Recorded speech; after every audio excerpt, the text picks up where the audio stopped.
Hello, hello, hello, hello. It's ironic that this song is playing today, right now, when we're going to be talking about some new jeans tea.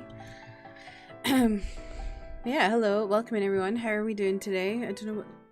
My headphones are being funny. Anyway.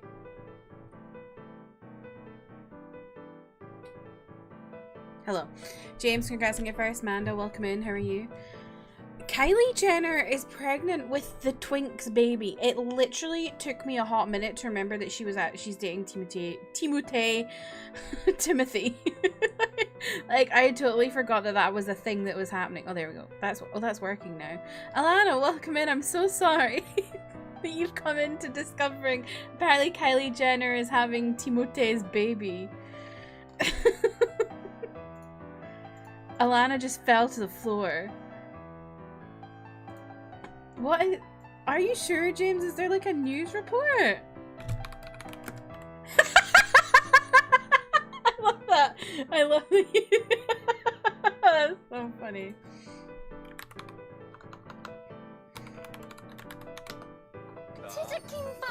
Yugmanda just subscribed with Prime for 11 months. Guri Wolf Niga Wolfar Wu, Sorang Heyo, Nan Nuked Ego Neon Minio Guri Wolf Niga Wolfar Wu, Sorang Heyo, Nan Nuked Ego Neon Minio. It's so close to saying something racist.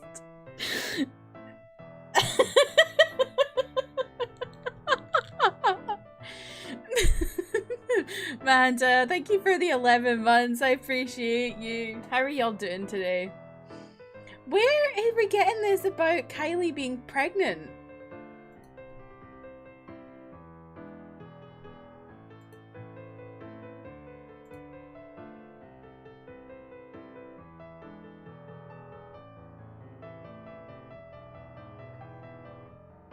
God, what? the news that starts my stream. Kylie Jenner being pregnant. Am I just going to be a tea channel now? Is that what I should rebrand to? Curse tea. I hate myself. I'm leaving. How are y'all doing?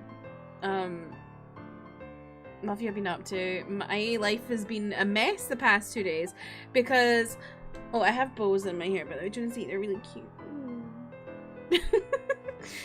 My internet just randomly went down yesterday and didn't come back for like 24 hours. I didn't know if I was gonna be able to stream today. Been wishing Panchoa wasn't that. James, you need to stop having a Panchoa addiction. But yeah, I was really, really annoyed. I contacted my provider and they were like, well, we can get out to you in 48 hours. And I was like, what the fuck? And then suddenly it just came back today. So yeah. I've literally been in shambles because, Monday, Tuesdays is really busy for me for my reaction channel because I upload like 2 timers and 1 edit. Tuesdays and Mondays and Tuesdays. And then also there's always K-pop releases on Mondays. So I've been like all over the place.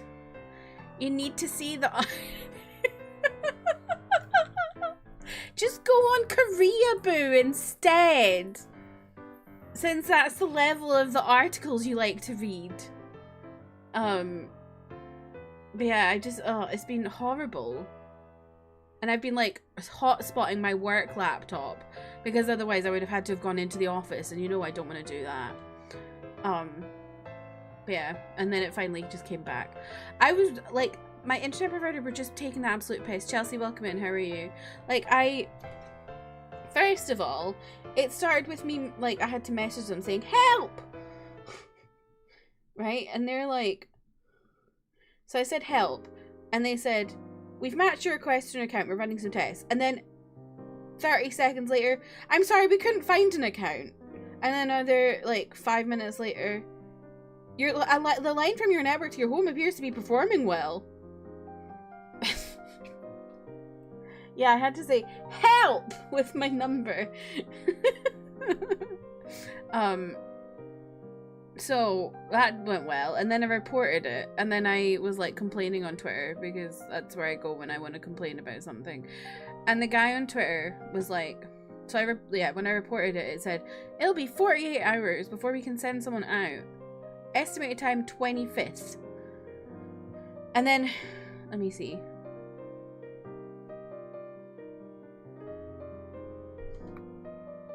I was just complaining about it and saying it's going to take 2 days for it to fix. I work from home. Welcome in, how are you? And he responds, thanks for reaching out. I'm your guide, Jordan. That's disappointing. I'm sorry you've got a fault with your service. We'll always aim to fix the fault as quickly as we can. Our lead time is 48 hours. Thanks. So fucking helpful. And then I said, and will I be reimbursed for this because I'm currently having to hotspot my work laptop? And he went, if the fault is fixed within 48 hours, you're not eligible for compensation. For every day past the 48 hours, you'll be compensated, blah, blah, blah. And I went, well, that's honestly rubbish. For 2024, we need to be connected to the internet for everything. I totally understand that, but we can't promise a fault-free service, and we need an opportunity to repair a fault once it occurs. Fingers crossed it's fixed quicker than expected. I was pissed off. I was so pissed off. And then suddenly it's just back to normal. And I don't think anyone's been around, so it just fixed itself, I guess. But yeah, that's been my fun internet times. Yeah, that's disappointing. Like, yeah, it is fucking disappointing, mate. Give me my internet back. I know, we're back on New Jeans. They want me to talk about the news, but I'm waiting for a few more people to come in because I wanna share it with as many people as possible. You're internally screaming? Oh no, Jasper. I hope you're alright. Welcome in. How are you? Apart from internally screaming. Yeah, there's some big shit happening in K-pop the past couple of days. It's very dramatic and really entertaining, frankly, as someone as an outsider. But yeah, I have to tell you all about it. This is like the most unhinged shit I've seen in a long time. Like, it's crazy. I have not seen K-pop drama like this since, like, James, have we ever seen K-pop drama like this that wasn't, like, Burning Sun was unhinged, but Burning Sun was also horrible and, like, just horrendous to read. But, like, this is just unhinged but not horrible to read. The SM Takeover was unhinged. The SM Takeover was unhinged, but it was also too confusing to really understand the tea.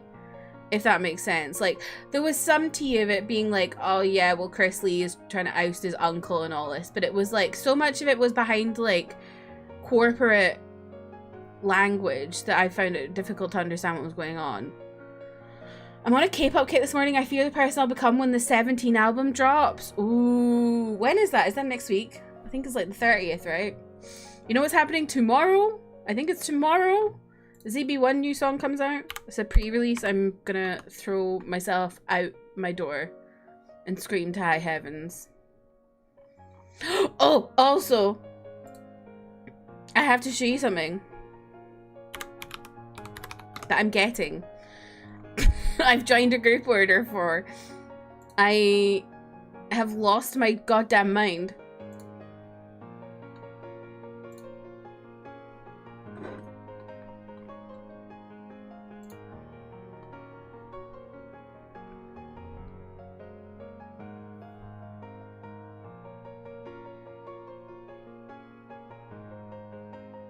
Look at him.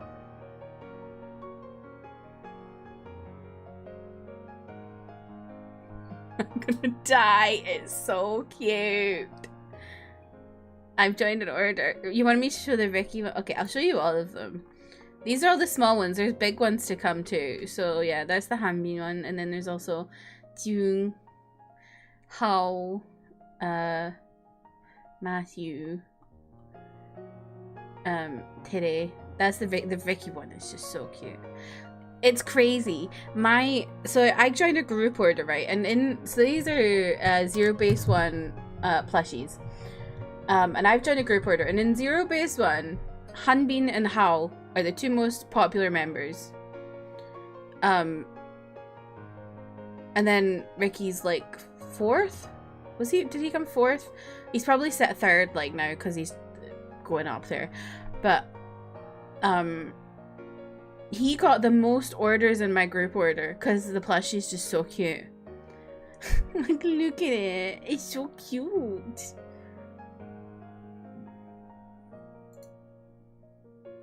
And they've got like oh yeah. I also love the Gupin one. Like, look, he's so happy.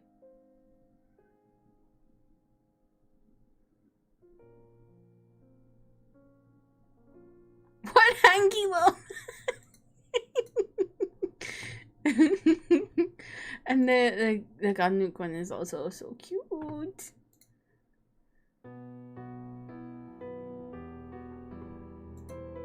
Yeah, this is the one I got. This is Beanie. It is sold out, but also not sold out, Esther. We don't really know what's going on. Also, welcome in. How are you? This is just the first pre-order, though. We don't really know what's going on. My group order manager is like fumbling around trying to figure out how to order stuff because it's sold out, but we don't know if it's sold out, and it's really confusing. But she's gonna try and order from the Japanese website, which isn't saying it's sold out, so we don't really know what's going on. But yeah, they're so cute. And then they've also got big ones that are coming. Let me see. Okay, that's not what I was looking for. Maybe I'll search it and see if I can find it first. You'll get one, Esther. I'm sure they'll do more.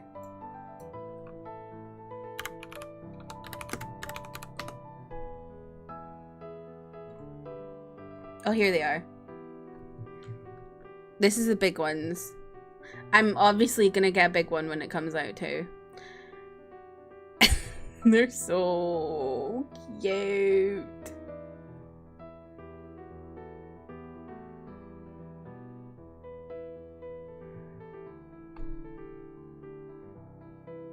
I love this Ricky one just looking raging.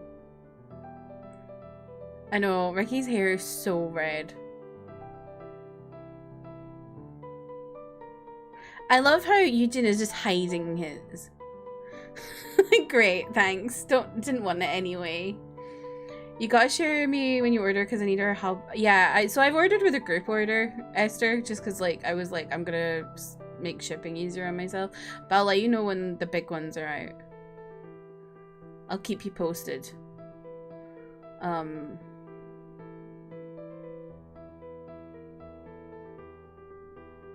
Why are you making an oopy face at Matthew?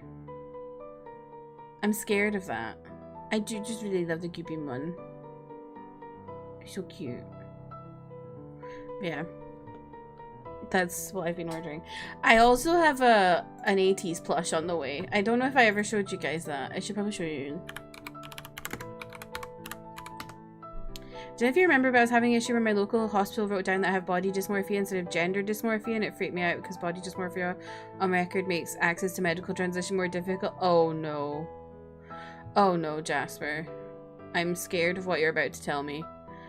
I think all the Mingyu PCs for the 17CB have the shitty haircut I hate. No pre-orders for me! Wait, what are the... Hang on. I haven't seen 17 teasers. I should look that up. First, I'm going to show you the plush I have on the way for 80s. And then I'll see what this is about. Just remembered his teaser? Which one? Oh, the one where he's like...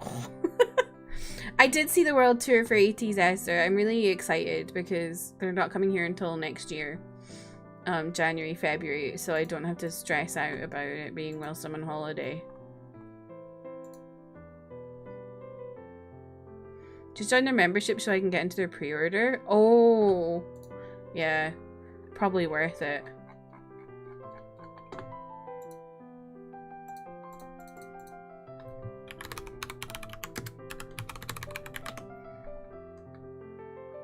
Right, here we go. Okay, this is all blurry. That's really helpful.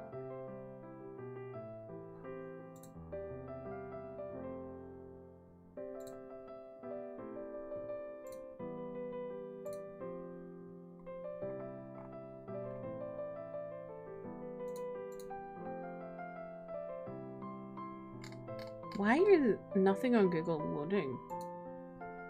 Okay.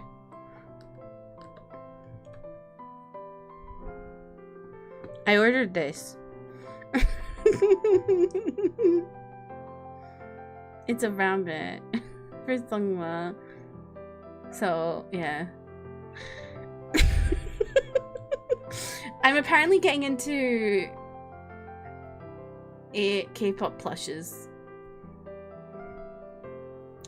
Our USA tickets go on pre-order May 8th. Okay, that's a really good amount of time, actually, to be fair. Yari Pamu is pregnant. Oh, Jesus. Who is impregnating that pedo? I got them to change it via email, but apparently they changed it after sending my cardiology testing referral to the different NHS trust. The letter that contains the testing results again. Oh no, that's so annoying, Jasper. I'm sorry about that. That's really annoying. I hope it's not too difficult to fix. This one's actually official announcement. Oh my gosh. Yeah, who got that nonce pregnant? That's what I want to know. Right, what are these Mingyu pics where he has a bad haircut that Amanda hates? Oh, it's the really short. Oh no! I would not be wanting those photo cards either, Amanda. Oh. His hair is so short.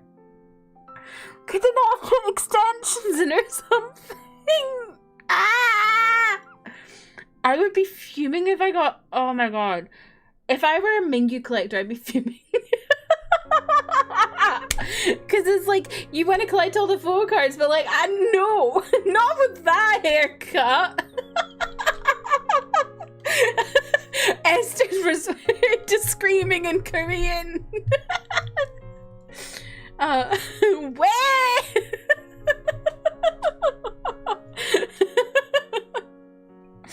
It's so bad.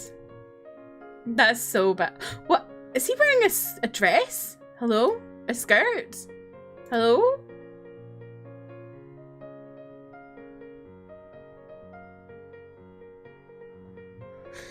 Is he wearing a what? Is he wearing a skirt? I'm shook at that. Anyway, let me go look at this Matthew picture James was talking about. I can't remember. Between this and the cast report, my baseline anxiety is through the roof. Oh, I'm sorry, Jasper. Right, there's too many. They're posting too much. Where is he? I'm blind. Okay. Oh, yes. Oh, yes.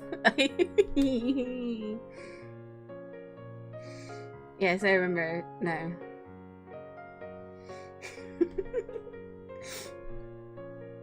He's so nice looking. I'm so glad we're back to blonde Ricky. Although I don't know if they'll. I think he was still red-haired in Belgium, so I don't know if they'll be able to strip the colour out. I've just realised he's got little braids. That's so cute. Anyway, of course I love the Hanbin ones. This is coming out tomorrow, I'm pretty sure. Yeah, 24th.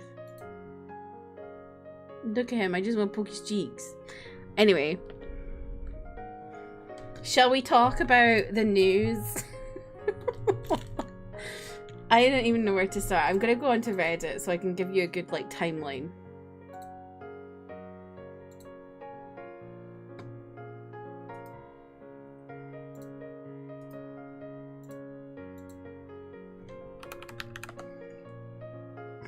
Where to even start, exactly. Where to even start.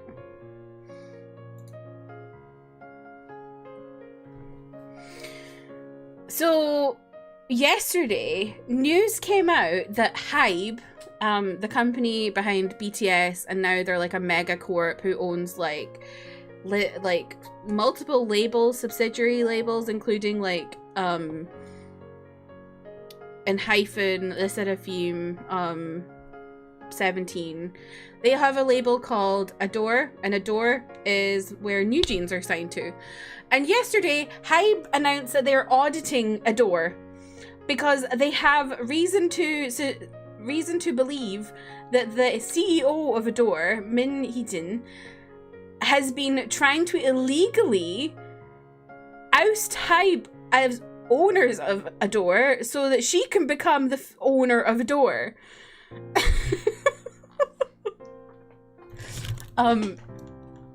They have a massive power struggle, and she's apparently been like spreading misinformation around about the way Hybe treats Adore and New Jeans.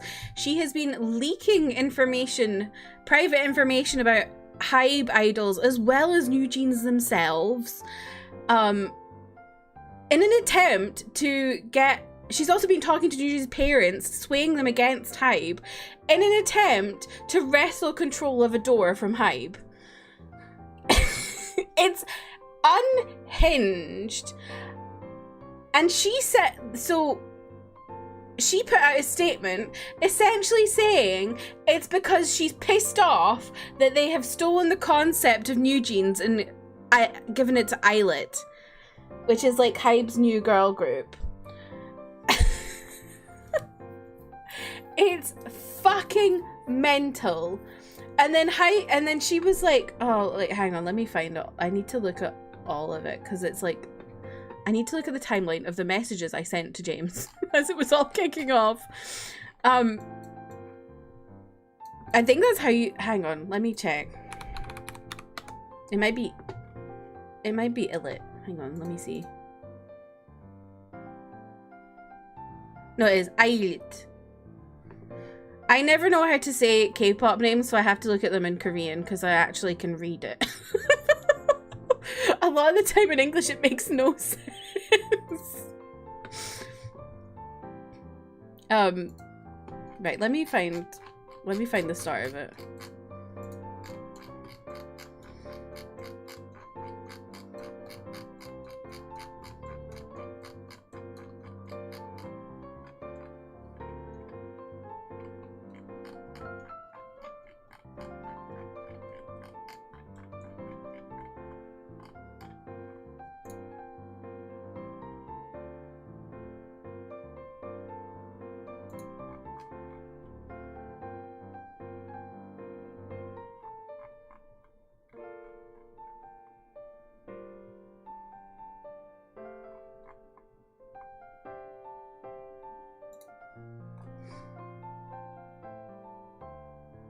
Yeah, so according to industry insiders, Min Hee-jin has been seeking independence for a long time. She has secretly approached insiders and looked for a way to buy Hybe shares in Adore. She has, I think, 18% and Hybe has 80%. It's been said that Min Hee-jin wrongfully obtained sensitive internal information about Hybe. She is also alleged to have used a Hybe employee to steal Hybe's confidential information.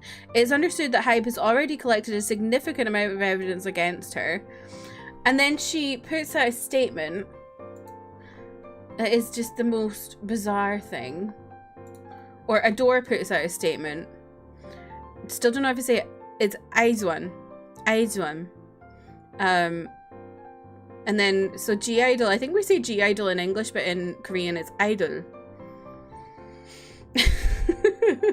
Like I said, this is why I look at the Korean as opposed to the English, because the English just doesn't look right. Like, I would read that as Aizone. Aizwan. Right, this is a statement. In order to protect its artists, New Jeans, and for the healthy development of our country's music industry and culture, Adore is making a public statement. Hybe operates a multi-label system in which multiple labels independently create their own music and pursue cultural diversity through this. Adore is one of those labels. Yet, ironically, the cultural achievements achieved by Adore and its artist New Jeans are being gravely violated by Hybe. Belift Lab, one of Hybe's record labels, debuted the 5-member female idol group, Islet, in March this year, after Islet's teaser photo was released, reactions like, "I thought it was New Jeans," flooded the online world. Islet is copying New Jeans in all areas of entertainment activities, including hair, makeup, costumes, choreography, photography, video, and event appearances. The Islet is evaluated as Minhijin style and imitation New Jeans. This is truly shameful. Hype's president Bang Si-hyuk produced Islet's debut album. Not only was Islet a copy of New Jeans made by the label Belif Lab, but Hype was also involved. Hype, a leading K-pop company, is blinded by short-term profits and copies successful cultural content without any hesitation, producing banality instead of showing novelty, which I very rarely would agree with Minhijin because she's a pedo and also a horrible person. But I do agree with her on that Hype does create copies of things just to keep the consumer machine going and get money. Yeah.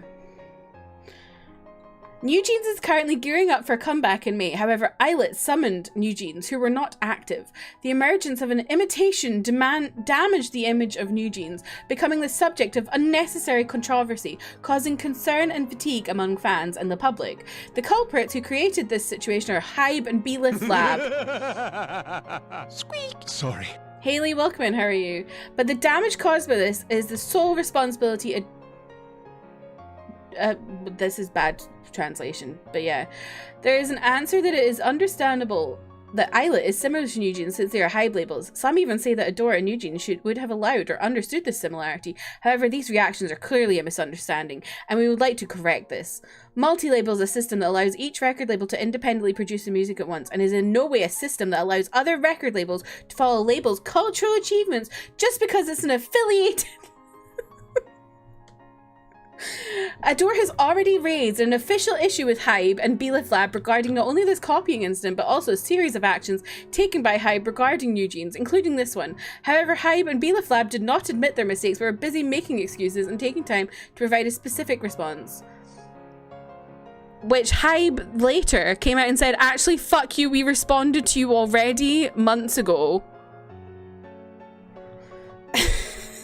They literally were like, we have receipts that we did in fact respond to you. And yeah, she just keeps they just keep going on. And then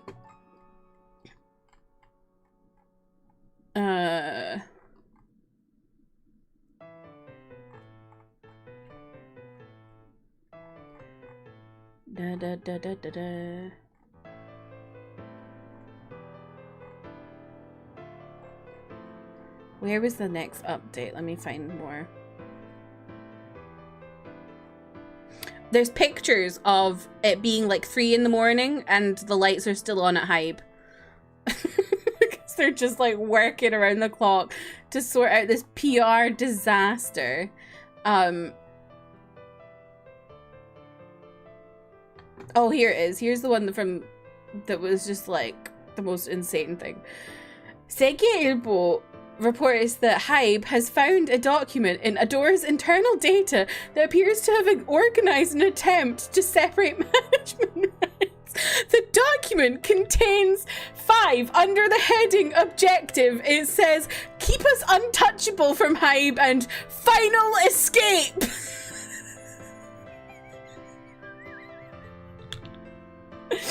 Keep us untouchable means that Adore will protect internal data to put pressure on Hybe, and final escape is interpreted as a demonstration of its willingness to become independent.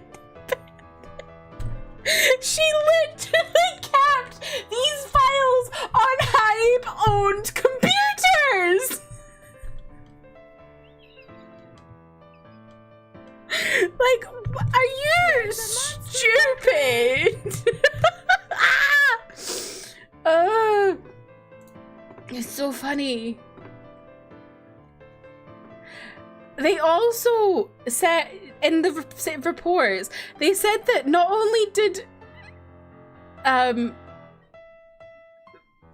she said that Bang Si-hyuk copied her to create BTS.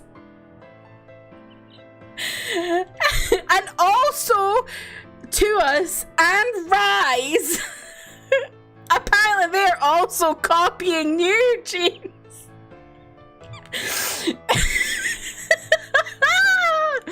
And then she puts out another statement.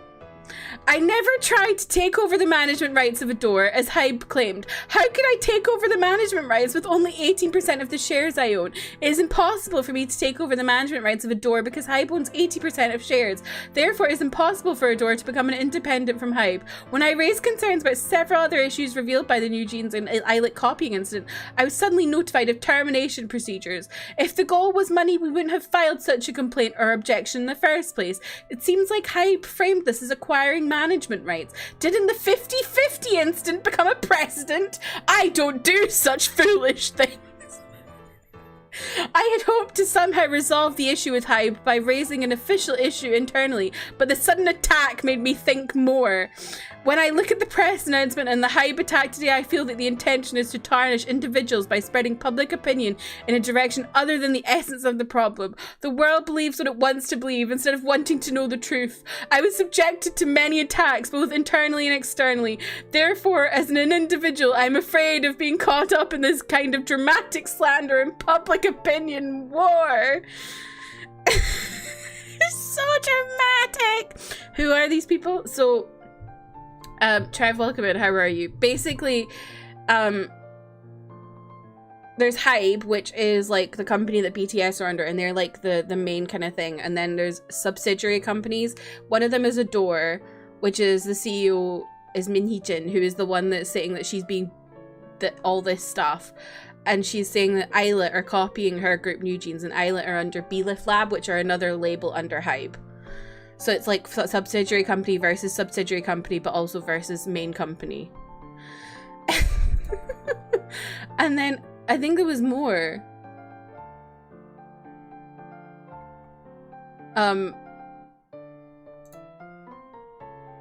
Yeah, 10 Asia reports that contrary to Min Hee-jin's claim that Hybe Belief never responded to her complaint about Eilert's copying, a reply was sent to her on the 22nd of March, day before the deadline she set. The reply was 6 pages of A4 paper, and she confirmed the receipt of the email.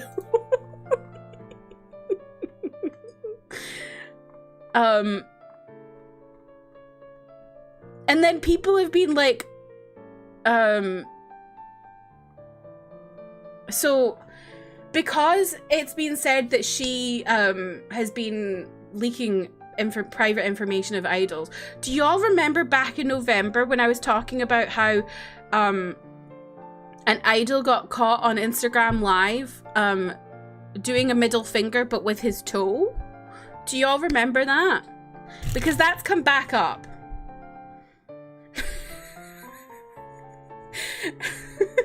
Because one of the idols in that call was a member of TXT, who is under Hybe. He was in this call with Sungun of Rise, and Sungun is on hiatus and has been since November because people were upset that he had a girlfriend before he debuted. And people reckon that Min Hee-jin is the one who is leaking this information. And because she would get back at both Hybe and also SM, because she used to work for SM, and they kicked her out.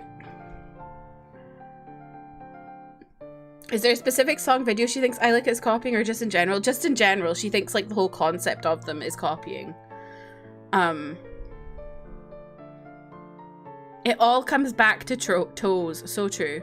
And then James brings up, so it's also brought up the fact that she so Source Music are another label under Hybe that is who Les Seraphim are signed to, but it also used to be what G-Friend were signed to, and Hybe bought that company, and G-Friend suddenly disbanded in the pandemic, like suddenly out of nowhere. No one saw it coming, not even the girls themselves.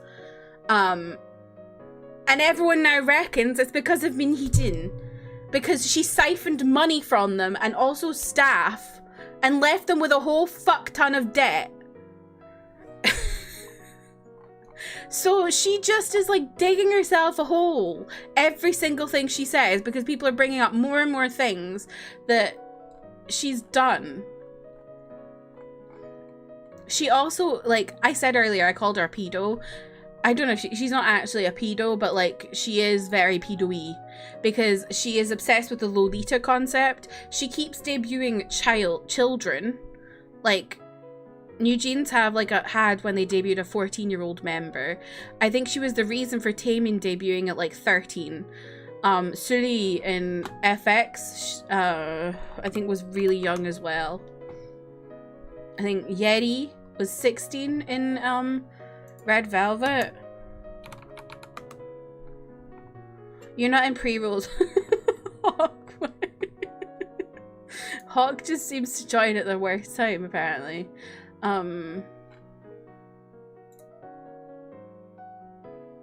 Yeah, Suli was like 15.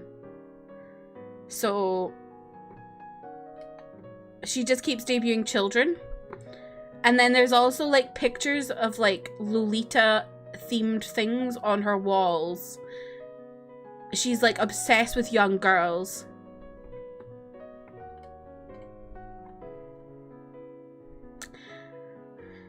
So yeah, she's not a nice person, and this just keeps going crazier and crazier with the news.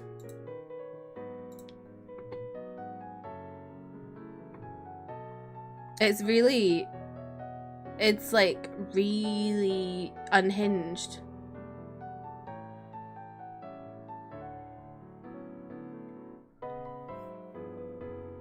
Hawk, you weren't in pre-rolls, you're in just a normal ad. But yeah, that's the K-pop news.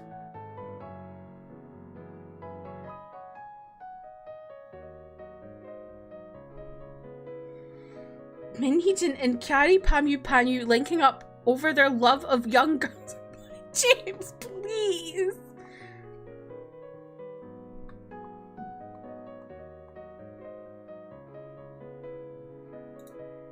Let me see. I think there's like a timeline.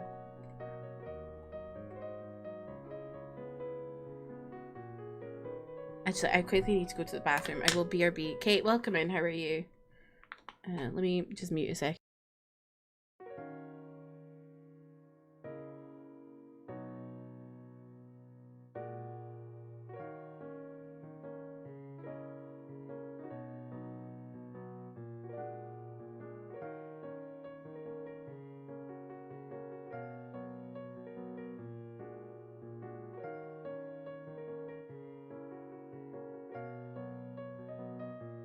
Take me a snurch, I'll worship like a snail at the shrine of your light.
Hello, I'm back. Sorry.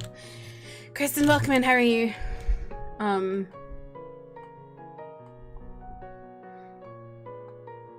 Did I just hear gay pop, or do I have too many gay things on my mind today? No, it's K-pop, Kate. Gay pop is what Jojo Siwa thinks she's created. There's still plenty of K-pop news. That is true. Cherry Bullet disbanded, which is very upsetting. Bomi from A-Pink has been in a relationship for 8 years with a producer of Black Eyed Pilsung, and nobody knew until yesterday or this morning. Not Jojo Siwa invented gay pop. So true. So true. But yeah, so if we go back, there's like a whole timeline where, so July 2019, Source Music is acquired by Hybe. 2019, Min Hee-jin is hired by Source Music.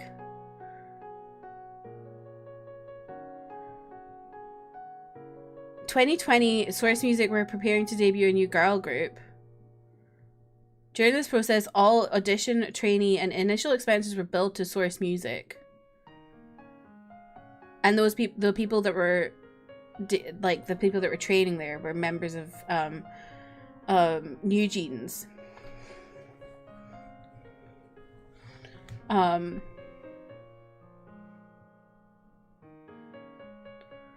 May 2020, Pledis merges with Hybe.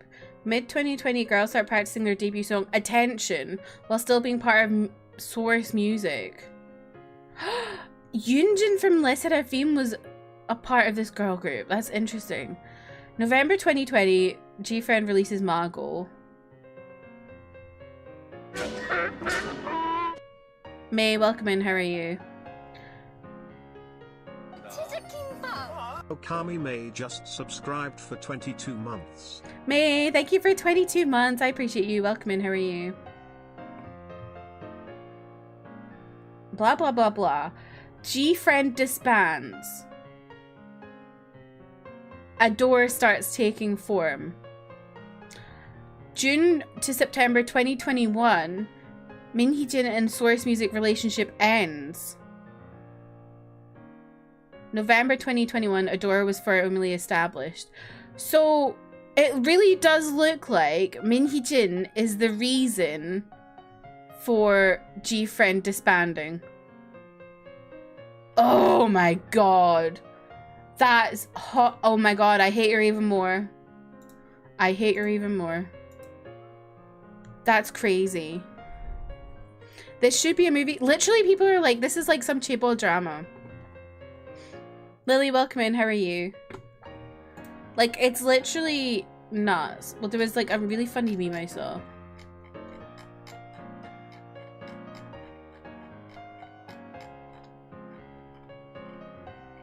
Actually, no, I can't find it because, yeah. But it was basically like, yeah, there's just so many memes about how like it could be a K-drama. It's crazy.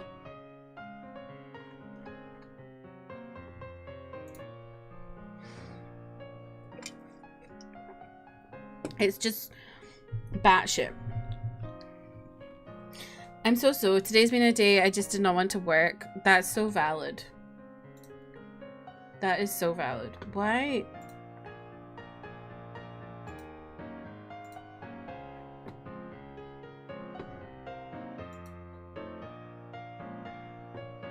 I don't know. Yeah. At least G-Friend ended with a good disbandment song. Mago should never have been their disbandment song though. Mago is too good.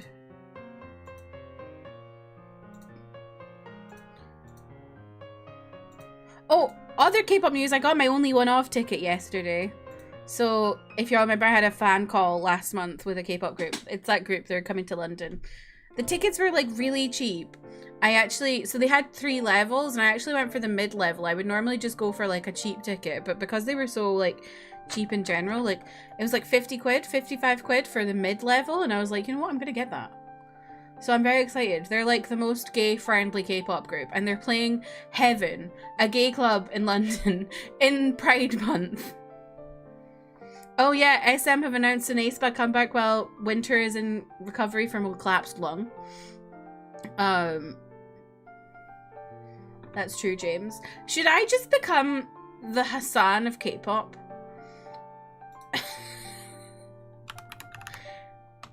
Just go through Reddit every day telling you all the news.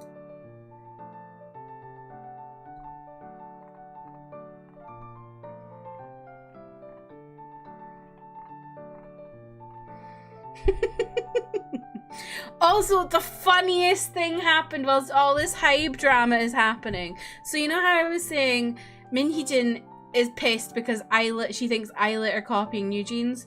You know what happens in the middle of this? Islet achieves a perfect all kill. And if you don't know what a perfect all kill is, it's when you hit #1 on every chart, because there's like multiple charts in Korea. You know, it's like hitting #1 on Spotify, on Apple Music, on Tidal, on like, it's just #1 on everything. They got a perfect all kill, and like that doesn't happen a lot. You used to, so you get real-time all kills and RAK really like those are quite frequent because they're real-time charts, but perfect all kills are both real-time charts and also weekly charts. So they got this in the middle of all this drama. It's so funny. James, you're really mad about these light sticks.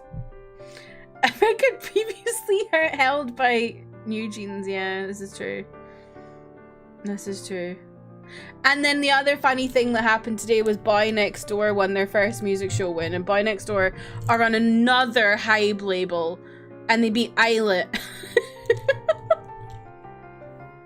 I fucking hate Hybe, by the way. Like, I'm kind of on Hybe's side for this. Like, not on their side, but I'm on their kind of, like, I would see their side more. But I don't like Hybe as a company, because they're trying to become a monopoly in K-pop. I will show you these light sticks because James is just so upset about them. I'm upset about them too, but not as much as James.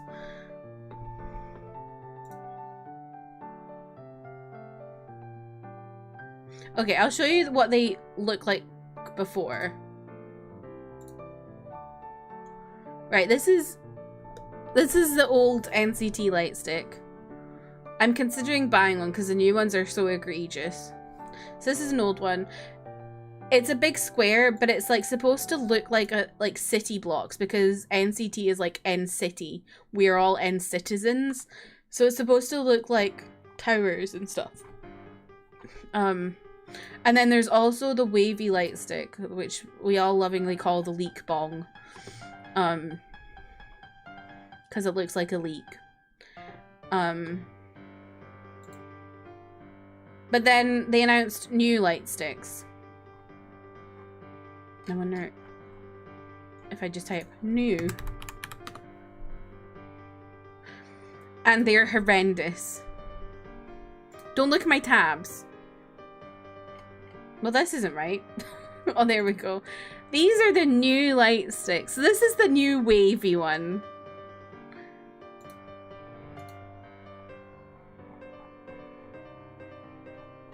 They're horrendous. You can remove the plates. However, they don't give you extra plates. Like, you don't order a wavy one and get the plates for 127 and Dream. No. You have to buy them all separately. So yeah, this is them all here. That's wavy, Dream, 127. And then their new unit, Wish. They're just so bad. They're so bad. I don't know what they were thinking. Especially because, there was a Rise light stick they tried to put. This.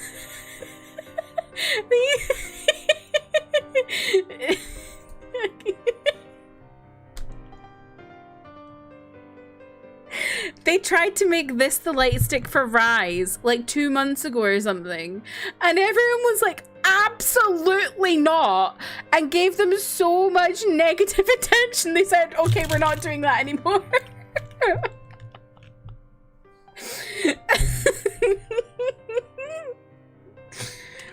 So yeah. They needed to know. Why do they listen to the people on this, but they don't listen to the people on the hideous new NCT ones? Shall I show you light sticks? Because I love light sticks. They're so cool.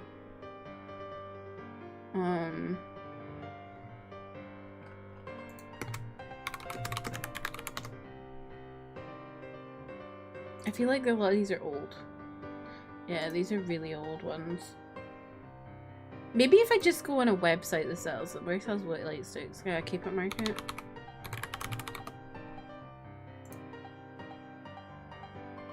No, where have I ordered from before? This is not the website I know. Hang on a minute. Let me go back. I can't remember where I've ordered from.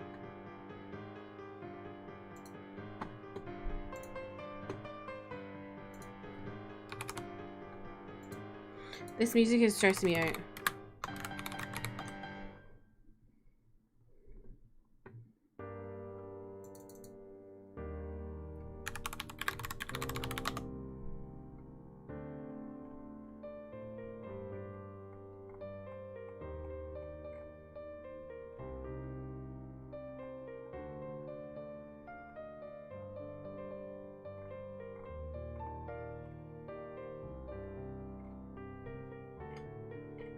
What? Was it not KPOP Market?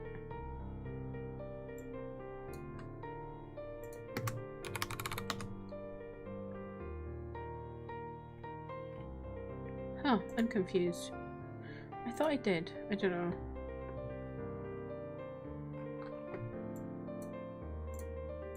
Have they changed their website? Is that what it is? This is just not what I thought it was.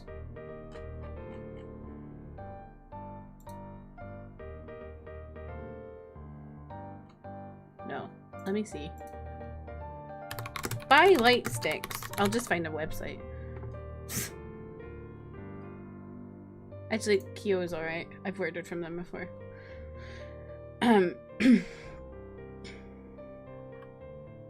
Oh, I didn't even realize Epic High.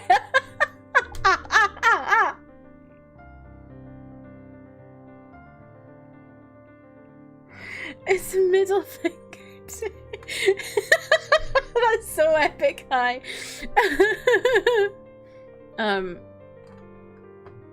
Don't like the Stray Kids one. It looks like Captain America. I don't like the Stray Kids one either. The Mamamoo one. I love the Mamamoo one. The Moo Moo light. I'll talk to Yuta. We share a birthday, so I think I'm in with him. You're gonna talk to Yuta for me, Kristen? Tell him how beautiful and amazing I am and that I live in Scotland and he can come live with me. Carrot Bong. I think carrot. The old Carrot Bong's nice. The new one is a bit too sterile. Fact, Hype announced and had to change Eyelet's fandom name in the space of less than 24 hours. Oh yeah, because it's the same as what Lisa calls her fans. Sometimes I just wear socks on my walking pad and I think I could power the house with how much static electricity I create. I can hear my headphones crackling from it. I just bare feet. Never thought Mickey giving me the middle finger would be a light stick. I have this one. This is a zero base one light stick. I have this one. It's a little ring. I think I've shown you it before and it's like a rose because we're called the roses. Or zeros if you will. This is the Stray Kids one, which I don't like. It's really mid, in my opinion. You've got the GOT7 one? Oh, interesting. Tried Bay Fruit before, but my toesies hurt after like 30 minutes. Yeah, mine... I feel weird, but I can't be bothered putting shoes on just for that. The Boys Next Door one is cool. I like that. I think that's nice. Who has the best light sticks? Dreamcatcher. They have a light stick. It looks like this. It looks nice, but it comes with attachments and you can make it into a staff. And you can also buy extra attachments to make it even longer. I have it. Yeah, there's the old NCT one. The shiny one I like. It's really basic, but it's like classic, you know? aespa's is boring. What's the band that just uses potatoes? I don't know. The Twice one I like. The Twice, the Candy Bong Infinity. Because, like, they have, like, a mirror inside that keeps the lights going, which I quite like. I have that one, too. TXT one? That one's alright.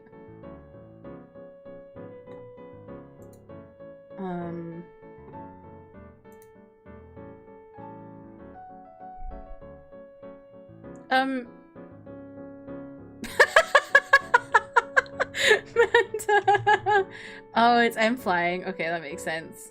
I mean, why would I say it makes sense? I don't know why it is, but okay. The Blackpink one I think is cool. It's like a hammer. There's the 80s one, which another one I have. It's like a the old one was nicer. Let me see if I can show you.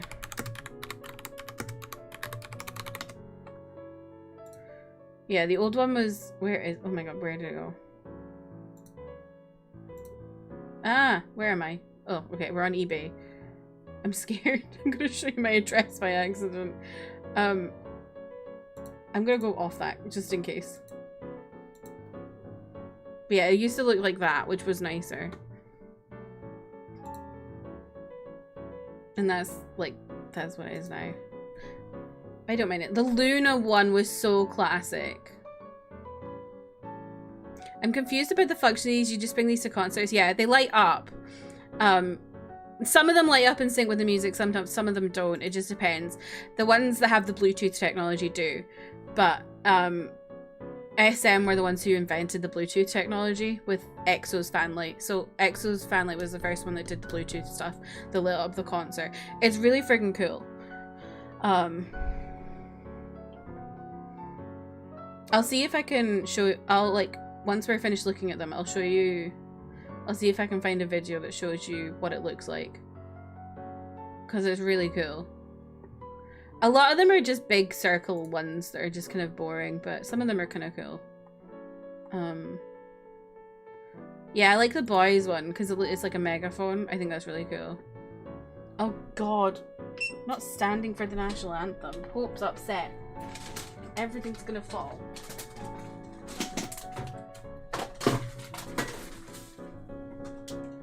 Oh wait, she's okay. Hello.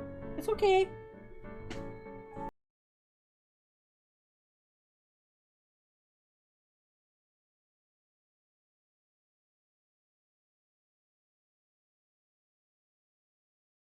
Spam one. Why am I not surprised, Manda?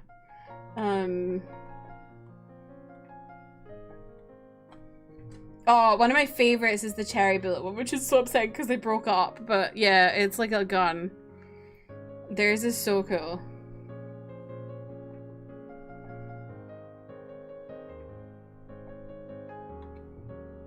What? Kristen, what?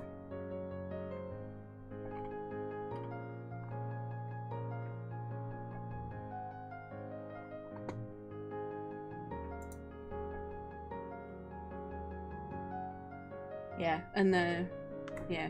Let me see if I can find a good video of what light sticks look like. Holly, welcome in. How are you?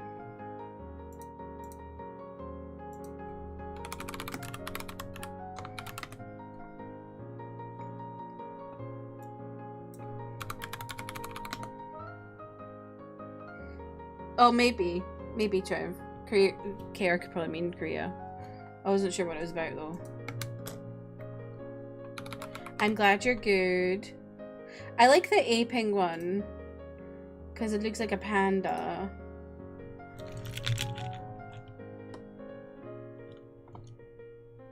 It's cute. Because the fandom are called pandas.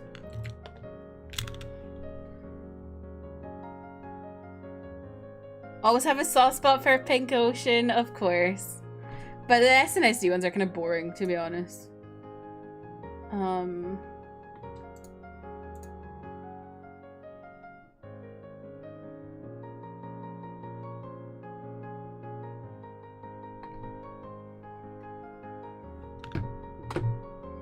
just looking at graphics to see if there's any I missed that are like really cool. Not really. Ugh, that NCT one is there again. I hate it. I hate it. Why does it look like that? Clay, welcome in. How are you?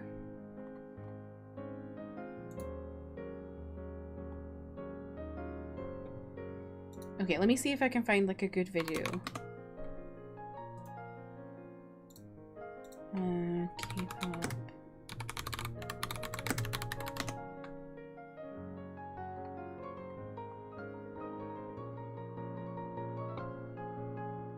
Oh, okay, right. I'll actually play, it should be alright. We're not gonna look at a BTS one, but we'll look at a Twice one. Fucking hell. Why do... Free me from these ads. Cheeseburger spring roll. Ah! What are Aldi doing?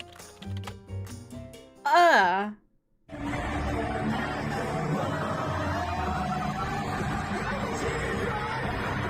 This is what light sticks are.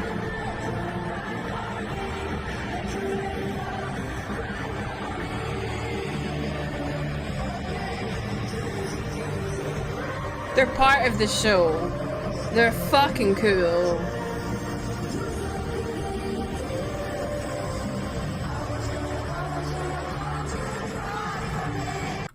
Yeah, I probably should have said I'm so sorry to anyone who is photosensitive. I'll show you an EXO one as well.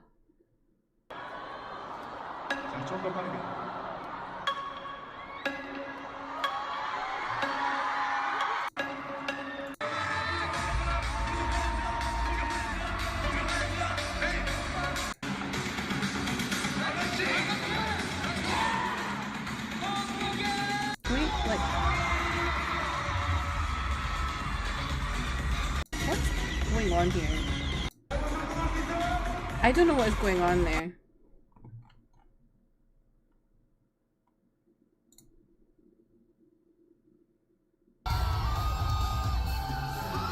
Great, great. Really good view here.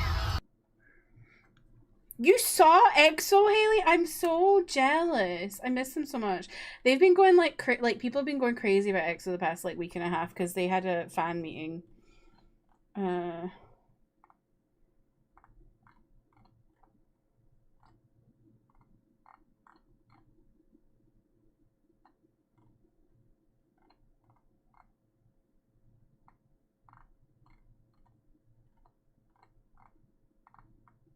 I can't find any more. I don't really want to watch BTS ones, but yeah. They're really cool. That's my view as a short person. Me too, Holly. Me too. Yeah, that's why you get light sticks, because they're really awesome. I might even have some footage of when I went to see Super M. Hang on. Let me see.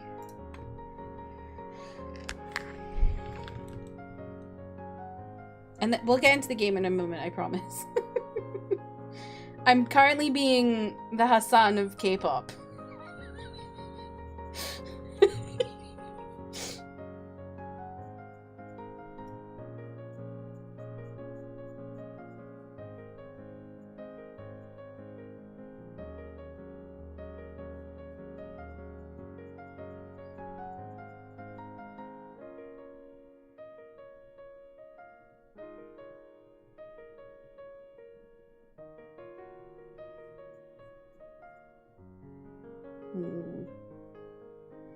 Let me look at just videos.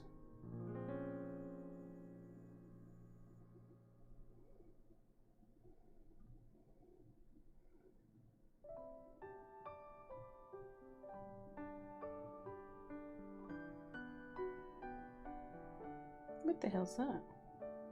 Oh, I think that's the Jonas Brothers.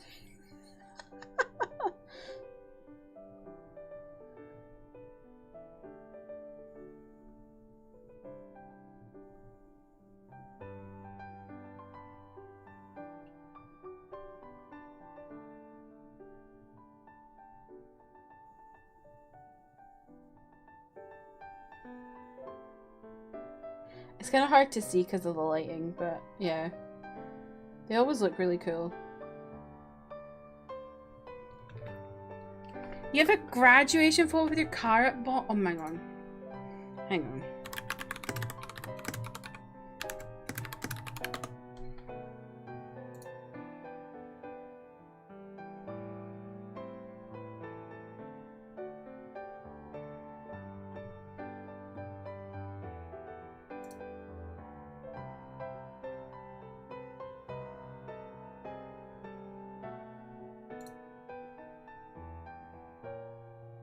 Oh. I nearly went. I tried to open Panchoa.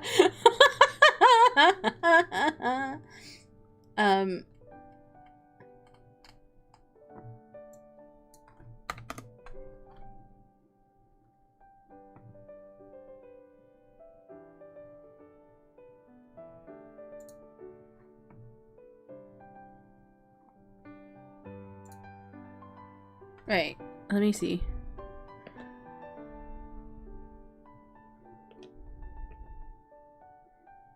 Me hide myself.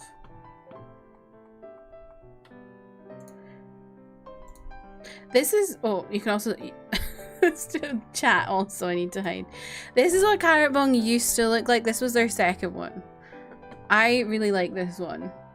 And then this is the new one. It's just like not giving as much. The old one is so much better.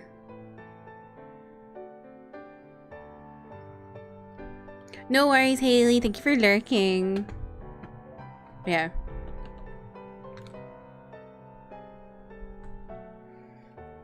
You forgot about the... Oh, right, yeah. So, the version 2 is the best one by far. Like, that one looks so cool. But yeah, I think of the ones I own, my ZB one and my Dreamcatcher ones I think are my favorites. Okay, let me play the game, finally. Although, do a treat. Do a treat.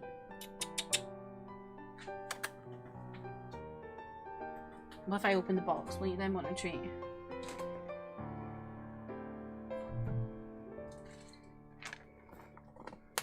She does.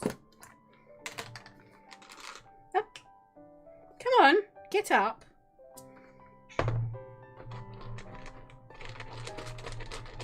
Get up, you lazy sod. Come here.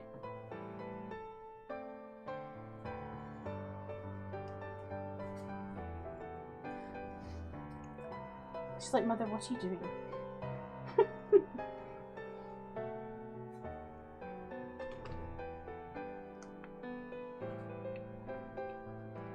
Thank you for helping me hit my sub goal. To go.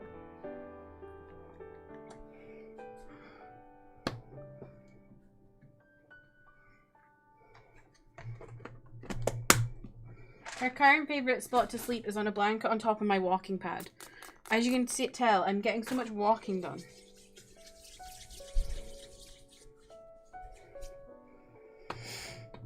Okay, I'm getting the game up now, I promise.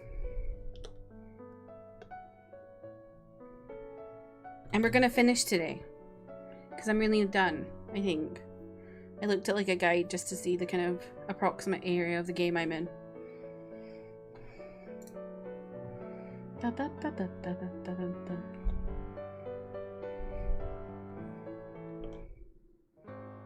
Oh, I didn't mean to skip, okay.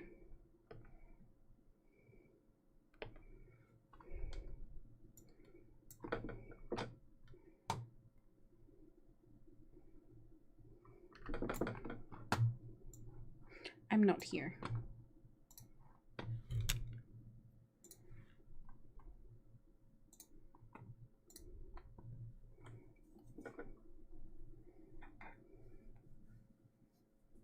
Oh, Amanda, that's a really cute picture.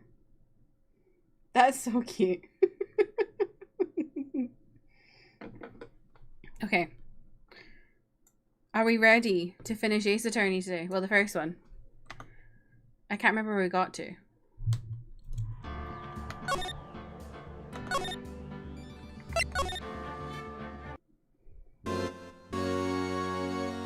Oh, yes. Okay, so we're in...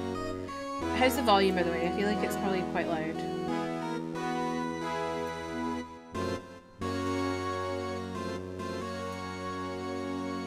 Is that better?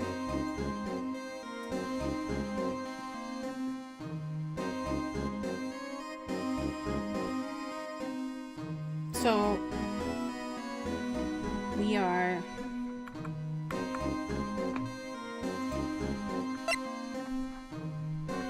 We're in the office of Chief Gant.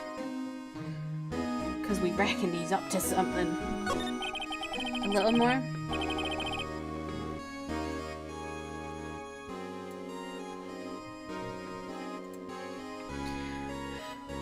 That desk was on the other side of the room. Was that your sister's? Yes, that's where I was waiting for Lana. On that day 2 years ago. Is anyone using it now? Oh yeah, so to get you all up to speed. Emma was a witness because she saw a serial killer kill a prosecutor. And that was part of the case that's like all involved in the case that we've been doing. If you missed that last week. So now we're in the office where the murder took place. That is now the chief of police's office.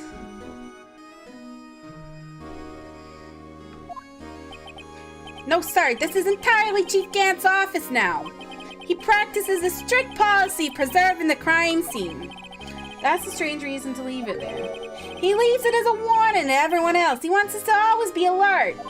He told us so himself at our New Year's party. Of course, he was pretty intoxicated at the time. I see. So, ever since Lana left, no one ever touches that desk? No one except Chief Gant and the cleaning lady who's in here each morning. Still, 2 years have passed since that incident. There can't possibly be any clues remaining. Can I ask you something? Sure. You only came here to look around, right? Because it's one of the SL9 crime scenes. I mean, that's your only reason for coming here, innit? Do I said innit? Why'd you ask? You don't think... Nah. You wouldn't be... No. Nah, there's no way. Never mind. Don't worry about it. Okay. Now then, let's look around a bit more. Hey, hold on! Not so fast, buddy! Huh? What is it? When someone tells you don't worry about it, it's supposed to stop bothering you, pal! You don't just let it go like that! Sorry? This guy's starting to get on my nerves! Poor Gumshoe. Okay, so what's bothering you? You two don't think... Chief Gant might be a suspect, do you? What? He's right, Mr. Wright. What do we think of him? I do. Chief Gant, so it's finally come to this. I think he's a suspect. What do I think of him? Perhaps it's best I don't divulge my feelings yet. There you go, ignoring me again. Cryptic Gumshoe, yeah. No, I don't want to move. I examine. This is a safe, isn't it? Safe! That word is ripe with intrigue. Okay, if you say so. It looks like a code needs to be entered into this panel to open it. Oh, I don't think I have... Do I have a 7-digit number? I think I just might know what it is. Do I? Do you know what it is? I have a hunch. Oh, I know. You want to try my birth date. Shut up. I have a better idea. Here goes nothing. Oh god, I have to put in a code. Oh god.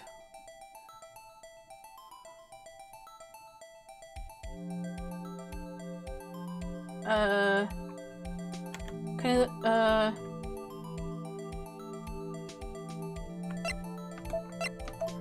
I can't remember what the date, I think it's the date. But I can't remember what the date is, so I'm just guessing. That's just not right.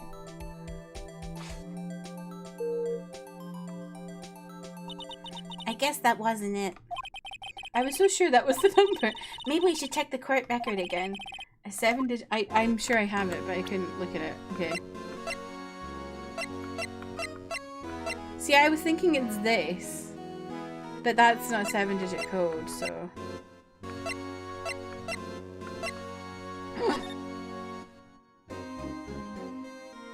Is it 777777777?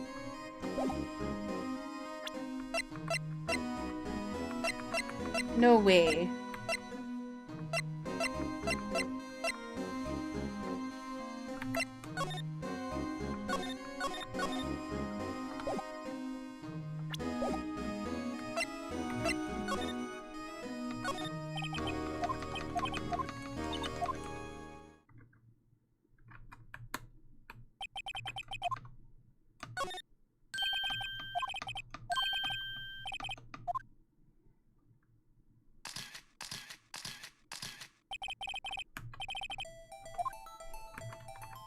I'm gonna try to.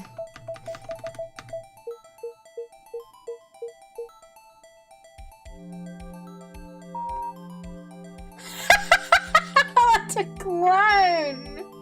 Why would you make it 7 sevens? Bingo. What number did you enter? Whose birthday was that, pal? 7777777. The final ID card number on that record. What? The number of the mysterious executive officer who entered the room that day. You mean 7777777? That ID number? I think you're 1 7 shy this time. This can only mean one thing. That's Chief Gant's ID number. Say, anyone care to look inside? Oopie! Is there any money in there? How much did he have stashed away? Look, it's a shot from a broken cup! This somehow looks familiar. Where have I seen this before? There's something else in here too. What's this? It looks like a piece of leather cloth. Oopie! This is a handprint, isn't it? Hey, I saw someone wearing a shirt like that once. You think the chief made up the design? I don't think so. Oh, well, it was just a thought. Is that it? This is all that was in the safe? Apparently so. It's empty now. A piece of cloth with a handprint on it and a broken shot from a cup. They look like pieces of evidence. Yeah, but unless you can prove they have something to do with the case, I'm afraid I can't just let you take them. After all, it's my neck on the line here. Great, now I have to prove their relevancy to get them. How are these two items related to the SL9 incident? Come on, there's gotta be something we can show the detective.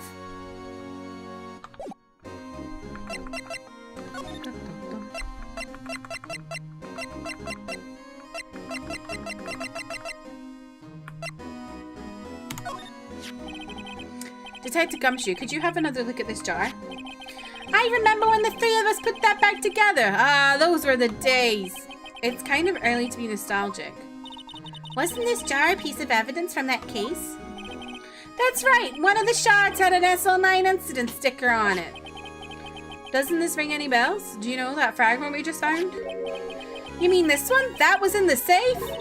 Yeah, that one. That was in the safe. Now that you mention it, it's ringing a lot of bells. Let's see if it fits. Okay, 20 minutes are up. I'm gonna sit.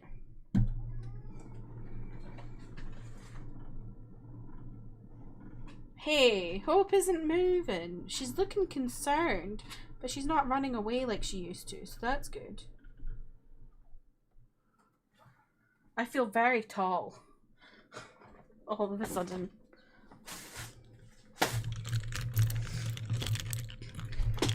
Here, let me see that shard. I'll take a crack at this. Go ahead, pal. Show us what a rookie can do.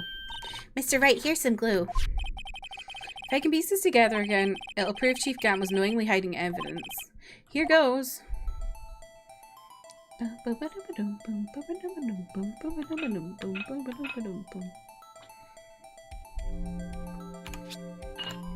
Slay.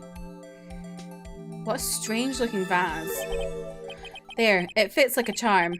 That, of course, means Chief Gant willingly and knowingly hid a piece of this jar in his safe. In other words, he concealed a piece of evidence from the SL9 incident. But, hey guys, get a load of this! I love when he says stuff that's like so, like, of the accent that I put on for him that it makes it easy for me to say his words. What is it? This piece you just attached. It's different from the others. Oh?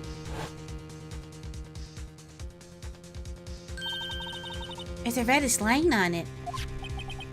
A reddish line? That's blood. I don't get it.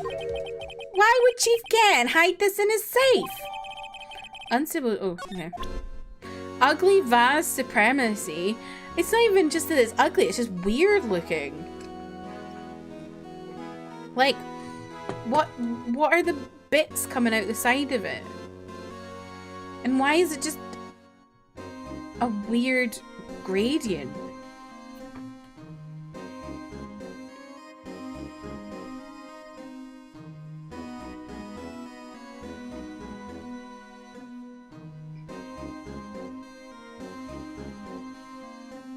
Oh, slay.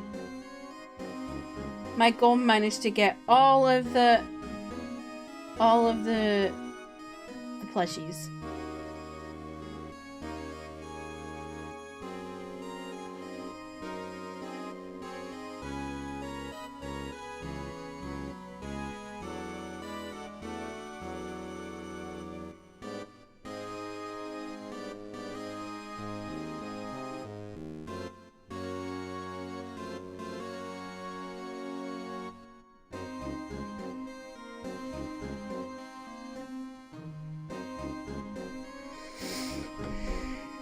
Why does the blood look like a smiley face? It does a bit. It's like it's going like... Yeah, the ZB1 ones. They were like sold out, but she's managed to get a bunch, thankfully. Although unfortunately, the Ricky ones are not available.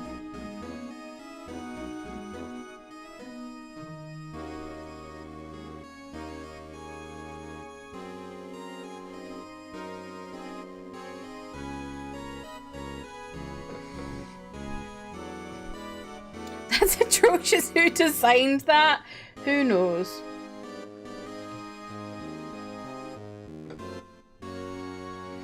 Okay, and then I need to, I guess...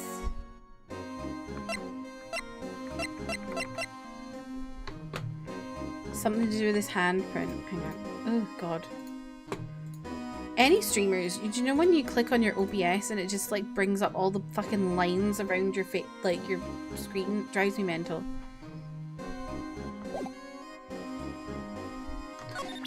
So I need to figure out something to do with that hand. I don't know.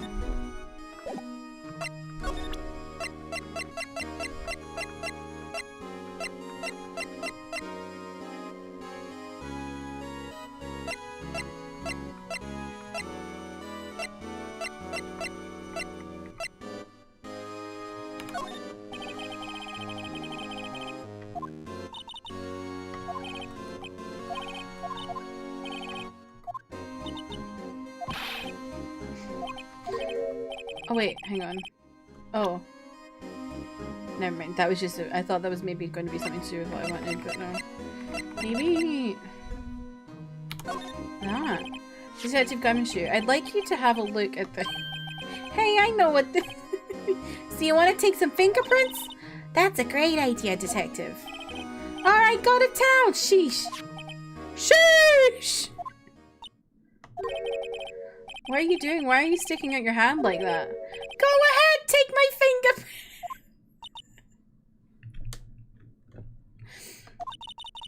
It's not your fingerprints you want to take. Huh?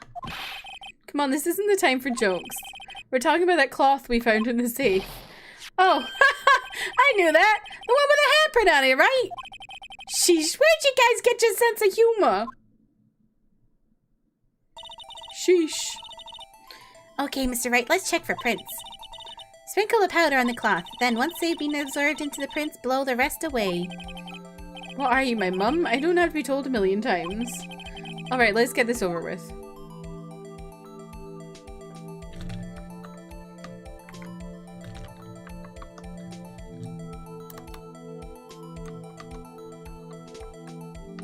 Hello? It just... Oh, there we go.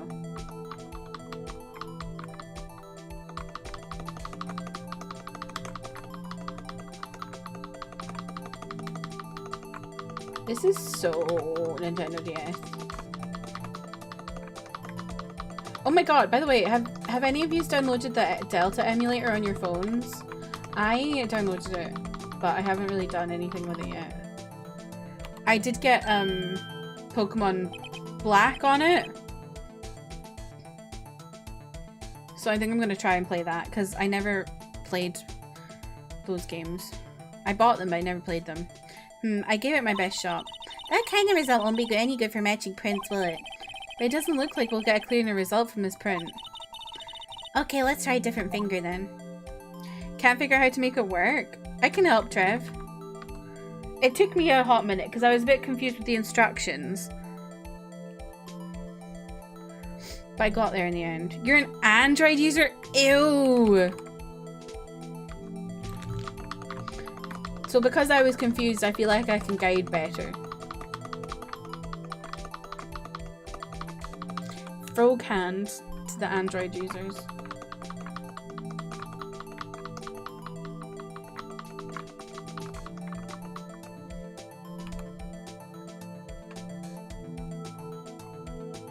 As an iOS user, Androids have it right? No, they don't. Truly, no, they don't.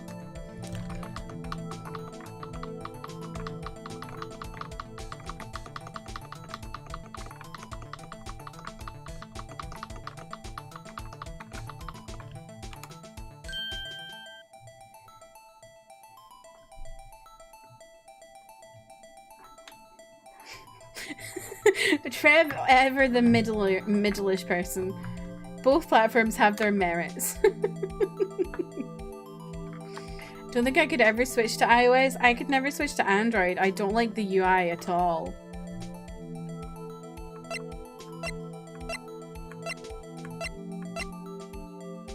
Why is Emma's fingerprints in here? Yeah, I am also an iOS girly forever and ever. I just much prefer the UI and stuff.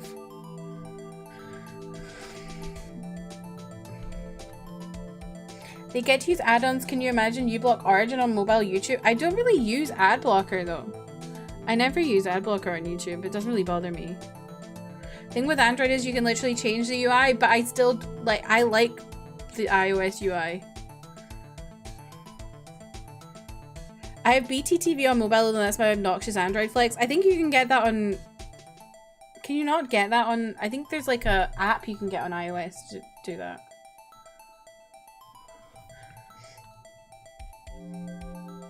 I get psychic damage every time an ad happens. It doesn't really bother me. I don't really pay attention. It only bothers me when I'm streaming because I don't want to give people promotion on my channel that aren't paying me. But other than that, it doesn't really bother me. No, how can this be? What are Emma's fingerprints doing here? Hey, you found a match? Whose fingerprints were they? Huh? Oh, it seems the prints are too old. They aren't clear enough to get match. Oh, that's too bad. I thought they'd be Dark's prints. Psst, hey you, over here! What's going on here? What's the kid's prints doing inside the chief's safe? Don't ask me. Let's just keep this information from Emma for now. Here, maybe you should hold on to this.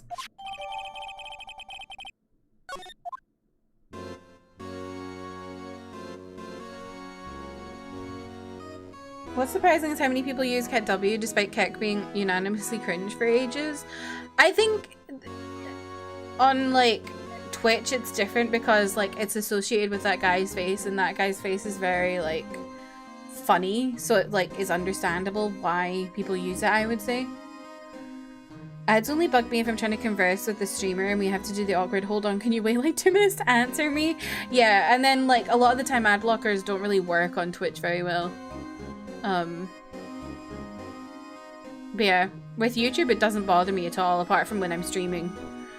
And then obviously if I'm filming something I don't want ads, but that's the only times it really bothers me, when it's when I'm just watching for my personal use, I'm just sitting there watching it. I just tune it out, you know? Because I think the difference is I grew up in an era where I don't know, I feel because I grew up watching television where you had to sit through 5 minutes of ads every 20 minutes. It's kind of it just doesn't bother me. Ads give me a good moment to zone out. Yeah. It's just kind of whatever. And I especially don't mind them if it's YouTube and it's a smaller creator, because then it's I feel like I'm giving them something, you know? They're I'm helping them earn money.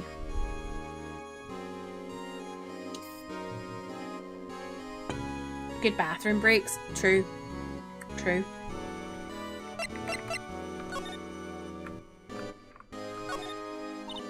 Wow, look at the size of Chief Gant's desk. Speaking of that, when we were here earlier... Oh, what's your tool? Chief Gant. Put that paper he was reading in his desk. I wonder what he was reading. This looks like a list of evidence. A list of evidence? In most cases, a list runs twice as long as this, though. Hey, look at the case name. Huh?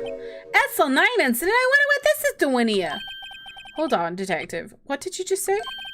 I said I wonder what... No, about evidence lists. Normally they're twice as long. That's right, I guess there wasn't a lot of evidence. A half-size list of evidence? The list of evidence, it seems too short. Most lists run twice as long. What would the other half of the list be doing here? I knew it. The chief must be hiding something about that case. It would appear so. Well, was there any help? Of course. Thanks to your ID card, we were able to get some hard evidence. Uh-oh. No, I'm betting that's Gant. Now that's not very kind, is it? In other words, if it wasn't for his ID card, he would have been useless. I knew it. Isn't that right, you in the coat? Chief Gant! We didn't think you'd be back so soon.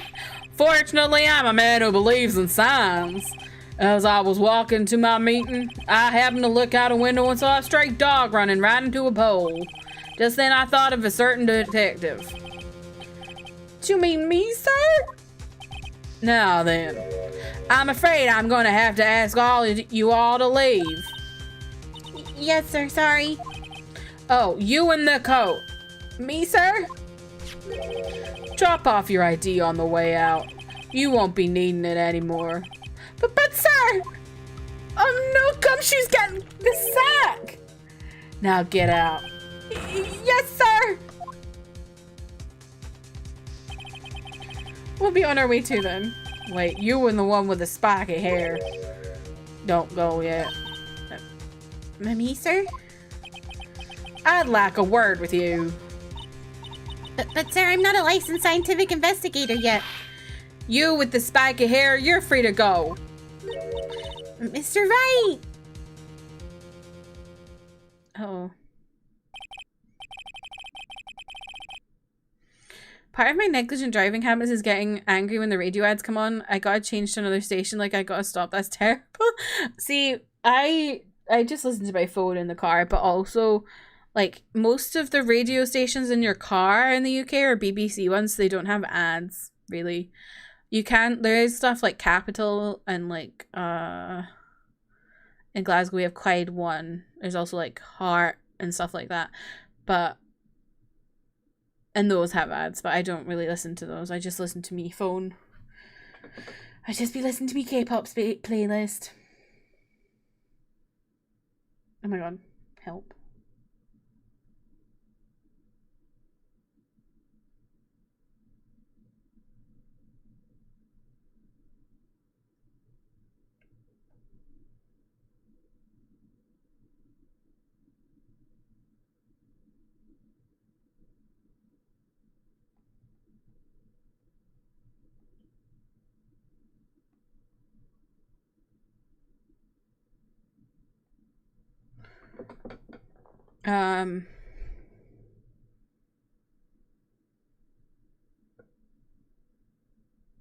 Have you used the radio in my car yet? Just my phone? Yeah, I always just plug into my Apple Play. My Apple CarPlay. Look, pal, if I've told you once, I've told you 1,000 times. The chief's office is off limits. But no, you just had to go sneaking in there like that, didn't you? I thought you said you didn't care anymore if you were fired. Yeah, but if I knew it'd be like this, I never would have said it.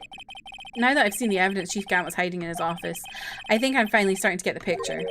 But why has she kept eerily silent about it all this time? Anyway, you're listening to me. I'm gonna try to smooth things over with the chief again. Later, pal.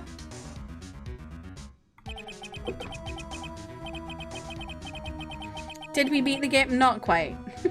Nearly, though.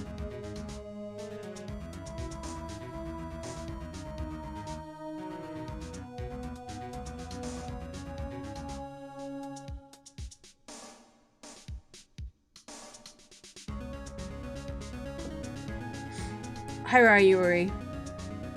After that, I heard from Emma. She said the police wanted to ask her some questions, so she'll be busy for the rest of the day.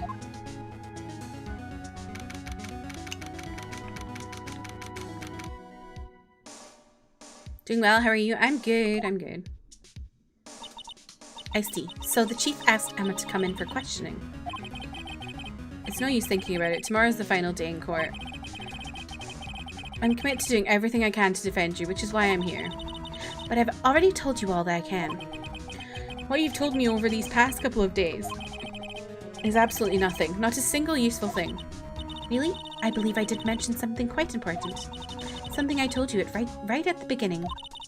I said that I was the one who stabbed Detective Goodman. You know, I think I finally figured it out. I know who it is that's lurking behind your words. Mia did a good job mentoring you. I'm rather jealous. It seems Edgeworth was right. Edgeworth? Once you're convinced you know something, no one can persuade you otherwise. Thick-headed is the term he used, I believe. Now's my chance to get her to tell me the rest of the story. Okay. I have to admit, I was more than a little perplexed at first. You insisted you did it, yet there was no incriminating evidence. That's when it hit me. It's not that you're unwilling to tell the truth. It's that you're incapable of doing so because of a certain individual. What an intriguing notion. A certain individual, you say. So you think I'm protecting this person? Protecting? No, I think afraid of is more like it. If I'm not mistaken, the person in question may have persuaded you to silence. For argument's sake, Mr. Wright, whom may I ask is this person you're speaking of? The one I'm supposedly so frightened of. What is this person's name? Take that! Take that! Well, Miss Skye? Mr. Wright, you are addressing the chief prosecutor. Do not forget your place. I take it she's still not ready to spill the beans. My apologies. Could you please tell me a bit more about what you think you know? We were partners until 2 years ago. I respected him as a detective. Assuming he is respectable, then tell me something. Why would he try to hide his crimes? His crimes? Both you and Edgeworth will be brought before a board of inquiry for what you did. Specifically hiding and forging evidence. Of course, these are serious offenses. Why is it, though, that Chief Gant's name was never mentioned? Chief Gant? Edgeworth didn't know the truth behind the forgery. The only party who could have possibly tampered with the evidence was... me. I had access because I was second in command of that investigation. Yes, you, but also one other, Damon Gant. If you intend to accuse Chief Gant, you'll need more than just words. Show me proof that Chief Gant falsified evidence in that case. What would you call your call-out be if you were a Phoenix Wright attorney?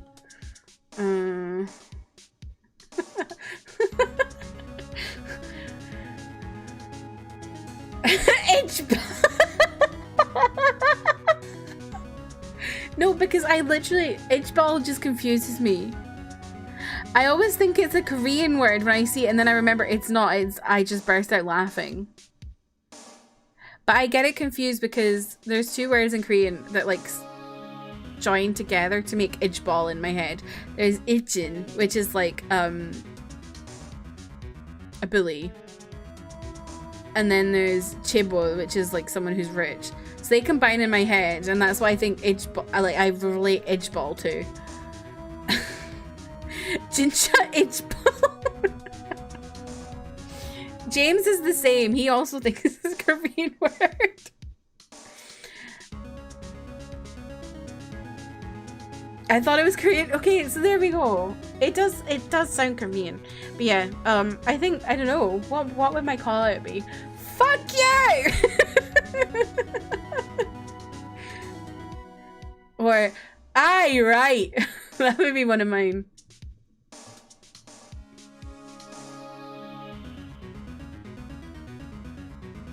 Aye, alright. Aye, okay. Uh-huh. We have a date at 8.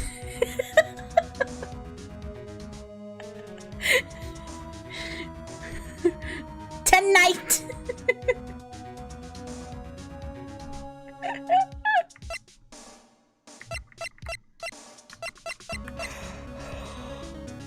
Is it this or is it this? Okay, that is. I just found this in the safe in the chief's office. This jar piece and this piece of cloth. Do you know what these are? They're pieces of evidence from the SL9 incident. The person concealing evidence was none other than Chief Gant himself. Now tell me, why are you taking all the blame for him? Touché, Mr. Wright. We've gone quiet. It's as you surmised. I cannot disobey the chief's orders, even if it means being found guilty for murder. Not the corrupt fuzz. Why not? Come now, Mr. Wright. You can't possibly expect me to be able to tell you that. 3 days ago, I had no choice but to cooperate. In the murder of Detective Goodman. I think she's protecting Emma. Or perhaps I should say, follow orders. Yes, that's more accurate than cooperate. Although I can't tell you the details, I can say that I was given an order that day. I need you to dispose of Bruce Goodman's body. You'll find it inside the trunk of Miles Edgeworth's car. Just as I suspected. Despite what everyone believes, you were not the one who murdered Detective Goodman. Correct. I was trying to take the body out of Edgeworth's car. The trunk's lock was broken, and I discovered that murder weapon while inspecting the body. The murder weapon? You mean Edgeworth's knife? No. When I found the body, this was the knife stuck in it. The knife from the SL9 incident? Serial killer Joe Dark's knife? I couldn't just leave that knife in him, so I took it out and stabbed him with another knife. That would be Edgeworth's knife. That's right. Even though he was already dead, my hands were shaking at the thought of stabbing him. That's why I ended up cutting my hand. And that is the reason for the bandage on your right hand? Yes. It seems that I got blood on the victim's shoes as well. And then she saw me just as I plunged the knife in. Miss Starr, huh?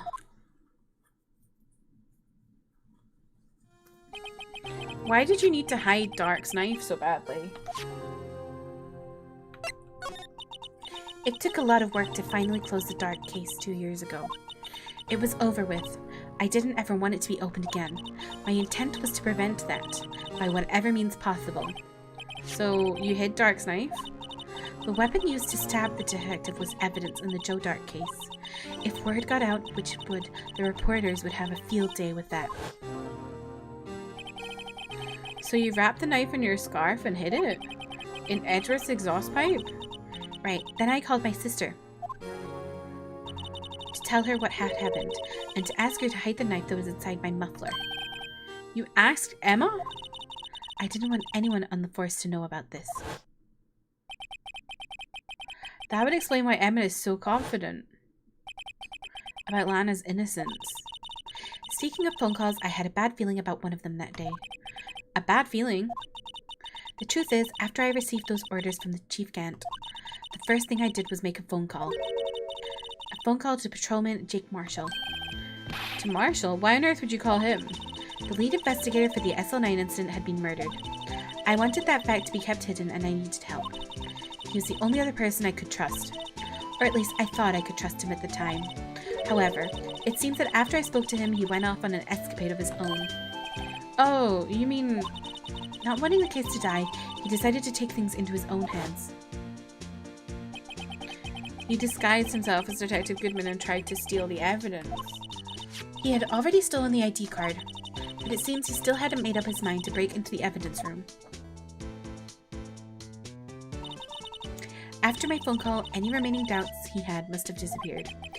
So your phone call caused the incident in the evidence room?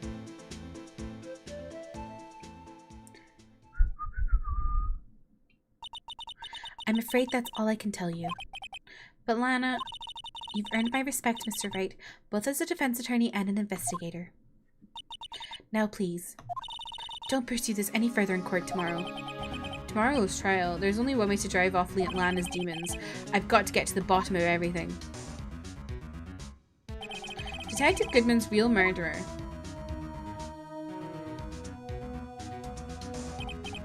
And what went down in the chief's office 2 years ago. To be continued. Oh boy.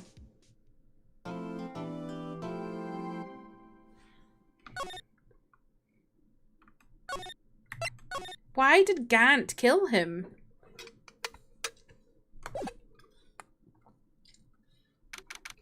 Oh no, the trial. Oh no, I thought I would be able to find more evidence or something, but no, we're going into the trial. Oh god.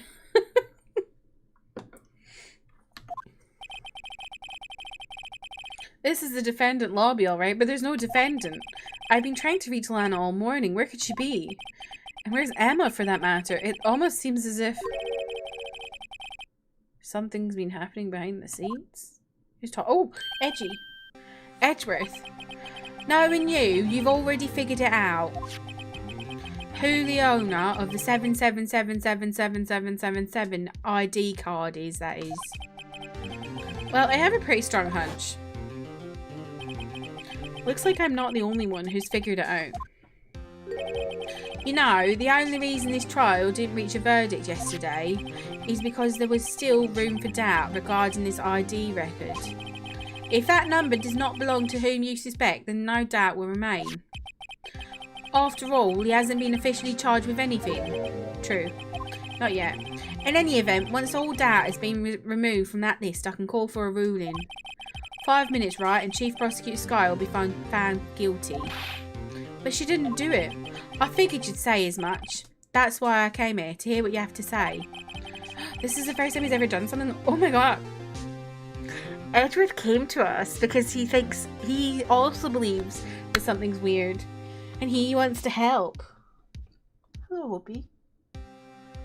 I've recently started calling Hope Buggy. I don't know why. But she just like, when she wakes up from a nap and she's all like scrunkly. You know how cats like get like all like when they wake up from naps? She just looks like a buggy then, you know? Like the name Buggy. She's just like, she looks like a buggy. So I just call her Buggy. Cats are always so funny after naps.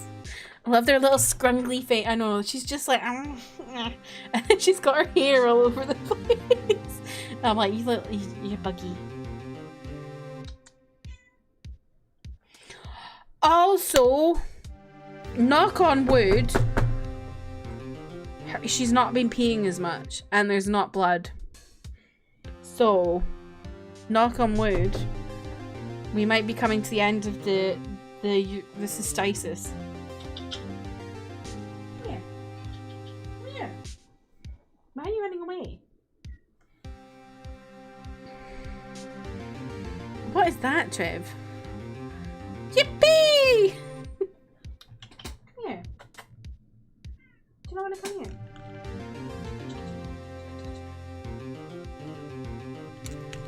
No?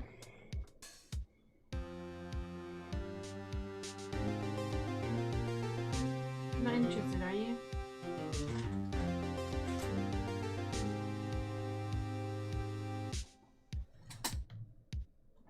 Nah, she's not interested. Lana's hiding something, and the only way we'll ever know the truth is to draw it out of her. The truth? Everything goes back to the SL9 incident. Don't be stupid. Today's the last day of the trial. We don't have time to reminisce about the past. That depends on you. If she's found guilty, you'll lose your only chance to find out what really happened. I'll think about it. See you in court, right? This is it. If I'm ever going to find out what Chief Gant has on her, it's now. Oh, lordy.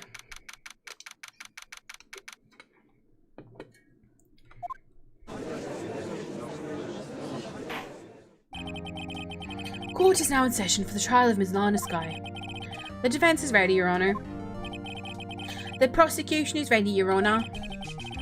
Normally, this is when the prosecution puts forth its opening statement. But before that, the police chief has a proposal to make. Chief Gant?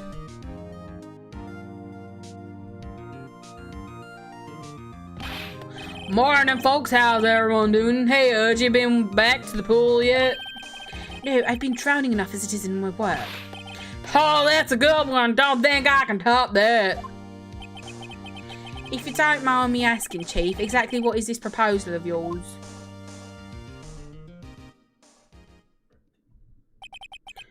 Lana, that is to say, the defendant, has asked me if she could speak directly to the court. She wants to do what? Haven't heard what she intends to say. I feel she should be granted her request. In the end, it should save everyone a lot of time and trouble.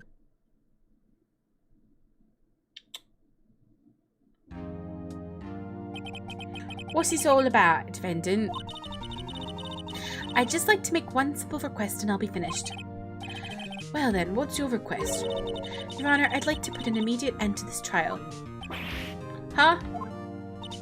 I confess to all charges against me.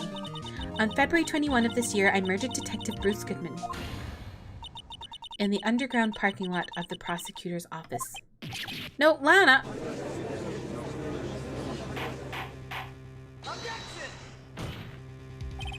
You can't.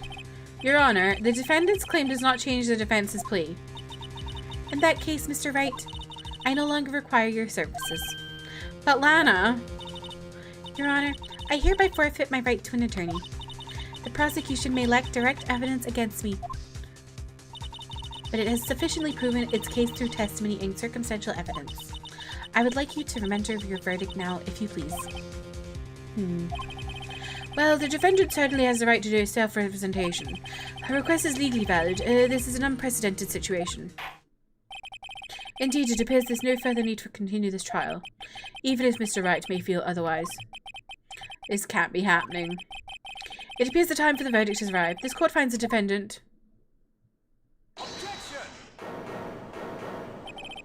One moment, Your Honour. Mr. Edgeworth. The prosecution has not yet proven the defendant guilty beyond reasonable doubt. Any ruling at this stage would certainly be premature. Come now, Worthy. I understand this is a difficult time for you, but why don't you just be a good little boy and keep your mouth shut, I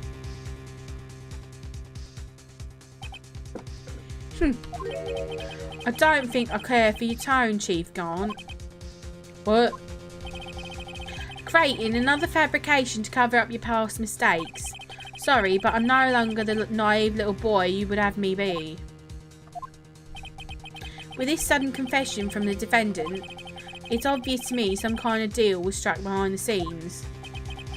Some kind of deal, Not everyone operates as you do, Worthy. I thought so. Your Honour, the prosecution would like to change its first witness. Oh, to whom? As its first witness, the prosecution would like to call Ms. Emma Skye. I request the court hears a testimony. Mr. Edgeworth, I am exercising my right to self-representation. I don't think we need to continue.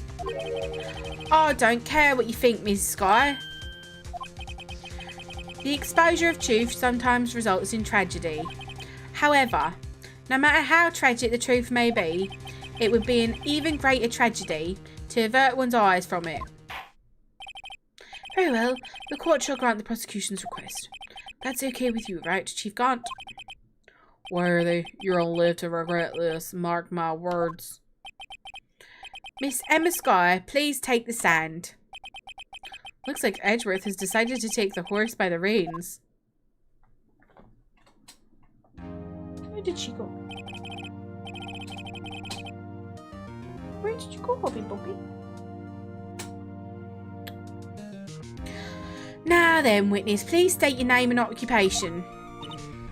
My name is Emma Skye. My occupation? I'm Lana's little sister and I want to be a scientific investigator. 2 years ago, You encountered the serial killer Joe Dark of the Joe Dark killings. Is this correct? Yes. I'm trying my hardest to forget about that, though. I'm sorry, but I'm afraid I'm going to have to ask you to recall those events one more time. Mr. Edgeworth, please remember this trial concerns the murder of Detective Goodman. Is an incident that was resolved 2 years ago really all that relevant? Yes, it most certainly is. That's dramatic, I know. It's so dramatic, this case. I'm obsessed with Edgeworth sounding just like a devil.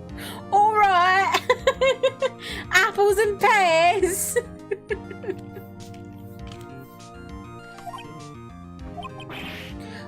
Well, okay then. He sure gave him fast. Now, please testify about what happened to you 2 years ago. The trip to yesteryear has finally begun. Gemma Collins. I'm claustrophobic, Darren! It's bound to lead to the truth behind this trial.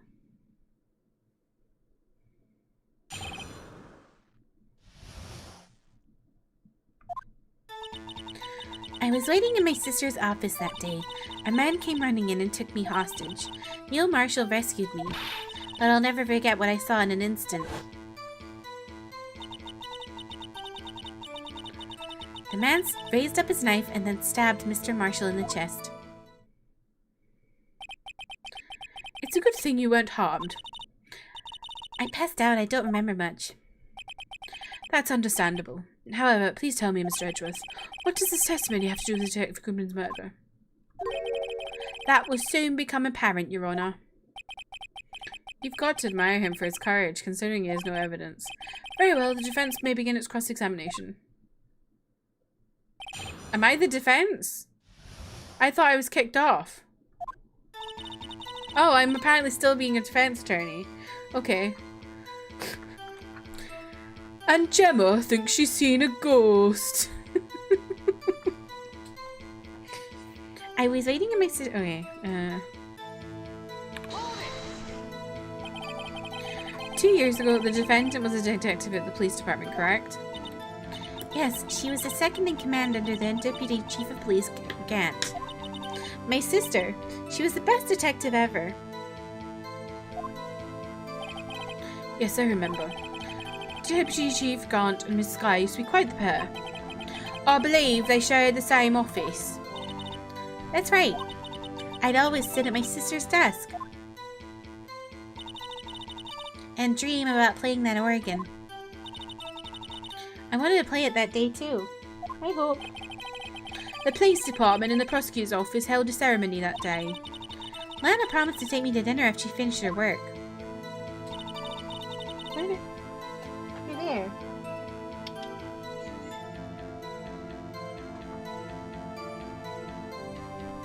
Shut up.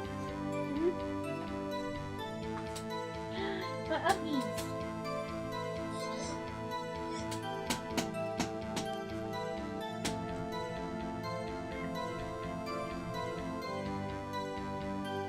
You're so cute.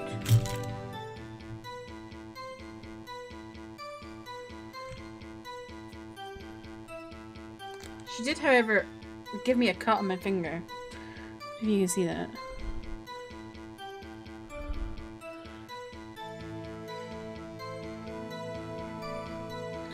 What? Why has Automod held that message? That was weird.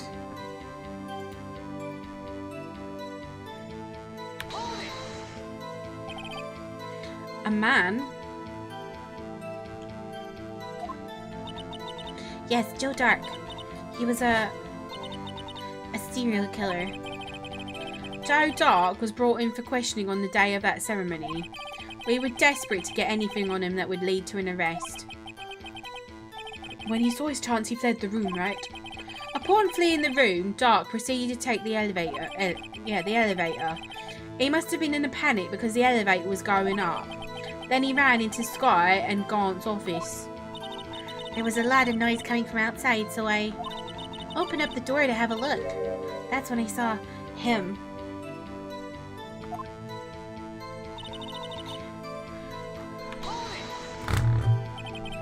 What was the prosecutor doing there? That day, there were 2 people present during Dark's questioning. Deputy Chief Damon Gahn and Prosecutor Neil Marshall. Almost forgot about that. Neil Marshall had just received the King of Prosecutors Award. Young and dedicated, he went straight to the questioning room after the ceremony. I assume that it would also be why he was the first to run after Dark. When Dark grabbed me, I thought I was as good as dead. And that's when Prosecutor Marshall came running in? I don't clearly remember what happened then. But...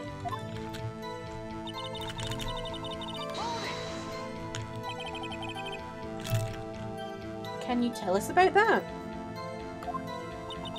Mr. Marshall jumped on Dark just then. The lights went out. The lights?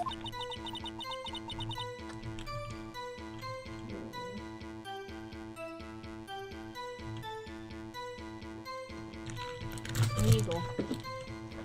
It was just about this time of year. There was a terrible storm going on and lightning struck nearby. So the electricity went out. Wait a minute. If it was pitch dark in that room, you shouldn't have been able to see anything, right? Right, but just then lightning flashed again outside. That sudden flash left an unforgettable image of the scene in my mind. I see. I told the detective about what I saw then. The detective? Yes, Detective Goodman was in charge of the case. Detective Bruce Goodman, the victim. So you spoke with Detective Goodman about this 2 years ago? Yes, that's what's so scary about this trial. And you told Detective Goodman about what you saw? Yes, but at the time the words just wouldn't come out. That's why I drew a picture. A picture? Yes, I think she mentioned that before. Well, Mr. Wright, have you heard enough? This picture the witness drew, I believe it has a very important meaning. But the list of evidence I was given 2 years ago didn't contain a picture. Witness, would you mind if we added this statement to your testimony? Yes, Your Honor.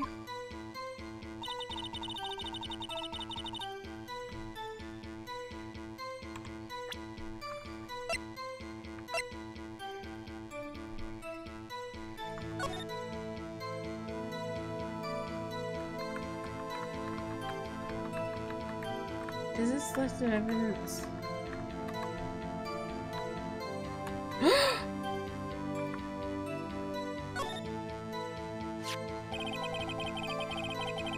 A picture is drawn on the back of the evidence list in magic marker. I've got a very bad feeling about this. Woo! Oh boy! Oh boy!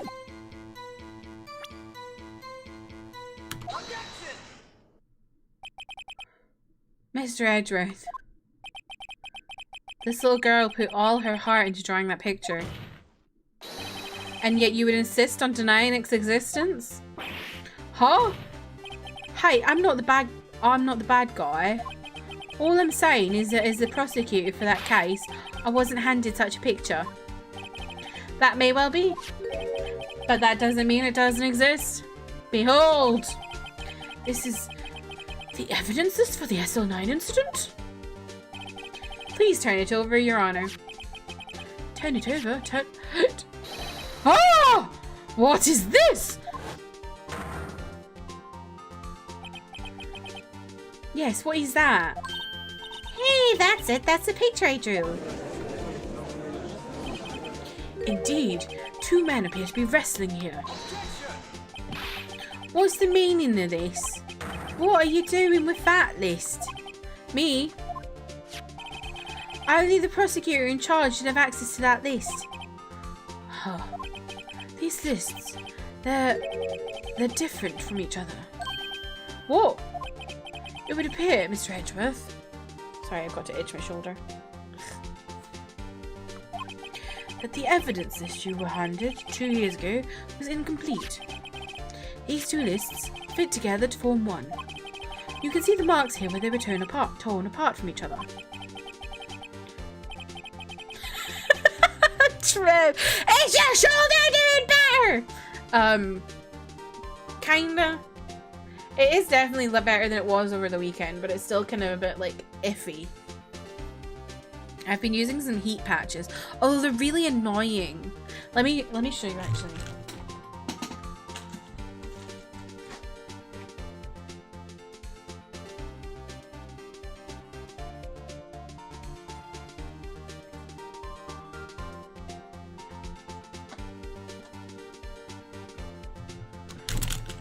So I've been using some some heat patches, right?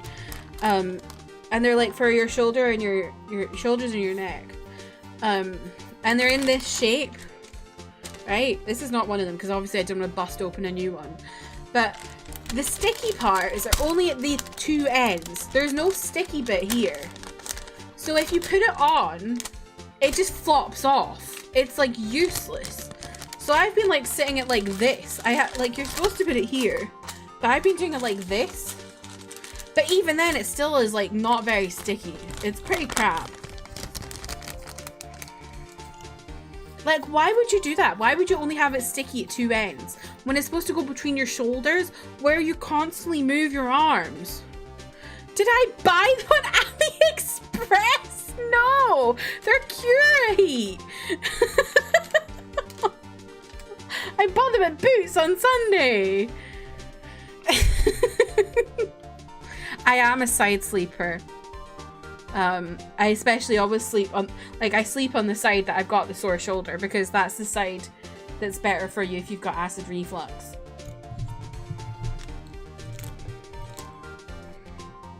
So yeah, it's unfortunate.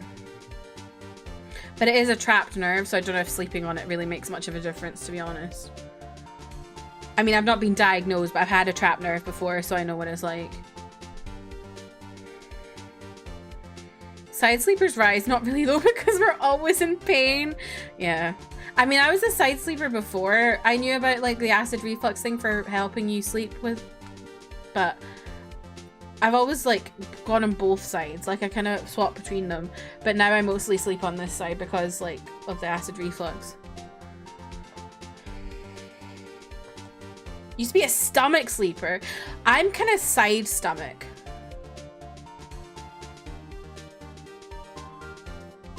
I don't know how to describe this. I basically sleep like this. Like this. So I'm like kind of on my stomach and kind of on my side at the same time. Like I have a pillow that goes long ways and I sleep like that on my pillow. I hope that makes sense. You sleep on both sides? Yeah, that's what I was like before I discovered about the acid reflux thing. Yeah, it's like, yeah, it's like a 3/4 position because I'm not on my stomach fully. But I'm not on my side fully. I'm basically in recovery position. I've just realized I'm in recovery position when I'm sleeping. Because I also normally have my leg up.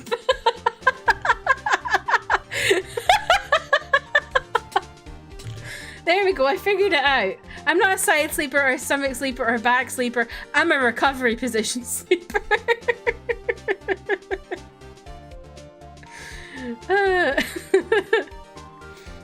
Sometimes I wake up like that, but I'm a left side sleeper, and sometimes my poor hip is like, yeah. The worst thing for me sometimes is I'll wake up and stretch my legs out, but sometimes when I stretch my legs, I like cause myself to get a cramp. And I don't know what it is. So I have to be really careful in the mornings when I'm stretching to just kind of slowly stretch out a little bit as I go. I don't know what happens, but I'll stretch my legs and then I'm in like searing agony. I don't know what I do.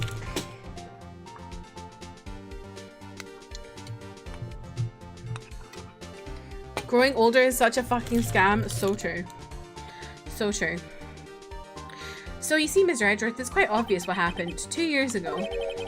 Only half of the evidence in that case ever reached you. What? What? That's quite funny to do in an English accent. Order, order. But Miss Skye, why did you draw your picture on the back of such an important list? Because that's what Detective Goodman handed me in the questioning room, Your Honor. Wait a minute. If this list was torn in half, then that means... Your Honor. Are you alright, Mr. Wright? Your eyes are bulging from your head. If the evidence list was torn in half, then there might be more of the drawing on the back of Mr. Edgeworth's list. Yes, that's quite conceivable, Mr. Edgeworth. Mr. Edgeworth? It's possible. Let's see. Is something wrong? Do we even have to ask? Sorry, Your Honor. There is indeed something drawn in the back of my list. It's that thing.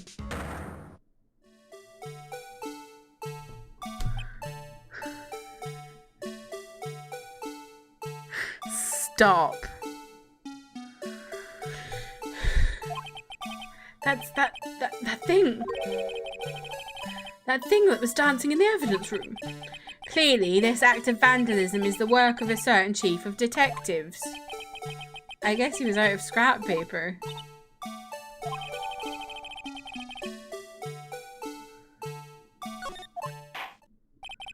Very well, witness. Will you please testify about this picture you drew 2 years ago? Huh? Oh, yes, sir, Your Honor. What's wrong with Emma? She seemed to be thinking about something when she was looking at the picture. Can be a magnesium thing. I don't know if I take any, but sometimes a deficiency equals muscle cramping. Maybe. I don't know. It's really... I don't know if it's cramp or what. It feels like I'm like pulling something. Like it's like something's like being pulled out of where it should be when I stretch. But it just makes no sense because all I'm doing is like stretching my legs out. I'm not like doing anything overexerting. I'm literally just stretching my legs. And it's only when I'm lying in bed and I've just woken up. But yeah, it hurts. Went through a period of getting leg cramps at night, but it was only for a few months. And I have no idea where they started. That's so annoying. Ugh. Ouch. Edward's stress face makes it look like he hasn't slept in 4 years. I don't think he has, to be honest.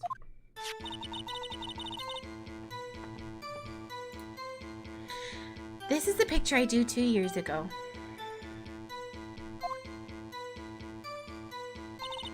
The flash of lightning was so bright all I could see were shadows. After that, I must have fainted. This picture shows exactly what I saw in that instant. To think a flash of lightning could burn such an image in your mind. Thanks to that, though, she was able to show us exactly what she saw. Well, I don't see any contradictions here. This clearly shows Joe Dark about to murder prosecutor Neil Marshall. Does it fuck? The defense may now begin its cross-examination. Maybe you tense your legs in your sleep? Maybe. The Adore VP taking what? What?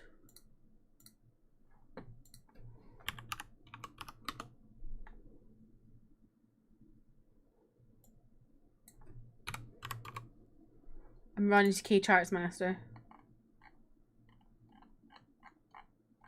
Oh, it's not even there yet.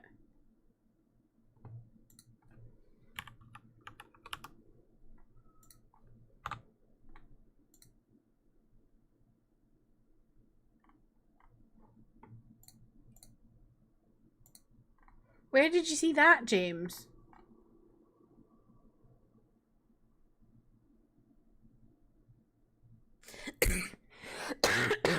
Emmy, welcome in. How are you?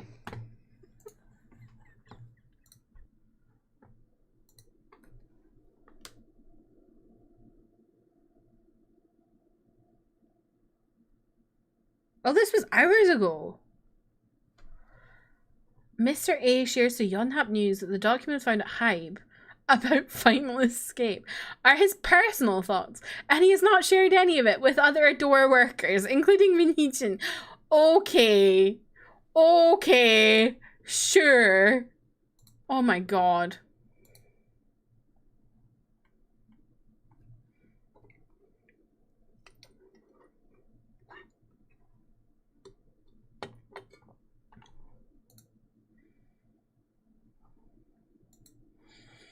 God's sake. This is a picture I drew 2 years ago. The flash of lightning was so bright, all I could see were shadows. After that, I must have fainted. This picture shows exactly what I saw in that instant. That's strange. She claims this is exactly the scene that was been printed in her mind. And yet, there's clearly a contradiction here.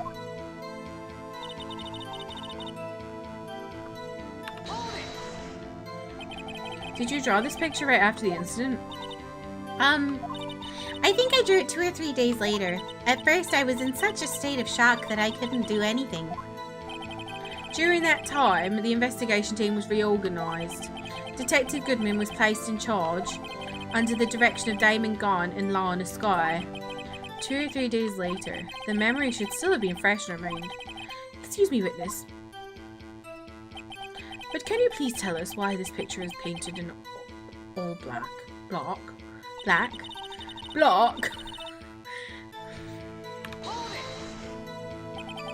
So at the time you didn't even know it was Mr. Marshall who had come to your rescue? No, I couldn't see him clearly. The lightning was so bright. I was knocked to the floor. You were knocked to the floor?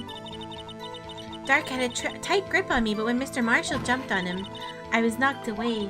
I turned around, and that's when the lightning flashed. Pardon me. Poor Emma, I'm just glad she wasn't hurt. What happened after the lightning flashed? Minnie Jean totally hasn't seen those documents. Absolutely not. No. 100% never seen them. Don't know what you're talking about. You mean you didn't see the actual murder take place? No, I'm sorry. The flash of lightning only drove off the darkness for a split second. Not only that, but the trauma of the situation understandably caused the witness to faint. Do you really need to torture this girl any further? What? Hey, I'm not the bad guy here. Anyway, this picture.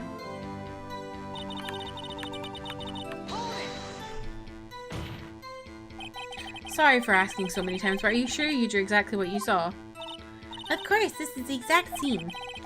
It wasn't influenced in any way from your talks with the detectives. Are you insinuating we somehow manipulated her memory, Mr. Wright? Oh no, of course not. I'd better watch out or he might find some way to cut my salary. I drew this picture before I heard anything from the detectives, so I don't think anyone's story would have influenced me. Mr. Wright, is there something that's bothering you about this picture? Huh? Oh, well... That's strange. She claims this is exactly the scene that was imprinted in her mind, and yet there's clearly a there's clearly a what is the contradiction? Let me have a look.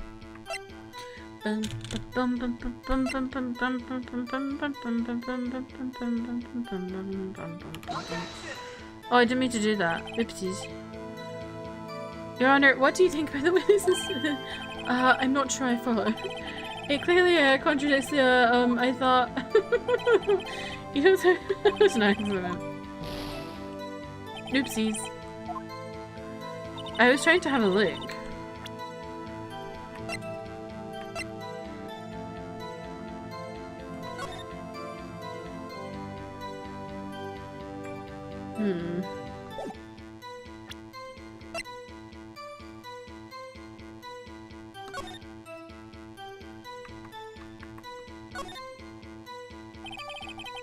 Clear handprint can be seen on the leather cloth. The print belongs to Emma. I think I'll keep this information to myself. Okay.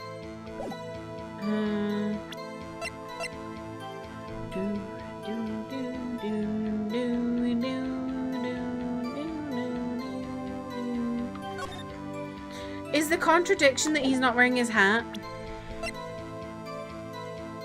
Oh! He was stabbed in the back!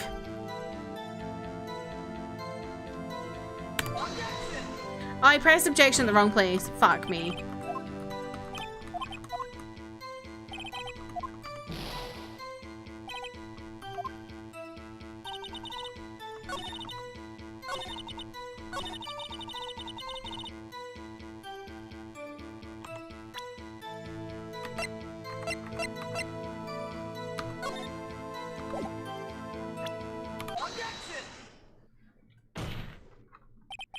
I hate to be the bearer of bad news, but this picture the witness drew contains a blatant contradiction.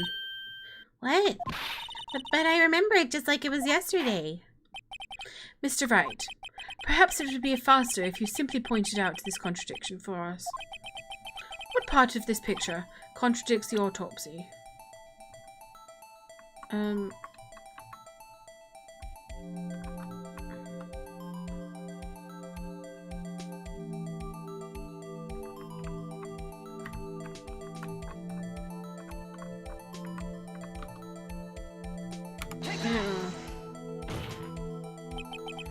I think it's... Oh, no, that's not that.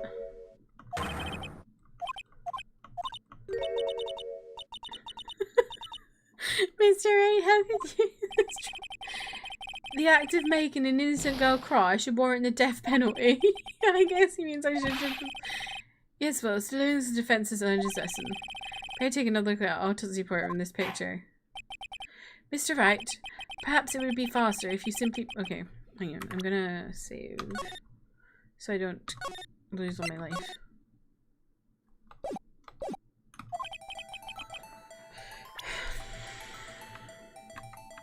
Is it this?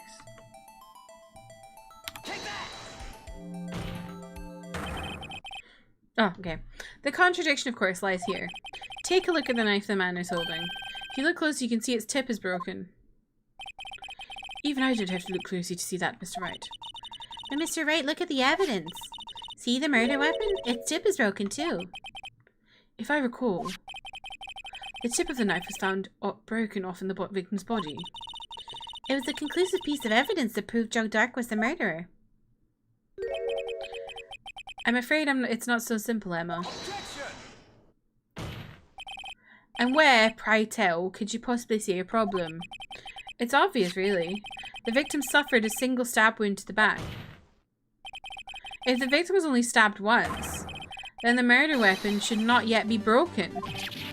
Oh, what's the meaning of this? Perhaps the knife was broken beforehand. Sorry, but I'm afraid that's not possible. The tip of the knife was found inside the victim's body. If it was broken beforehand, it couldn't possibly wind up there. That's right, but what does this mean? The tip of a knife was undeniably discovered within the victim's body. The only possible explanation was the witness's memory is mistaken. That's why I asked her so many times if she was sure she remembered correctly. I believe you were annoyed at the time, but she was sure she remembered correctly. But there's no other way to explain this inconsistency. Not so fast, Mr. Edward. There's another explanation. Have you forgotten already? About a little something called falsified evidence? You're treading on thin ice, right? All I'm saying is that this broken knife tip might be the piece of evidence that was forged. You can't deny the possibility. No. Oh! Oopie. Order, order, order! Are you saying the investigation really was corrupted? Your Honor, please allow me to once again go over the events that took place the day of the murder. The police department and the prosecutor's office were holding a ceremony that day. I don't know why I did this, but I did this. After receiving the King of Prosecutors award at the ceremony, Neil Marshall questioned Joe Dark along with Damon Gant. During this questioning, Joe Dark fled the room. Prosecutor Marshall chased after him and was killed by Dark. It is my belief that somewhere in this story, there is a lie.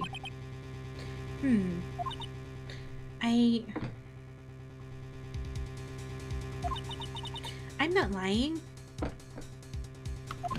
The man really was holding a broken knife. If that's true, then there's no other way around it. This could not have been the actual murder weapon. It's the trophy. There must have been another broken knife. What are the chances of there being two broken knives? Another broken knife besides Joe Dark's. Could there have been one? There is another one. If the witness is this adamant about the accuracy of what she saw, it can't just be explained away by a simple observational error. Mr. Wright? In that instant, Emma really did see a broken knife. I assume then that you have some information about this other broken knife. If so, please feel free to enlighten us. The murder weapon was already broken prior to the murder. There's only one other way. Take a look at this. Here's the real murder weapon. Is it this? If anything's broken here, it's you. Huh? I'm sure this must be all very amusing to you, Mr. Wright. But may I remind you the fate of Miss Sky hangs... Oh no! Oh no! Sorry, Your Honor. Please give me another chance. I'm gonna save because I'm dying here. I'm dying!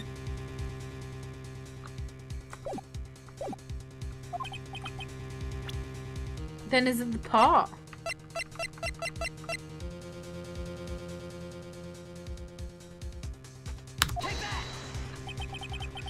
Oh no! Huh? Oh no! I'm dead. I'm D-word. Oh no, I'm D-word. It's over. It's Jover.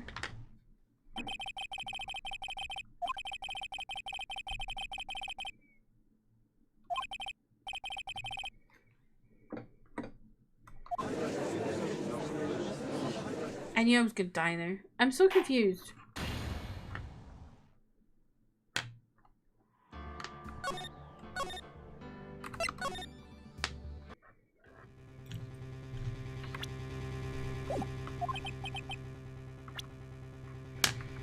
So what is it then?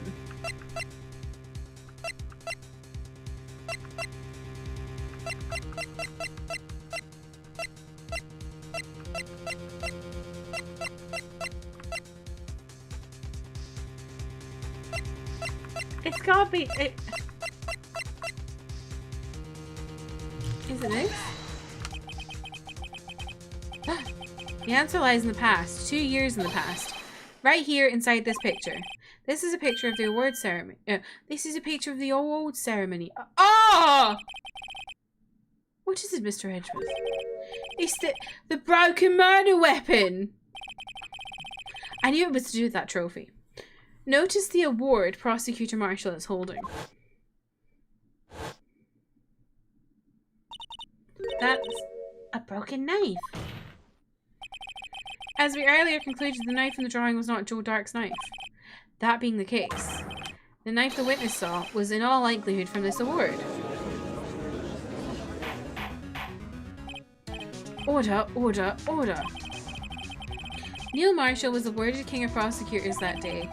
As an award, he was given this broken shield and knife. When he chased after Joe Dark, he pulled out his knife. Being a prosecutor, he did not carry a pistol. His broken knife was the only weapon he had in this dangerous situation. But that can't be. Oh, and why not, Mr. Edgeworth?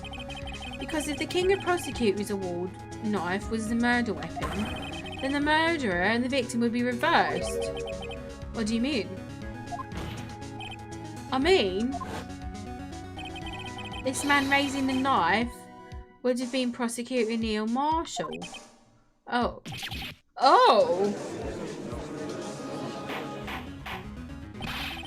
But the prosecutor was the one who actually died. That's true. What's going on here? It seems Mr. Wright has been a bit too eager to jump to conclusions. Wait, I remember now. I remember everything. Witness? Mr. Edgeworth, What is it? could you show me your evidence list again, please? Is this the one with that picture scribbled on the back?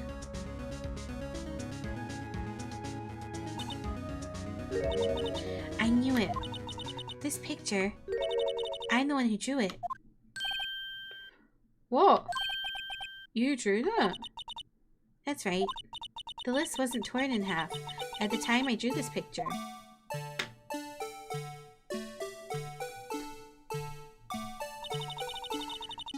All this time I've been trying so hard to forget. I must have locked this part away deep inside me. Perhaps it would be best if we added this to the witness's testimony. Would you please tell us what you recall, Miss Sky? Yes, Your Honor. First the knife mix-up and now the blue badger. This should be interesting.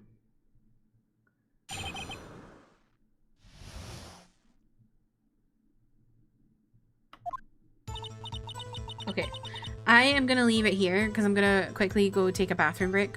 But I will BRB. I thought I'd leave it here because it's got the tunes.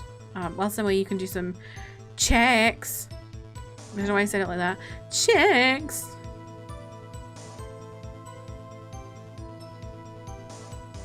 Oh, I'm not very blessed, but I'm very cursed. What a wonderful day. Yeah, I will BRB.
Hello, I'm back. How are we doing? Oh, Holly, you're thirsty. Get yourself a drink.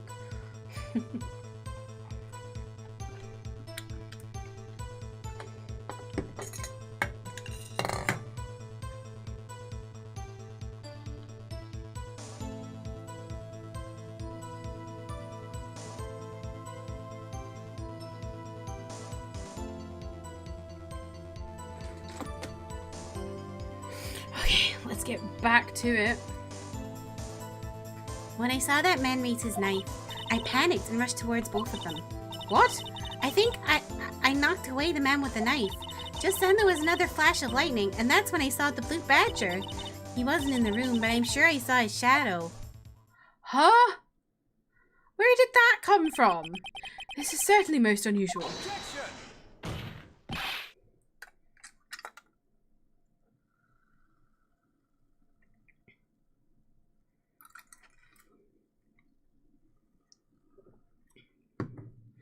Try impossible. The chief of detectives hadn't even designed him until this year. That would mean he didn't even exist 2 years ago? Yes, well, the defense may now begin its cross-examination. Stop, please. Don't pursue this any further. Lana? What's the meaning of this? Please remain seated in the defendant's chair. But you can't do this. I've already confessed to the crime. Why can't you just leave it at that? Chief Prosecutor Sky.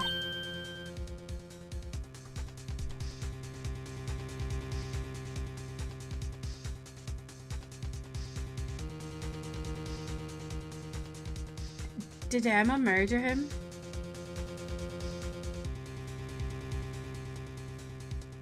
Did Emma accidentally kill Marshall? Oh no. Oh no. Not again. Not another child accidentally killing someone. We've already come this far. It's too late to turn back. Silence. The defense will now begin its cross-examination.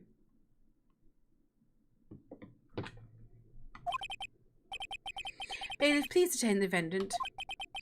It seems we're finally getting to the core of the matter.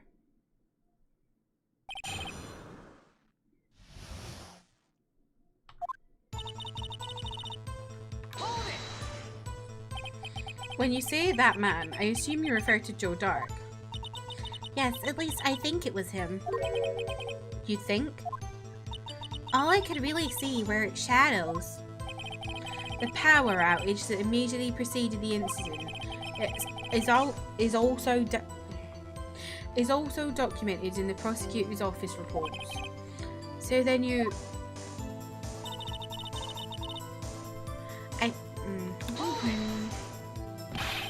Why would you do something so dangerous? What else could I have done?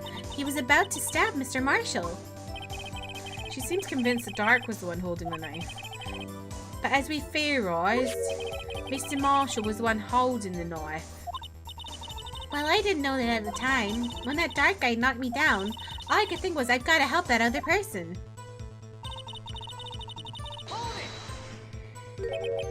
What do you mean you think? It all happened so fast. And I was in shock. I don't remember everything clearly. What I did, it's all kind of a blur. Miss Sky was almost killed before she was witness to a murder about to take place. With so much happening in the matter of seconds, a little disorientation is only natural. I saw the man about to stab the other person, who I thought was Mr. Marshall. I knew I had to stop the man with the knife. What you did was very brave, young girl. So then what happened next? Just then there was another flash of light. Oh, I don't want to read that again. Are you sure about this? Of course, see? I even drew a picture of him here. But it was the chief of detectives who thought of this hideous beast. And that was just this year. The blue badger didn't exist 2 years ago. It's all quite verifiable. I know it sounds strange. I was surprised too when I saw him at the police department. I had this nagging feeling that I'd seen him before somewhere. The vase? Is it the vase? Now I finally remember. Oh, brother, this guy stinks. Just when you thought that thing had caused enough commotion. Tell us, where in the room did you see him dancing?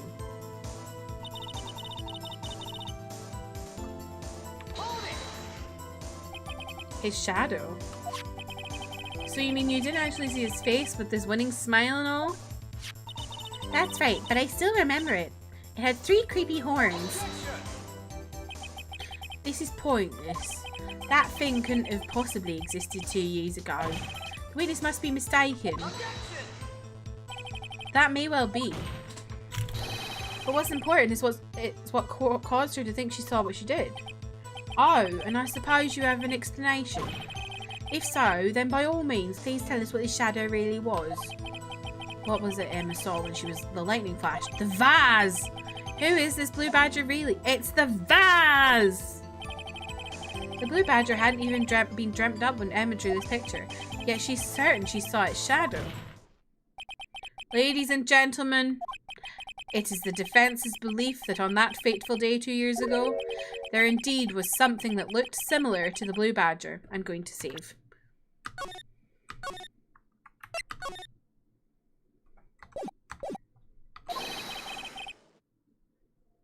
Something that is now sitting in this very room. Mr. Wright?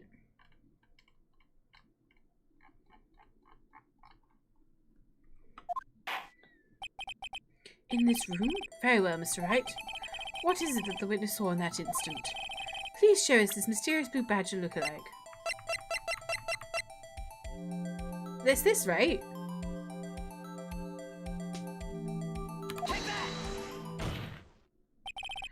The mysterious blue badger was in fact this. But that's... what exactly is that? I believe it's some sort of jar. But Mr. Wright, that doesn't look anything like the blue badger. Indeed it doesn't. As it stands now, it's just a plain jar. However, what if we were to change our viewpoint? Our viewpoint? I've got to show them the correct angle to look at this from. Oh god.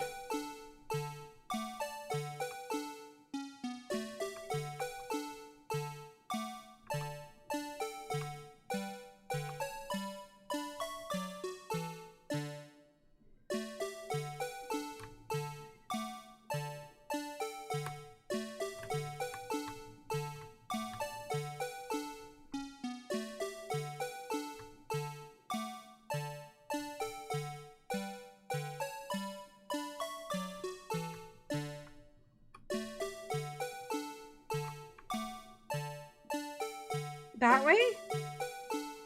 I feel like that looks about right.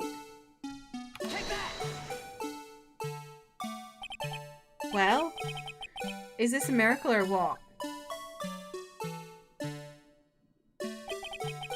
No one can possibly deny this jar's resemblance to the blue badger. No. It can't be. Order! Order! The defense has proven its claim. The mysterious blue badger witnessed on the day of the crime was actually this. Although we enjoyed Mr. Wright's dramatic performance, one question remains. What's your point? What do you mean? So, that badger thing was actually just a jar. That doesn't change anything. I'm afraid that's where you're wrong, Mr. Edgeworth. You see, this changes everything. Indeed? Very well then. Please tell us. What's different now that we know the witness saw the jar? Oh, shit.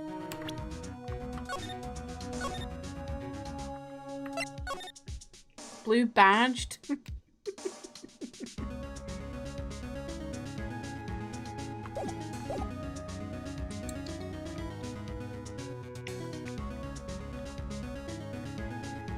Murder weapon? Because it had blood on it, right? So surely it's the weapon. Allow me to take these in turn. At the moment of the murder, the witness saw this jar. At a very specific angle, I might add, Mr. Wright. Yes, well, knowing this, where could she have seen this jar? Where? The location of the jar is shown in the picture taken on the day of the crime. It's on a shelf in the office of Damon Gant. But the body was found lying near Lana Sky's desk. The witness testified so herself. Yes, and it is these two facts that reveal what actually transpired. You see, the struggle between Dark and Marshall did not take place in Lana Sky's office. It happened on the other side of the room in Chief Gant's office. Are you implying the murder involved moved the victim's body from Damon Gant's office to Lana Sky's office? Yes. Why would he do that? There's no reason. Exactly. If there wasn't a reason, he wouldn't have gone through the trouble. The only logical conclusion is that there was a reason. Do you know what that reason was, Mr. Wright? I finally figured it out. So this is why Lana tried to stop the trial. Because it was Emma that did the murder. Right? It's too late to quit now, though. Please recall the witness's testimony. She said she knocked away the man who was holding up the knife.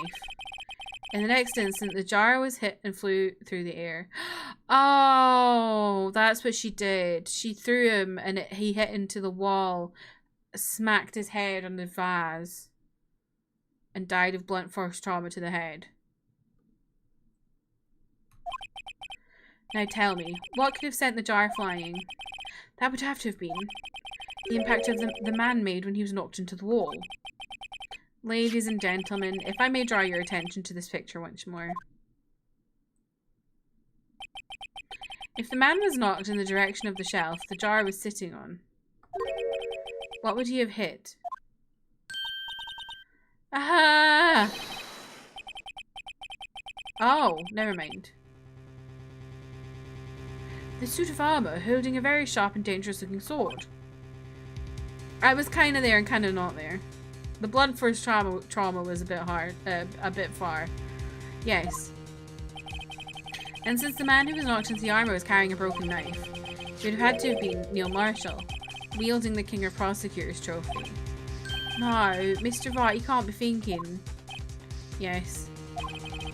There is another possibility of what actually transpired in that room. Another possibility? Of course, the perpetrator would have had no idea, but nevertheless. I don't know if I can go through with this. Oh, why am I tearing up a bit? Oh, poor Emma. Mr. Wright, what's the matter? If events took place as the defense theorizes, then the outcome is obvious. In that moment, assuming the man in the sky knocked away was actually prosecuting Neil Marshall.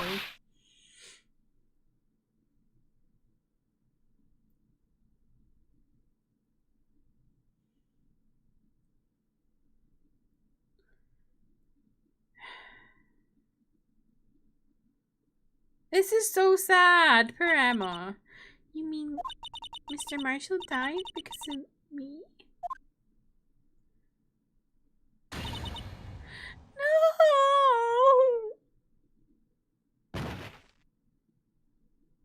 Oh, Emma. I never imagined her testimony would lead to this. So it was the witness who took the victim's life, and then proved so with her own testimony. This is unprecedented.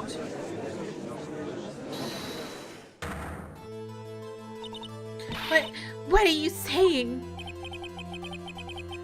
I'm sorry, Miss Skye, but given the circumstances, Joe Dark murdered and prosecuted Marshall.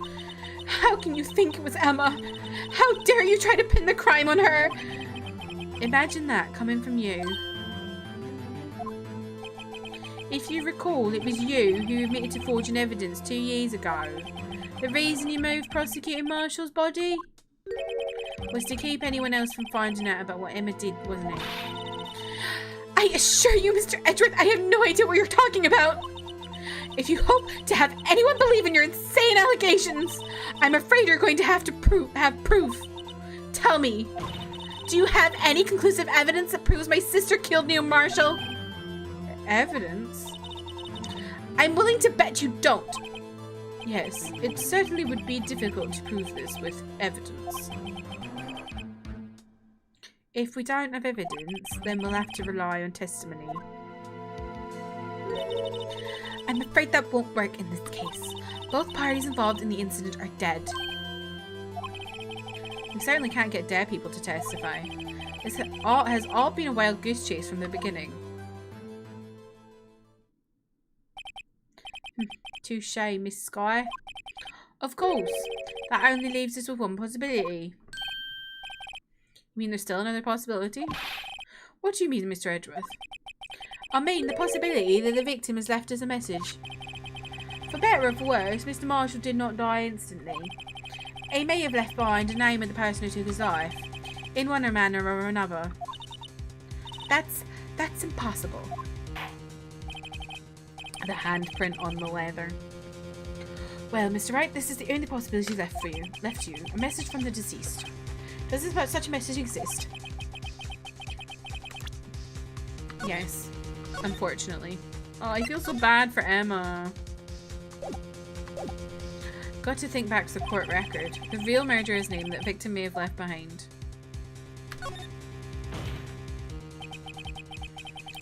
This message from the deceased is already in our possession. Mr. Wright! Will you stop and nothing to prove my sister a murderer? Do not be mistaken, Miss Sky. Our purpose is not to accuse Emma of any crime. There is only one thing we seek. The truth. No matter how painful it might be. The thing is, we're getting the truth of what happened to Marshall. Then what happened to the fucking guy that was stabbed? That Lana had to tidy up. Did Gant stab him? Now then, Mr. Wright, please show us the piece of evidence that conveys the message from the deceased. This is the message from the deceased. Right. Now then. This is the message from the... Oh, no. Never mind. Don't know. Ah. Oh, it wasn't that. I thought it was that. I thought for sure it was that because it had the fingerprints on it.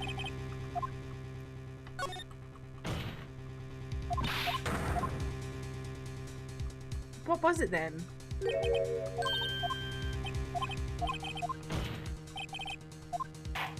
Ugh.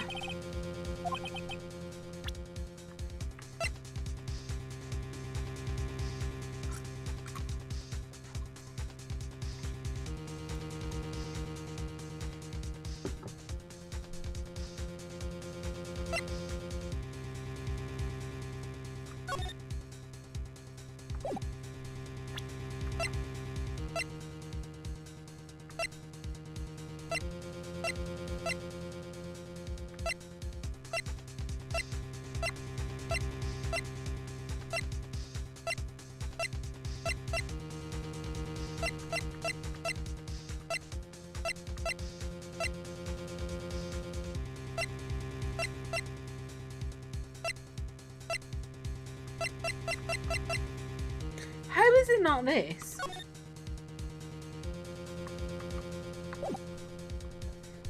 What is it?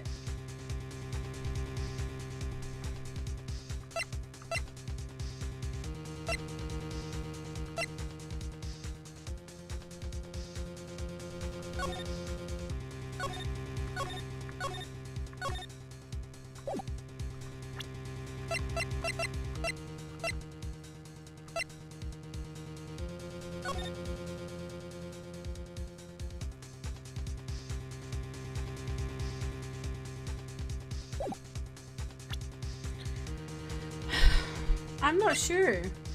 I'm really confused.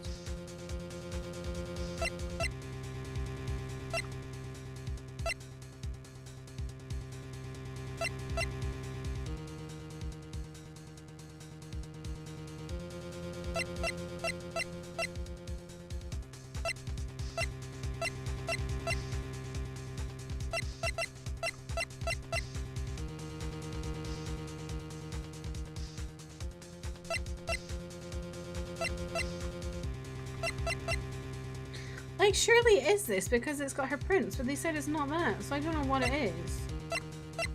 Let me try this. I don't know. No, wait, I can look at that. Hang on.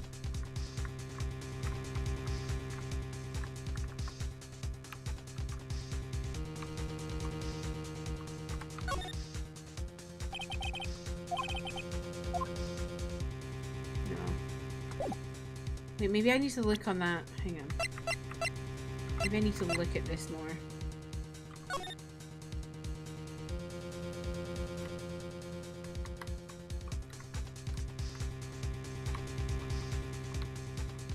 No. Oh, I don't know.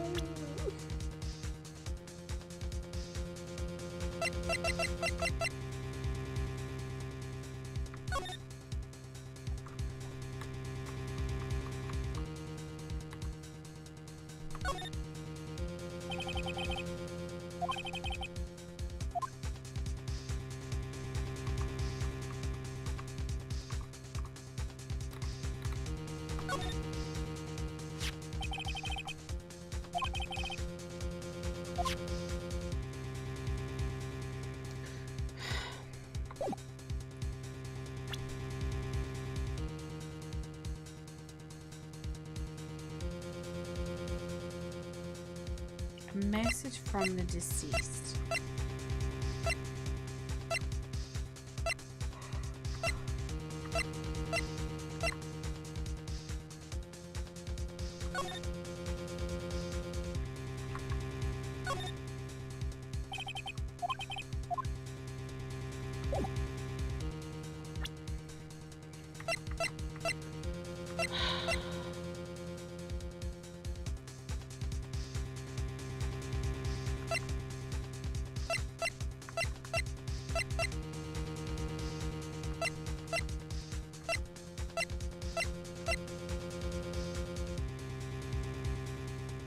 I'm gonna try this. It's going to eat. I don't fucking know. Is this a message from the deceased? Oh. What the hell is it?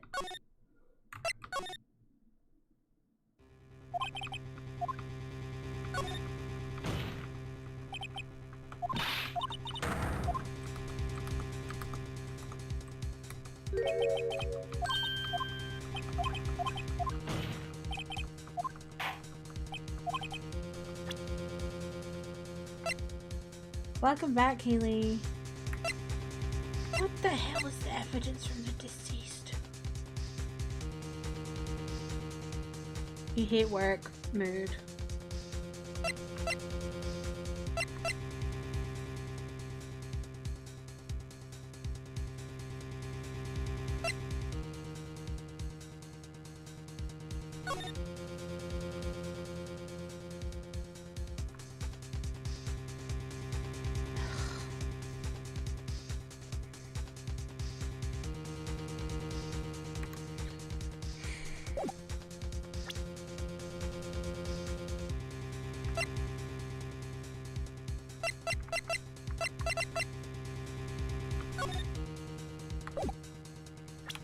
I'm just trying everything at this point.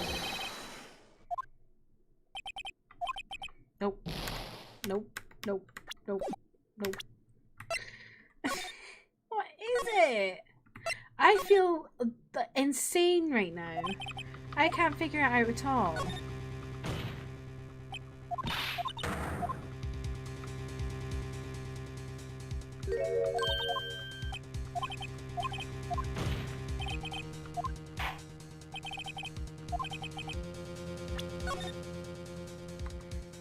Well, it's not my bloody law badge, is it? Is it the vase?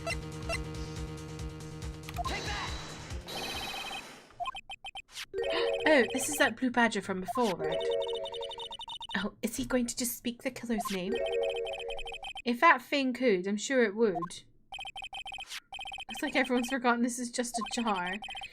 A message was left here on the surface of this jar. What do you mean? No. What do you mean? If you look closely, you can see a faint trail of blood in this jar. It looks like someone wiped the blood away. Yes, but notice, for some reason, blood on some of the fragments was not wiped away. Yes, there is a line here drawn in blood. So what you're saying is these dots were once lines. Prosecutor Marshall did not die instantly. He used a few precious moments left to him to leave behind the message. One that someone apparently wiped away, but blood must have seeped into the jar where the lines changed directions. Precisely so. All we need to do is connect these points, and the victim's message will become apparent. No! Mr. Wright, what kind of message did the victim leave for us? Your Honor, I believe these bloodstains will reveal us the answer. I've got to connect these dots to make letters. There's only one thing the victim would have written, given the circumstances. His murder... Did that just have a little smiley face?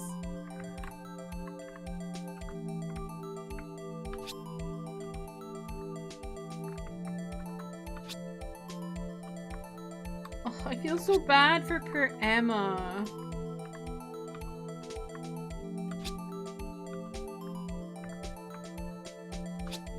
I know, the murderer's name's Smiley Face.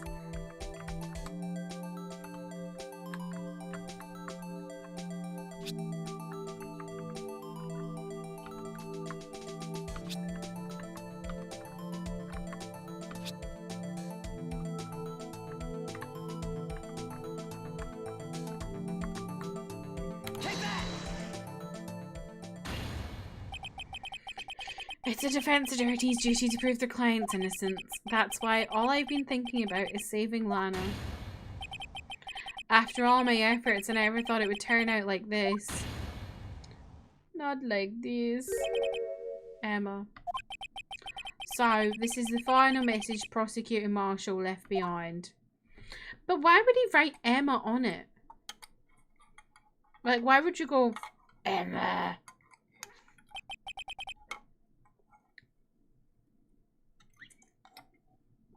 Like, why would... I don't think Officer Marshall, like, I don't think he would, like, want her life to be over. So, like, why did he leave that message? That's so weird. Of all people, she may not have meant it, but in the end, the one who took the victim's life was Emma Skye.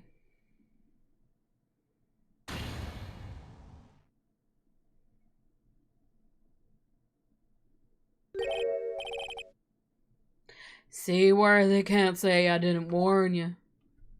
Ugh, I hate this guy. Chief gone. Do you understand the implications of what you've done? What are you talking about? 2 years ago, Joe Dark was sentenced to death. He was convicted because of his final murder. I believe you were the prosecutor in the case, were you not? Ah! Yes, were they? Because of you, an innocent man was sentenced to death. Not only that, but you used forged evidence to ensure his conviction.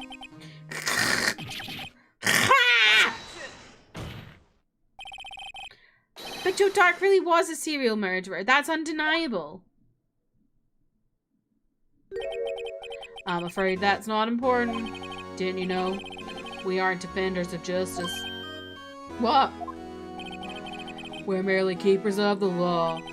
Sentencing a man to death, it's no light matter. Even if there wasn't any cover-up or evidence forgery, ultimately the responsibility falls on the prosecutor in charge. Leave him alone. Despite what anyone may say, this fact cannot be denied. I'm going to put you in jail. They might have sent an innocent man to his death. How can he just stand there like it wasn't his fault? Order! Order! Order! Order! No worries, Kate. Have a good sleep. Your Spotify keeps pausing itself. You're being haunted. Ooh.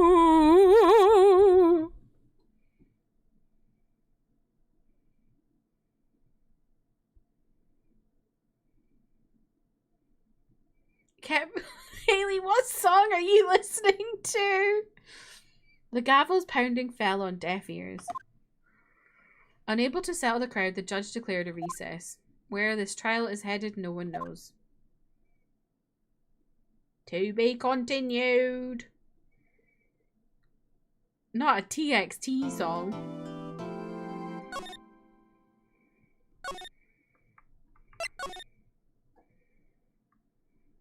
Is there a ghost in chat? I don't know.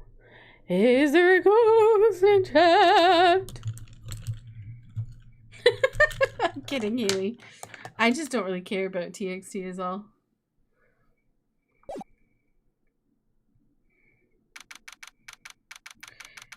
Gemma thinks she's seen a ghost. Claire thinks he's seen a ghost.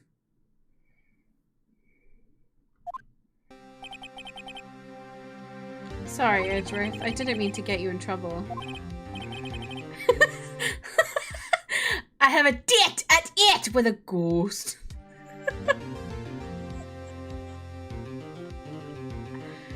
Don't worry about it. This is my problem, not yours. Hope I'm not interrupting anything, pals!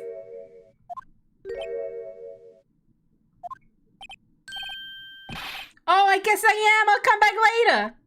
We were just having a couple's heart-to-heart. Gumshoe, your timing. Wait, Detective Gumshoe, what is it?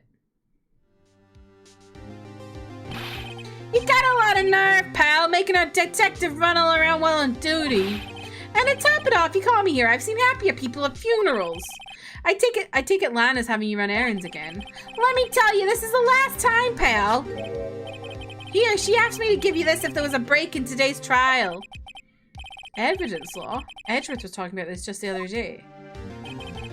You must know the 2 rules of evidence law. Rule number 1, no evidence shall be shown without the approval of the police department. Is that right, Mr. Wright? It seems so. You could at least study some evidence law, really. The chief prosecutor also wanted me to give you a message. A message? She said if you're planning to take him on, you're gonna need this book. Him? I guess I'll need to give this book a thorough read. Him being Detective Gant. Doesn't look like that book will do you any good now, though. All that's left now is the chief prosecutor's sentence. That's where you're wrong, Detective. Huh? Haven't you figured it out yet? Why I'm still sitting in the prosecutor's seat, despite all these allegations being thrown at me. Mr. Edgeworth! The real trial today hasn't begun yet. What? What else is there left to do? Your credibility's been overruled, with this forged evidence you're unaware of. Emma Skye found out she's unwittingly caused a man's death. And now you're telling me you want to do more? You gotta be kidding me, pal! You're missing the point, Detective. Lana didn't murder Detective Goodman. She merely stuck a knife into his dead body. That means the real killer is still out there. What? And we're going to expose him, no matter what it takes. This case has hurt too many people. It's time to bring it to an end. You're going to jail, Detective Gant!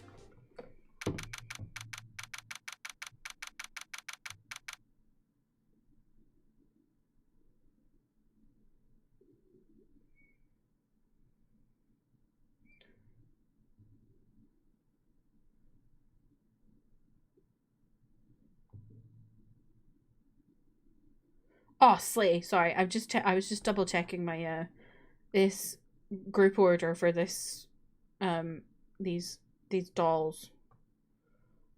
The plushies, and I have been guaranteed. I'm secured. Getting my fluffy hand-bin hamster. The voice acting is so good. Thank you, Haley.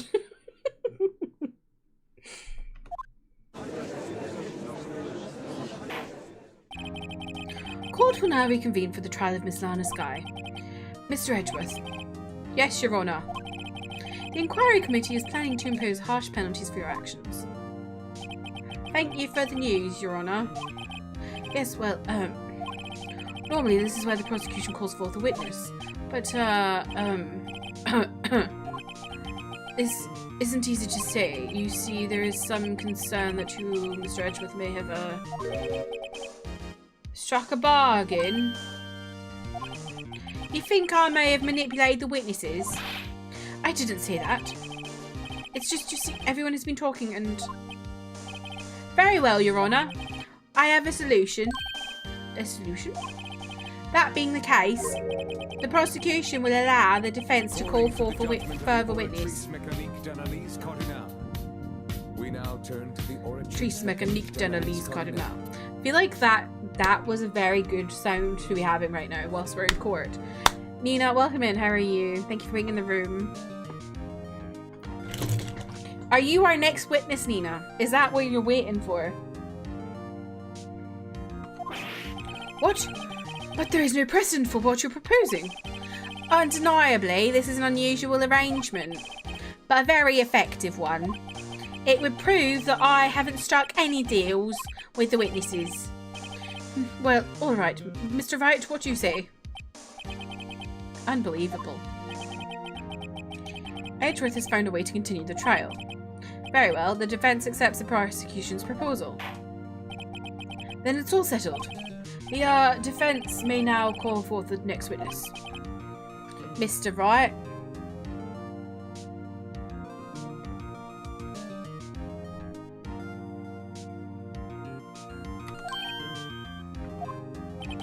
You do realise this is your last chance. If you call the wrong witness, this trial is as good as over. Oh god, I save.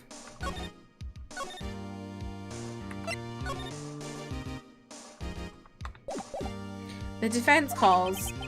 The time's finally come to bring out the real murderer.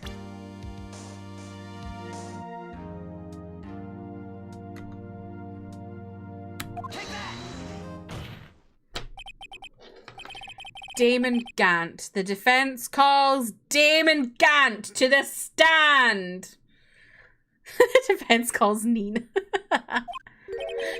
Damon Gant? What does he have to do with anything? As the defendant's partner 2 years ago, Mr. Gant has first-hand knowledge of the crime. I feel we should hear what he has to say about it. As luck would have it, he should still be in the courthouse. He would also be the least likely to have been manipulated by me in any way. Wouldn't you agree, Your Honour? True. All right, bailiff, please escort Mr. Gant to the stand. Damn it. Witness, please state your name and occupation. What is this, some kind of practical joke? I was just on my way to lunch. Your name and occupation, sir. Are you sure you want to do this? Your name and occupation. So, you want to play hardball, huh? Please, Mr. Gant. Fine. My name is Damon Gant. I'm the acting chief of police. Now then, Chief Gant, the court requests to hear your testimony. Oh, righto. What's with the grim face? First, let's clear up this SL9 incident. Oh, you mean that time when Lana's sister murdered the prosecutor? Personally, I think it's been made pretty clear already. There are still some things unaccounted for. Oh, like what? Like the role you played in all this. Son, either you're very brave or very foolish. You are aware, of course, that a police chief has all kinds of weapons at his disposal. Eh?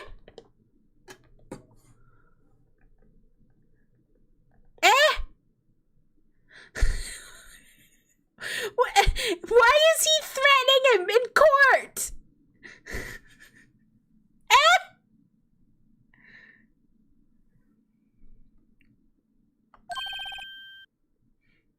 Weapons? Sure, take my testimony for example.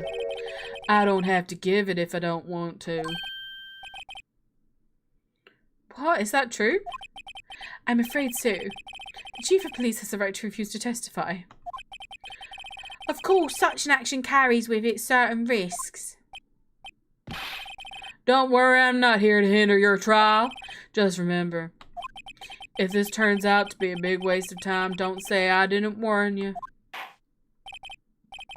Very well, the witness may now begin his testimony.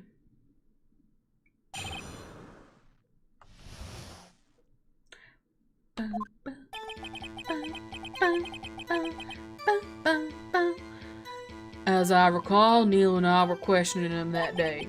To make a long story short, we slipped up. That power outage didn't help either. When I went to my office, I found Lana there. Apparently, she'd already arranged the crime scene.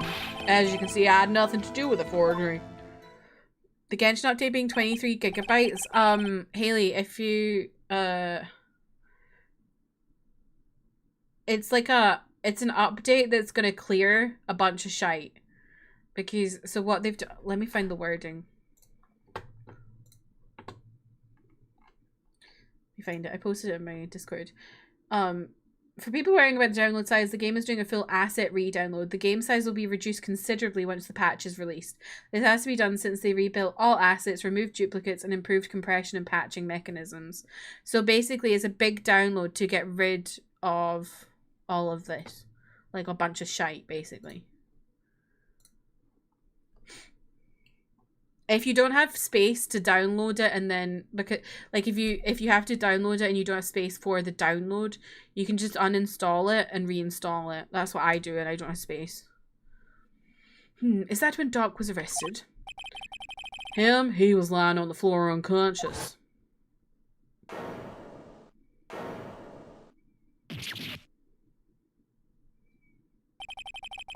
When Emma sent Neil flying, it seems Dark bumped his head. I see. Everything seems pretty clear-cut. If the police chief has the right to refuse to testify, then I'd better hit him hard and fast.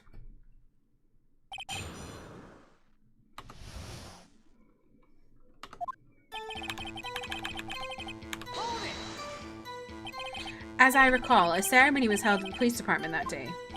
Yes, that's right. I guess you could say I'm a workaholic.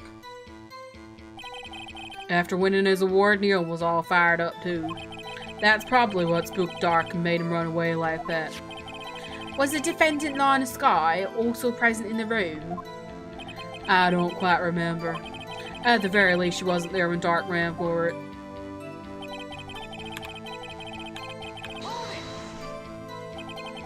So the two of you ran immediately after him, right? That's right, but Dark made it to the elevator first. So Neil and I split up. He went upstairs and I went downstairs. I guess you could say he got lucky. The man died? What do you mean he got lucky? What's this about a power outage? Oh, that. The elevator stopped all of a sudden and I got shocked in my life. Well, probably not as shocked as Neil was when that knife went into his heart, though. What is wrong with this man? That's not funny.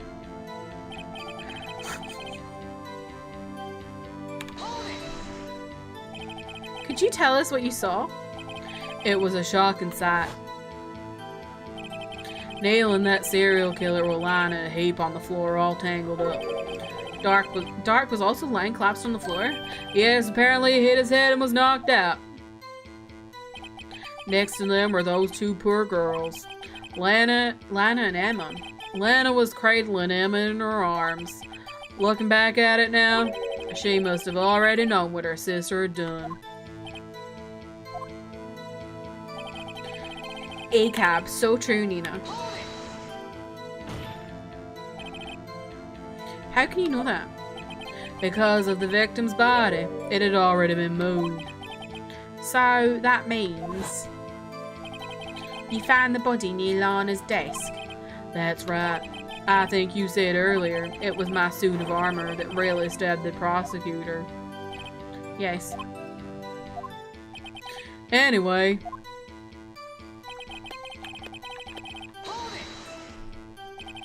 So you're saying that the forgery had already taken place by the time you arrived at the office?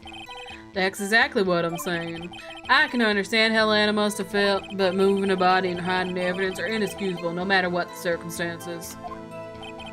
Is that how it really went down? Staring at the witness won't do you any good, Mr. Wright. If you're gonna stare at anything, you'd be better off staring at the court record. Were they always a smooth talker. But which piece of evidence ties Gant to the forgery? Lana did admit to forging evidence, but that can't be the whole truth. Somehow I've got to link Gant to the incident.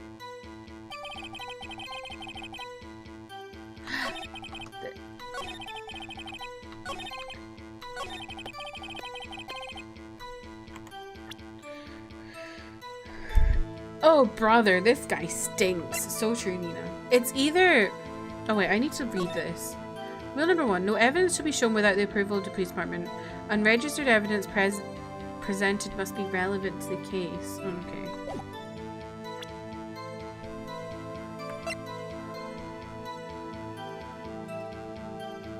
It's either that...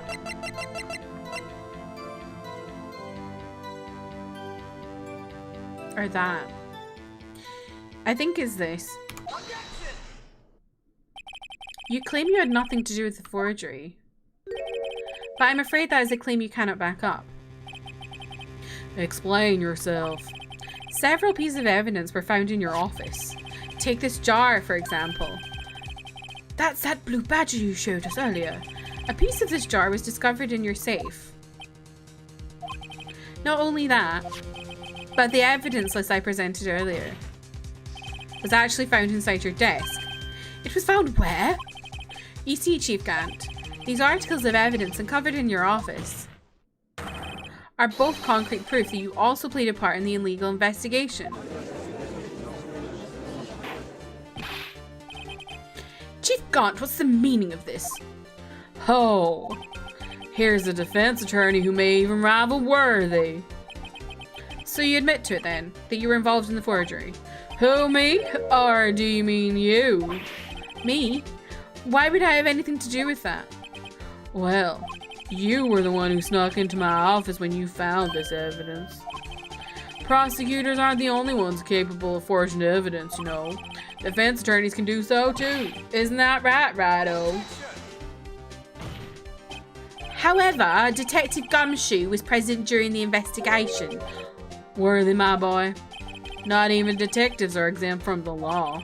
Rest assured, Dick will receive his due punishment. What? If Detective Gumshoe's salary drops any further, he'll end up paying to work. Yes, well, in light of the detective's presence, please give us your testimony regarding these pieces of evidence found in your office, and their relation to the forgery that took place at the crime scene. My. Kids these days no longer know how to put 2 and 2 together. Oh, Jesus. Let's see, what was it now? A jar fragment and a list? For all I know, you could have planted them in my office. Anyway, you can't prove when those pieces of evidence were discovered. If they were found after Dark was convicted, then they're worthless. There's no reason I'd participate in a forgery. Rearranging the crime scene wouldn't help me out in any way. Mr. Wright? Yes, Your Honor. When investigating crime scene, you should have been more careful to observe protocol. You do understand that I'm the chief of police, right? There will be consequences. Indeed, I believe I will press charges so you won't make the same mistake again. My apologies, Chief, but would you mind waiting until tomorrow for that? Today is, well, you know. Alright, GM return, though. I know. That place, right?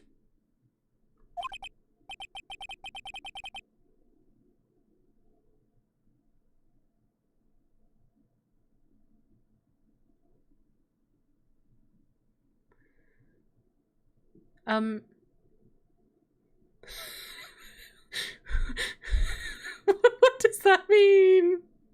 What does that mean? I'm scared. What are these guys, telepathic? That place, right?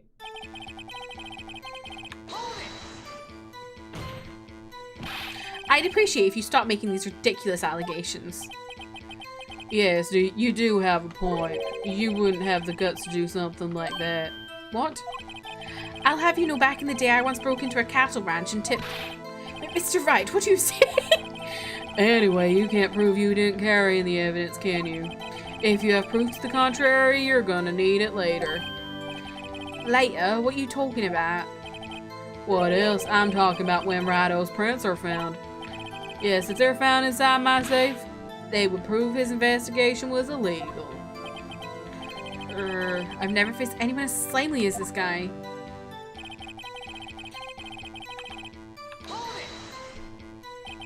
What do you mean by that? This is all purely hypothetical, of course, but suppose I did place those items in my safe. Such an act wouldn't necessarily constitute forgery. If concealing evidence found at a crime scene isn't forgery... I'm not through speaking yet, Righto. It all depends on when the evidence was discovered.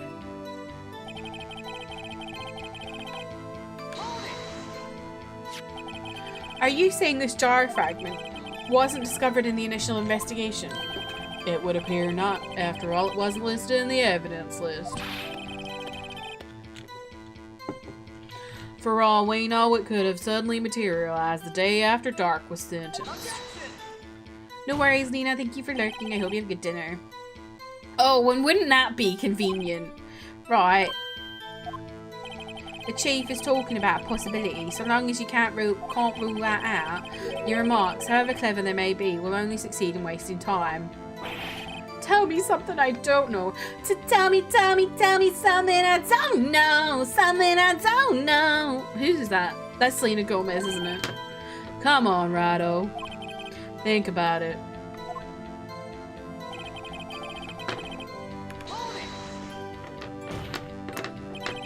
How can you look me in the eye and say that?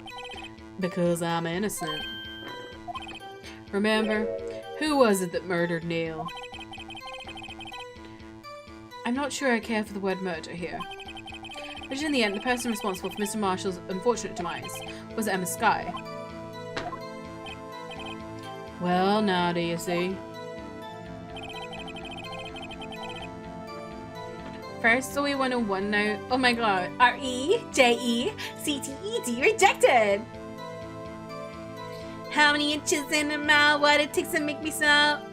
Get you not to treat me like a child, baby. Tell me. I was never a massive fan of Selena Gomez in the scene. I liked one song. I'm gonna come back as a blonde, trying every lipstick on. That one's really good. The rest of them not so much. Really, Chief Gant, at the very least there is one large benefit you've reaped from all of this. Oh, I wasn't aware. What is this benefit? That would of course be the position you have, Chief of Police. Ew. The resolution of the SL9 incident secured your promotion to Chief. That in itself is sufficient motive. Ho ho ho! Oh, that's a good one. Huh? Do you really think I'm that incompetent? What do you mean? Even without that case, I was already in line to become the next chief.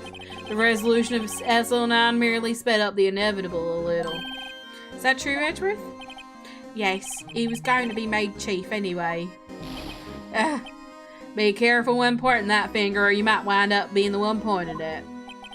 So that means there's only one possible motivation for you to commit forgery. If you didn't do it for yourself, then you did it for someone else. Don't be silly, Worthy. You know me better than that. There are only three people I look up for. Me, myself, and I. There, it's out in the open now. Would you mind if I change my testimony a little? By all means, please do. I wouldn't be anyone's accomplice if there wasn't nothing in it for me. Nothing in it for you. Sorry, but the only person I care about is yours truly. That girl, Lana's little sister, was it? If you think I felt sorry for her, you'd better think again. You're right, you don't feel sorry for anyone. Be tough on crime and tough on people. That's how I was raised. You seem to be lax enough on yourself, though. Ho ho ho! That's a good one, Worthy. Could there have been something in it for him? Given his selfishness, would he have helped someone out? Point out accomplice. Fucking hell, okay. I'm saving. Come and Get It and Year Without Rain. See, I didn't like either of those.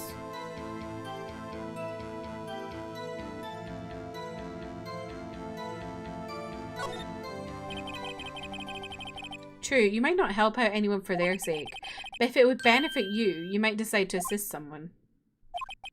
Mr. Wright, it appears you're positively determined to portray the chief as a nice man who likes to lend people a hand.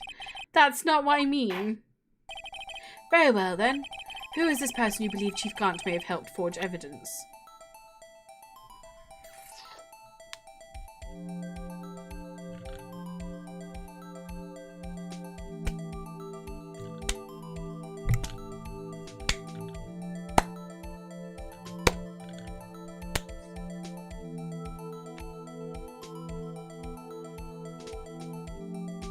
Can't remember a year without rain. It's like a year without rain.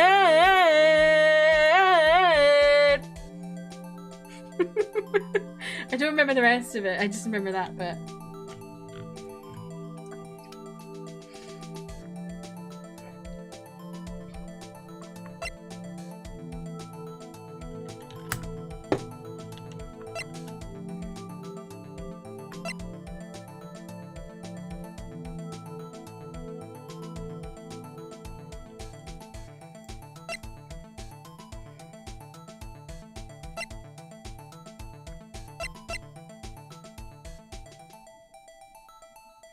Is it Lana? It has to be Lana, right?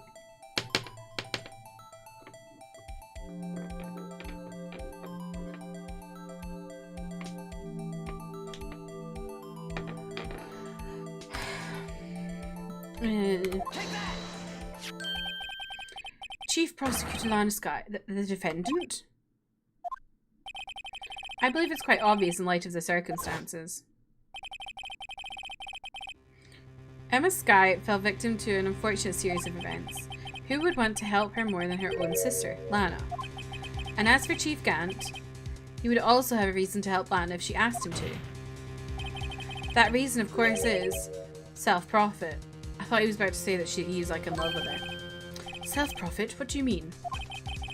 After the SL9 incident was resolved, Lana Sky was appointed Chief Prosecutor at the Prosecutor's Office. The person who arranged this job change was you, Chief Gant. But how would he profit from all of this? He would be able to use the Chief Prosecutor as his puppet. Essentially, he would acquire unchecked authority over all investigations. Do you mean to tell me that despite the Chief's formidable appearance, he plays with puppets? Fucking hell.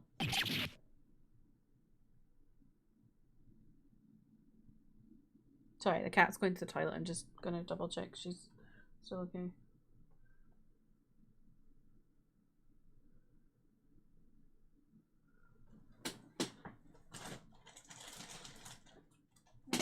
Alright. Sorry. Just me casually checking my cat's pee. Love You Like a Love Song and Naturally kind of went hard. You know, I just was never a Selena Gomez fan. Didn't like them as much then, but I appreciate now. See, I just found them too repetitive for me. You must mean puppet as in someone forced to do his bidding. Never mind. Admit it, Chief. You assisted Lana Sky in forging evidence. Your motive? To appoint her as Chief Prosecutor so you can control her. Right, oh my boy, you have quite an imagination. Let me ask you something. What? Do you have any proof of this, that I controlled Lana? For example, is Lana testifying that I've done such a thing? Lana, she's keeping quiet to protect Emma. There's no way she'd testify against Gant. I'm afraid that without any proof, this all amounts to nothing more than mere conjecture. Unless that is also what happened in this incident. This incident? Which one would that be? Of course, I'm talking about the murder of Detective Bruce Goodman. The chief prosecutor has been acting strange throughout this entire trial. Almost as if someone has been controlling her. Worthy, you'd better watch your tongue. I wouldn't want you to get hurt. Stop threatening people in a court of law! Just what do you mean?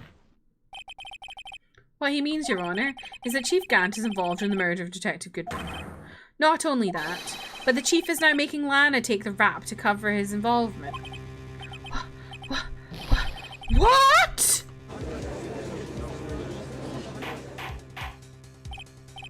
Order! I said order! Mr. Wright, you can't be serious! Huh? This is an affront to the highest ranking officer in a law enforcement agency. To accuse the chief of police of blackmail and murder? That's impossible! Your Honor, I was merely reiterating what Mr. Edgeworth said in easier to understand language. It's too late, Mr. Wright. There's no turning back for us now. Looks like he's the one who's decided to go through. They're together. They're going out together. Can you prove this, Mr. Wright? That the chief, a high-ranking officer of the law, is involved in this murder? Good question. Regardless of his rank or title, Chief Gant is just a man. The question is he a criminal? I believe the evidence will tell. I see. Alright then, let's see what Mr. Wright's got, and it's better be good. Show us this evidence that ties Chief Gant to the murder of Detective Goodman.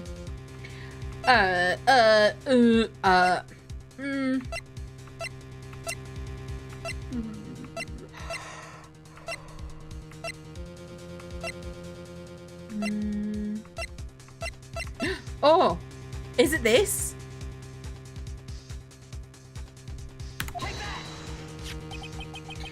This is the ID card list? Yes, the one that shows who entered the evidence room on the day of the crime. There was one ID on the list we couldn't determine. The owner of yesterday. 7777777. Sorry, but there's no way you can prove that's my ID card. It's your number. What? How do you know that? The safe in Chief Gant's office requires a code to open. A 7-digit code. 7 digits? You don't mean... I'm afraid so, Your Honor. The code was 7777777. The same as the remaining ID card number on that list. Chief Gant, you entered the evidence room on the day of the crime!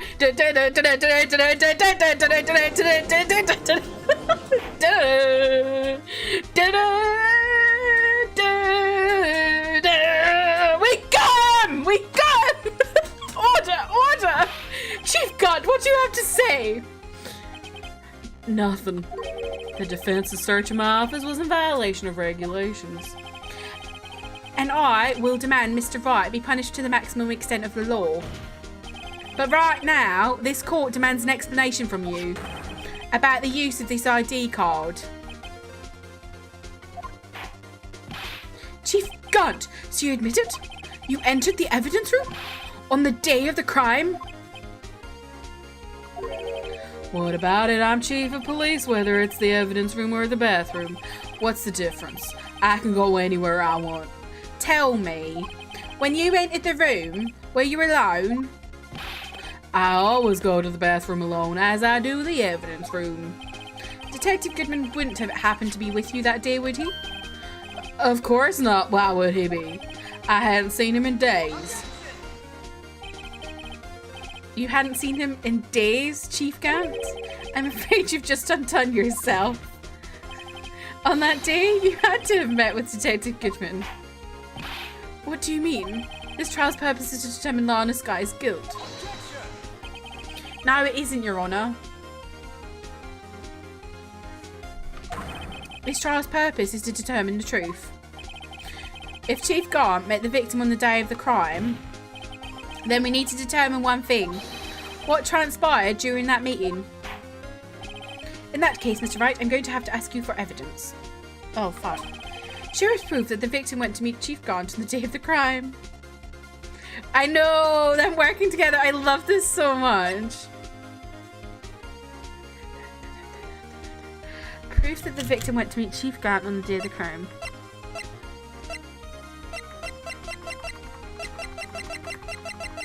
Going back to the beginning. Okay.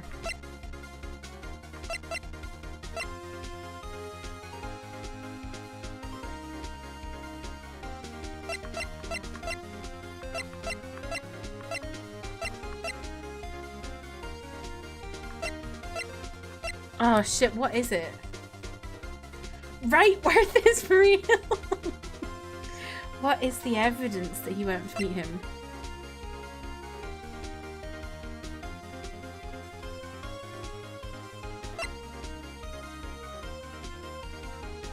That! Detective Goodman lost his ID card on the day of the crime. Or to be more accurate, Jake Marshall stole it. So Detective Goodman filled out a lost item report. He would have had to give that to report to the Chief of Police. Yet you are in possession of the report, which means you can't be sure if he filed it. He filed it. How do I know, you ask? Because he needed to enter the evidence room that day. He needed to? Yes, to transfer the evidence out. Oh! Detective Goodman took the form to you, Chief Gant. Then, you accompanied the detective to the evidence room. I accompanied him? There's no other way the murderer and Detective Goodman could have entered the room. Hold on. Let me guess what you're gonna say next. The Chief of Police murdered poor Goodman. Exactly. But wait, the Chief didn't necessarily need to accompany him to the evidence room. He could have just lent him his ID card. Yes. Now that you mention it, I believe I might have done something of the sort. You're chatting shite. Sorry, but that's not possible. According to the records, your card was only used once. Yet you showed us your ID card earlier. If you'd really lent it to Detective Goodman, it would have been found on his body. No!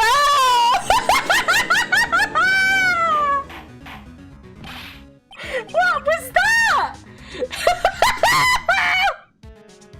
Chief Gant, you didn't.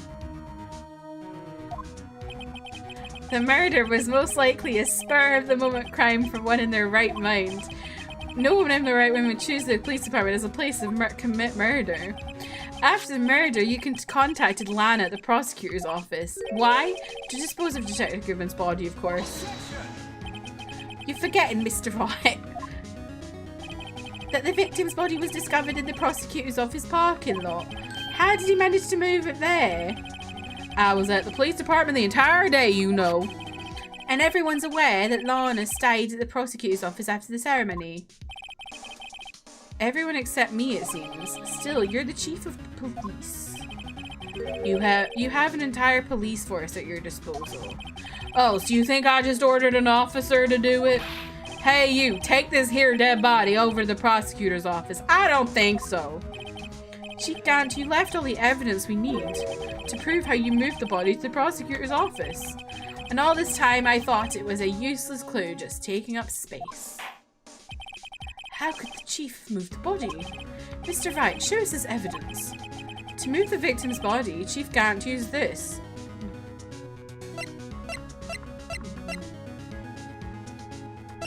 The Blue Badger?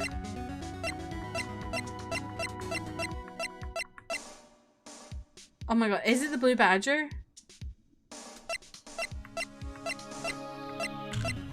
Stop. Is it the Blue Badger? No, because that was moved around. What is it?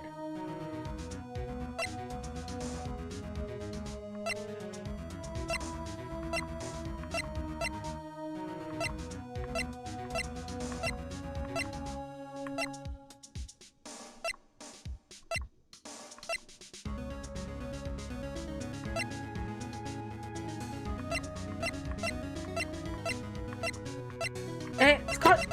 Is it the blue badger? I'm trying it. Well? I see. Maybe I'll use this later to move your dead body, Mr. Wright. Why are you threatening people in a court of law? Huh? No, it wasn't that. Damn it. What is it then?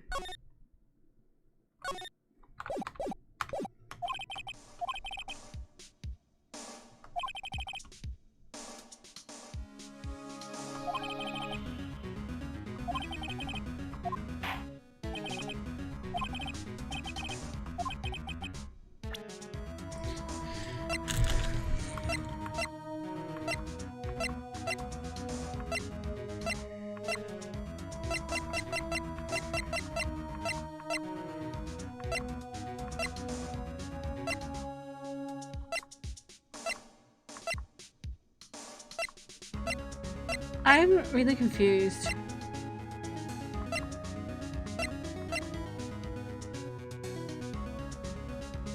Marshall? Is it Marshall?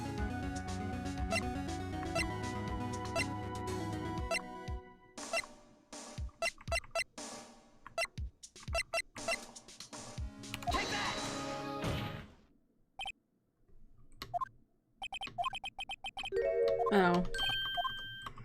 Damn it, what was it?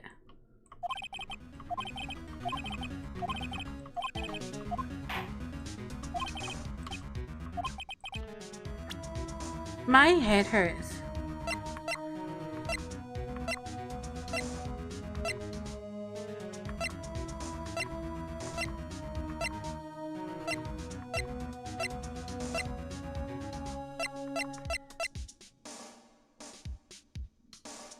Is it the screwdriver?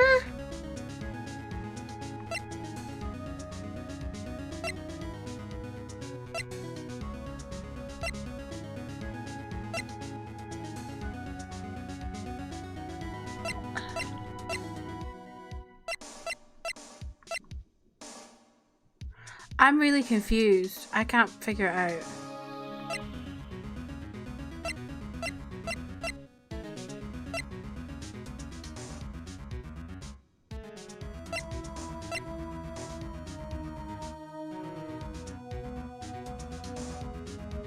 How large is the locker? Not very large.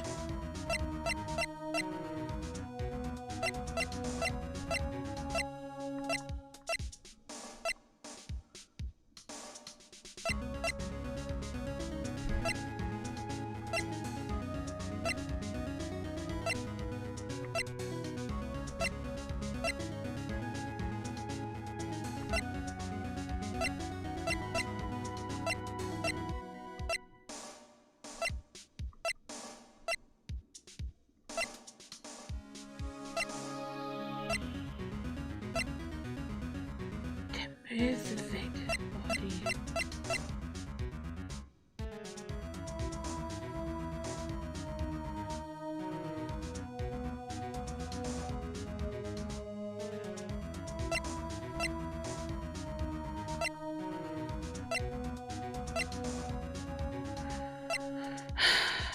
I'm so confused.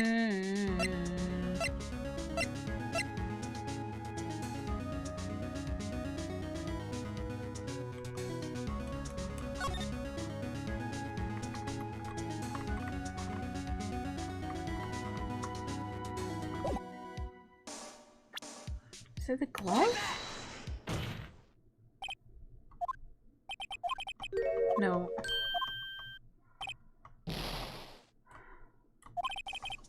Okay, if anyone knows, I'm asking Yowie Hands. Because I'm confused.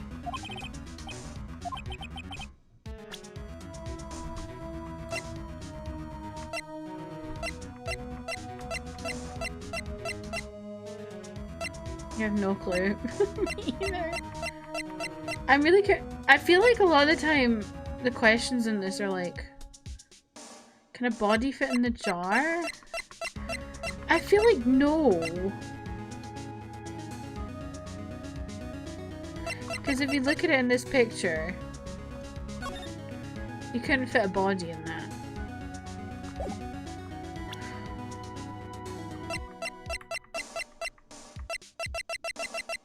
And it says something about... He said something about evidence that was pointless evidence. He didn't like... He thought it was just wasting space in the evidence sheet. So what haven't we used?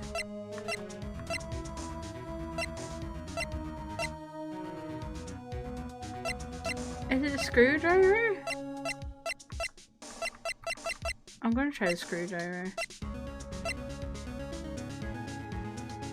What's that weird face? What? You mean this? It's the blue badger.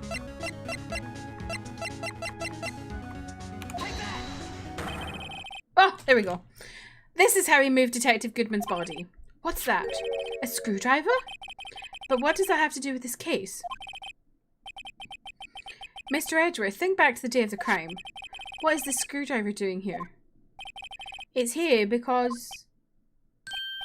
Ah! I was asked to go by Chief Gaunt, no less. He told me he wanted to keep it here in the prosecutor's office. In any case, on the day of the stabbings, I brought this back here. I was thinking, I haven't used the screwdriver. After the ceremony ended that day, I didn't plan to return to the prosecutor's office. But you did, because Chief Gaunt asked you to. You mean The body was found in the trunk of Mr. Edgeworth's car. I think it's obvious what happened. The body was moved by that car.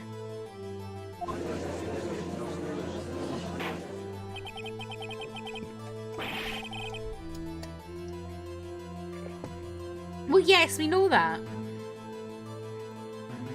Oh! Oh, they're asking how it was, like, moved from one place. But I thought they were asking how it was moved from the evidence lockup. But now I understand. They were just asking how they moved it, like, from one place to the other. I thought they meant, how did it move from the evidence to the car? I didn't realize they were asking, how did it move from the police to the prosecutors? Detective Goodman's body was carried in the trunk of Mr. Edgeworth's car. That's what I mean. I feel like this game sometimes, like, isn't very clear in what it's asking. Yes, unless, of course, you have another explanation, Chief. Why else would you have asked Mr. Edgeworth to transport evidence from a closed case? There's only one plausible explanation. To transport the body to your accomplice, Ms. Lana Skye. Order, order, order! What's going on here? Is there no room for rebuttal to the defense's outrageous accusations? Think back to the photograph Miss Starr took at the prosecutor's office. This was not a photo of a body being stuffed in the trunk to be taken away. It was exactly the opposite. It is a photo of the body being taken from the trunk. Chief Gaunt, please say something. I believe your time's up. My time's up? Sorry, Righto, but I'm having lunch with the District Attorney General after this. We have to get going if we're going to make it in time for the early bird special. But the cross-examination isn't finished yet. Remember what I told you earlier? A police chief has all kinds of weapons at his disposal. Weapons? Like the right to refuse to testify. I'm invoking that right now. What? That is not a right to be casually invoked. There are certain risks to be considered. So, you're gonna just run away after all this? Run away? Don't make me laugh, Worthy. I stabbed old Goodman, that's what you're saying, right? But if you had any conclusive evidence, you would have presented it by now. Well, you think I had Lana dispose of the body? If so, then show your proof and get it over with. I'll say it again, Mr. Wright. Damon Gaunt is the current chief of police. This court will not tolerate any accusations against him without concrete proof.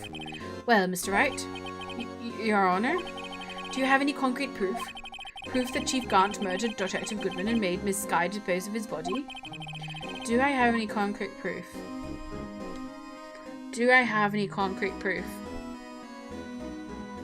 I really hope Lana's just going to interject here and be like, hello.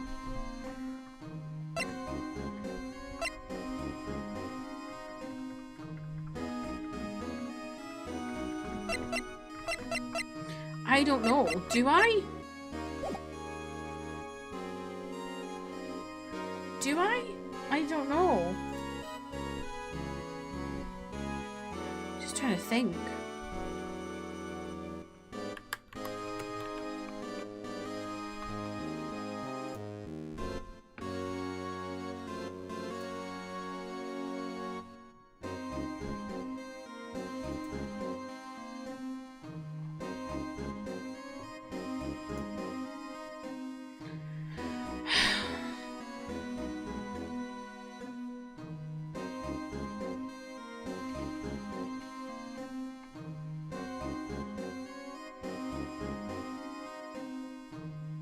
I don't think I do.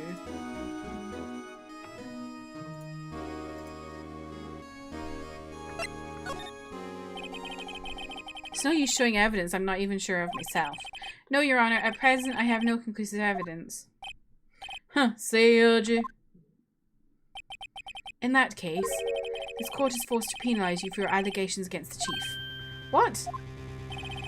Here's a tip. Never gamble what you can't afford to lose, Righto. Seems that Lady Luck was on my side again today. Okay, Yoji, I'll leave the rest to you.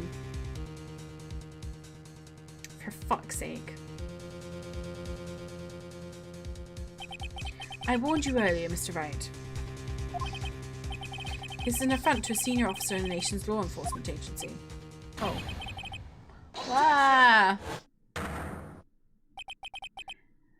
Lady Luckham, maybe we should have a word with her. Mr. Edgeworth, what do you mean? There's one lady who knows the real truth behind this trial. We haven't yet had the honour of hearing her testimony. A lady who knows the truth, another witness. In the absence of conclusive evidence, the only other method of proof is testimony. But Chief Gant has invoked his right to refuse to testify. There's still someone else, one more witness who can answer all the questions raised in this trial. Someone right in this very room. Mr. Edgeworth, who is this person?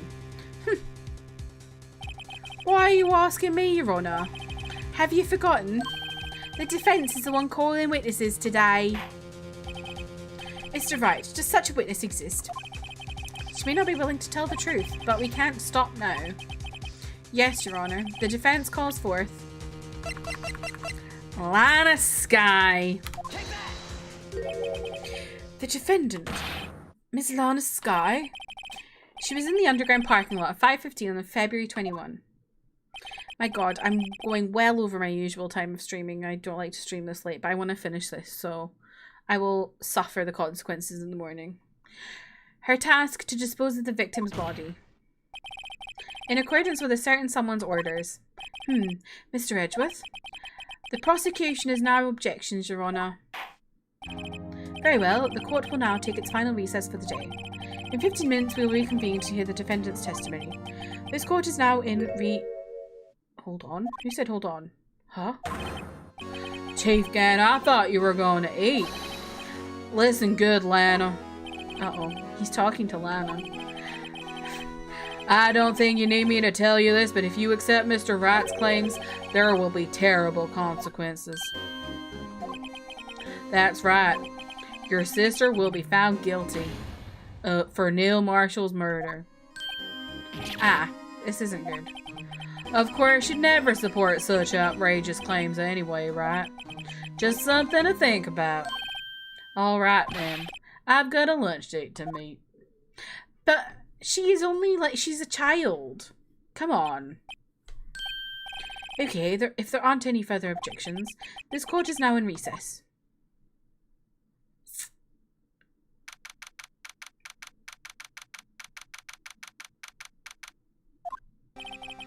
Looks like we managed to stay in the game. Yeah, thanks to your help, Edgeworth. Oh, I love it. They're working together. I love that. That chief, he's something else. No, wait, that's not right accent. That chief, he's something else, eh, pals? Detective Gumshoe. I'm not a detective anymore. Oh, yeah, sorry about that. Don't worry, I've already decided where to work now. At your office. Oh, shit. My office? Sure. I'll take the place of that top-knotted girl you used to work with. Can you mean Maya? Still, looks like we're all out of moves now. Chief Gant's done it again. How is it he always gets the upper hand? It's not fair. He has the right to refuse to testify. Settle down, right? Remember what the judge said. But Chief, that is not a right to be casually invoked. There are certain risks to be considered. Risks. What did he mean by that? It's simple. If the Chief refuses to testify, the opposite also holds true. You mean he... I'm sure that's Emma. You mean he forfeits his right to say anything too? I knew it was Emma. Emma, are you okay? Yeah, when I came to, I was in the medical office. I've been listening to the trial from the gallery. So she heard everything that's been going on. Emma, I'm sorry for what I said before. No, don't be. It was the truth. You know, it's funny. I almost feel somehow relieved. Relieved? Yeah. Now I finally know what happened. To think all this time. My sister was being blackmailed by that terrible man. And she did it all. Just to protect me. Ever since her appointment as chief prosecutor, everyone who knew her said she changed. Perhaps it was easier that way for her. What do you mean? What do you think I mean? To follow Chief Gaunt's orders, she must have shut herself up deep inside. To force herself to do anything and everything the Chief told her to do. That must be why she became so cold. It was all my fault. It's all because I murdered Mr. Marshall. Hey, don't go blaming yourself now. If you want to blame anyone, blame society, pal. Chief Gant may be able to fool everyone else with his forgery, but he can't fool my memory. I remember now I knocked Mr. Marshall into that armor. I see. Well, we better get back. It's time for the final act. Emma, why didn't you go wait? No, I'm going with you. I want to be there when Lana tells the truth. Let's go, Wright. It's time to end this. Oh, here we go. To be continued. God, this is such a long case. I thought that I was going to finish this early and then have nothing to do.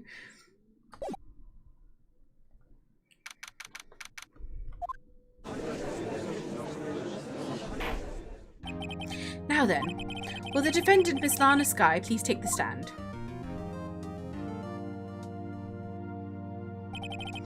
Miss Lana Skye, you are the chief prosecutor. I'm sure you're aware of what is required of you. But Mr. Edgeworth, you already know everything. You know all that I've done these past 2 years. Please provide the court with your testimony, Miss Skye. And remember, you are under oath. We want to hear the truth. Of course, the truth. Lana, no matter what happens, I'll always be your sister. Now then, your testimony, if you will. First, tell us about your relationship with Chief Gaunt. Everything hinges on your testimony. You're the only chance we have to get Gant. The thing I don't understand is why they keep saying that she murdered Marshall. But it was clearly, it was manslaughter. It wasn't murder. She didn't intend to kill him. She didn't have, like, for murder, you have to have, like, intent. Like, they have to prove that there was intent to kill. Whereas manslaughter is an accident. And it was clearly an accident. She didn't intend to kill him. So I don't know why they keep saying murder.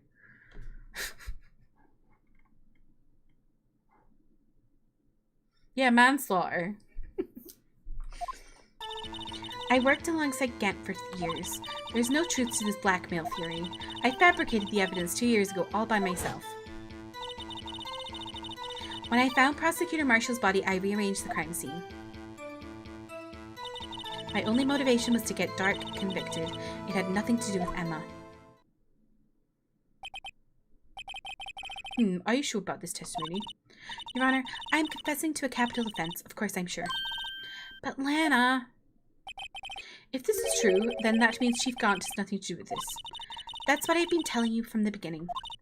Please, Mr. Wright, you've got to help her. She's sacrificing herself because of me. But what if she's telling the truth? She's not. I know my sister. Whenever she speaks stiffly like that, she's hiding something inside. Deep down, she's really screaming in agony. Yeah, this is no time to start second-guessing myself. The defense may now begin its cross-examination.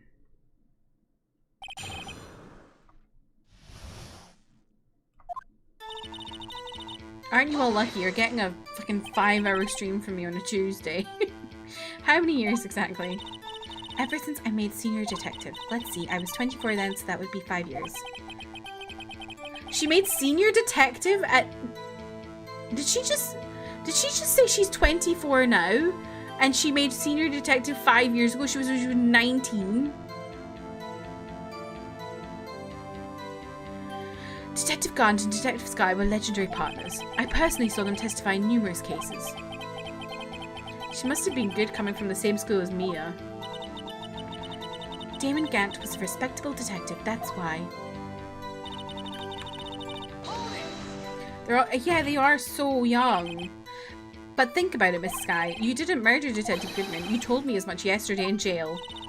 You still don't get it, do you, Mr. Wright? Any testimony you cannot present in court is as useless as idle gossip. I stabbed Detective Goodman with a knife. And...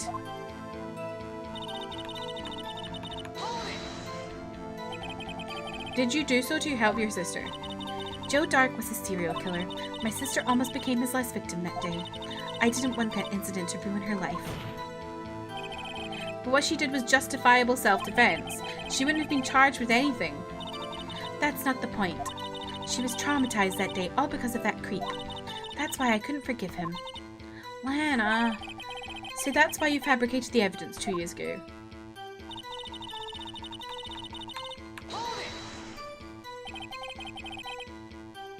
You say you did this all by yourself? Yes. Would you mind telling us what you found when you arrived at the crime scene? It seems I was the first person to discover the scene. The broken prosecutor award knife was stuck in the victim's body. What?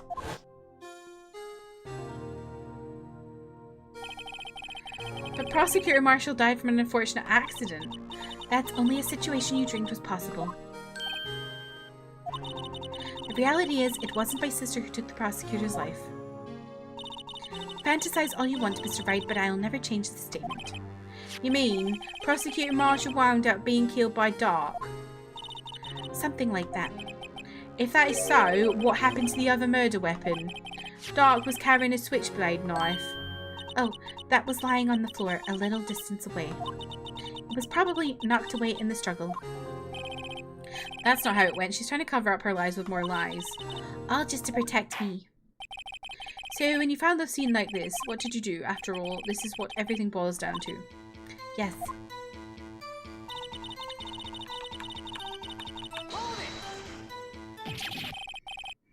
You planted the tip of... Then you moved the body. But why? Why? Why would you do that? You of all people should know, Edgeworth. You've always had a good head on your shoulders. My head isn't that bad, but maybe I ought to ask for the sake of the others. Why did you murder?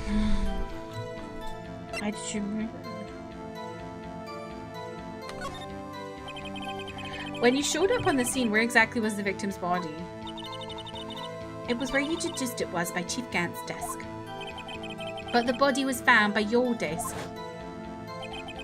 Why did you move it there? The reason for that is simple. Let's have the witness explain this in more detail. The reason Miss Skye moved the body. Pieces of the jar that shattered during the events threatened my plan. My only motivation was to get Dark convicted. It had nothing to do with Emma.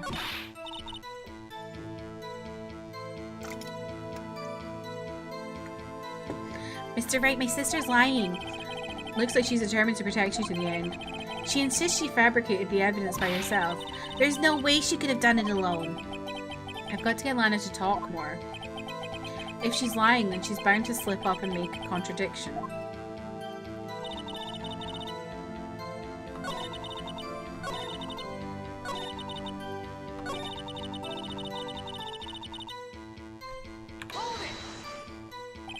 Pieces of the jar? You mean... Yes, that wretched jar you showed us earlier. In order to show that Dark committed the crime, I felt it would be more expedient to remove the body. So, when you first found the body, the jar was already... Of course, it had been shattered to pieces. If you looked at the crime scene, it would be clear right away what happened.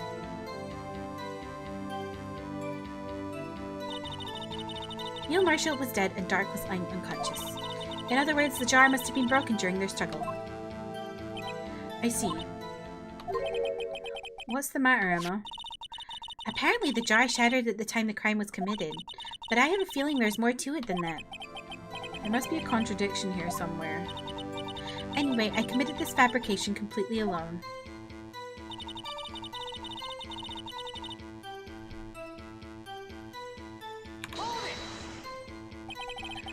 So, you rearranged the crime scene. Are you sure you didn't do this to keep Emma from looking like the murderer?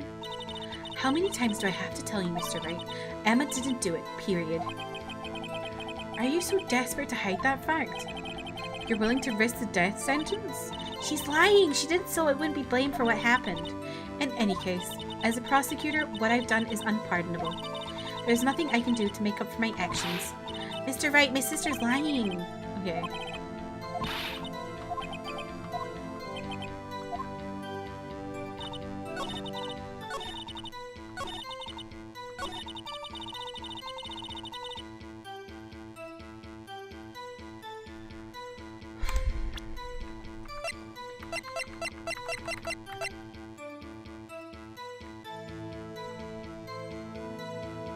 Why does it has Emma's name on it? Miss Sky, I understand how you feel. You committed that crime 2 years ago to protect your sister. You mean the forgery at the scene where Neil Marshall was murdered? If that truth were to be exposed now, the past 2 years of your life will have been in vain. Even so, I am compelled to bring to everyone's attention a significant contradiction within your testimony. A contradiction in my testimony? You testified, and I quote, "The pieces of the jar that shattered during the events threatened my plan." That's right. Do you have a problem with that? It's a simple oversight, really. You see, a message was written on this jar with the victim's blood. Yes, the prosecutor must have written it in his final moments. Exactly so. And this is where the contradiction lies. In order for the victim to be able to write his message on the jar, it must not yet have been broken before he died. Ah. He couldn't have written Emma's name on a shattered jar. Order, order. Your Honour, it would appear more information is needed in regards to this jar and its bloody message. We may be missing something critical here. Something critical? Chief Prosecutor, it seems you're as in the dark as we are about the truth to which we're headed. What? Just tell us exactly what you saw. We'll piece it together, the information, to arrive at the truth. Very well, the witness may now continue her testimony.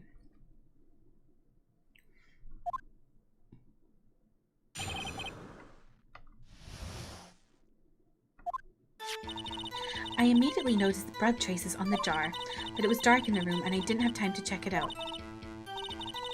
To be safe, I wiped away the blood. The fragments were large, so I'm sure I got them all. All I could think about was wiping them clean before they were discovered.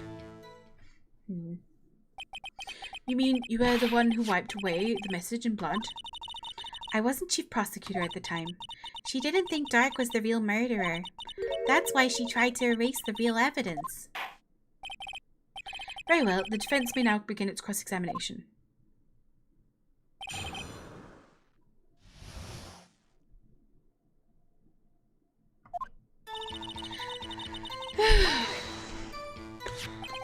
So the jar was already broken? It's a miracle that thing hadn't broken earlier.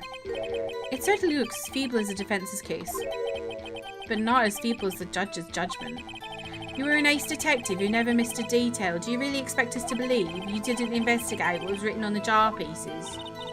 Normally, I would have.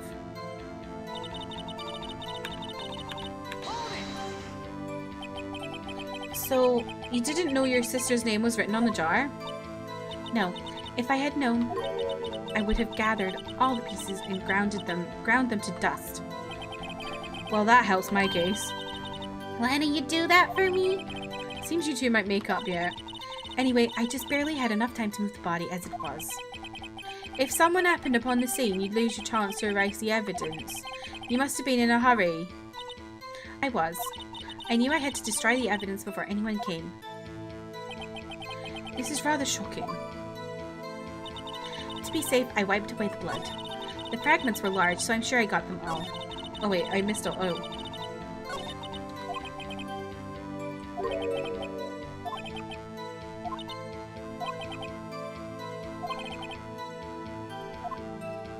Oh, so there's contradictions? Okay.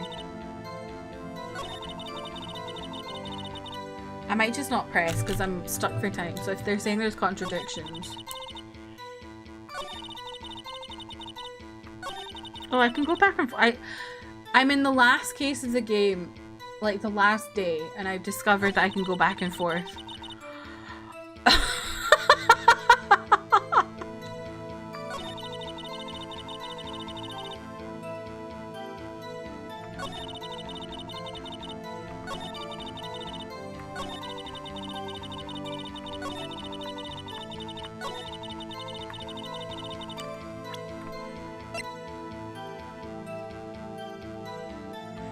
Did I look at this?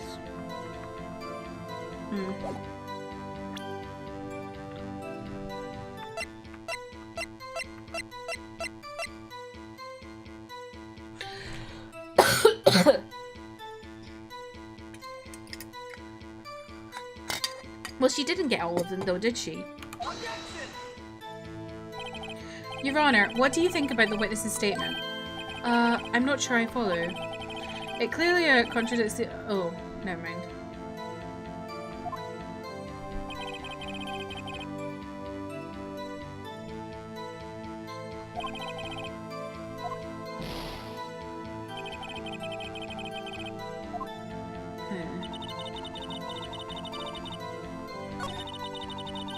Oh, did I present it? I think I presented it to the wrong thing. Okay.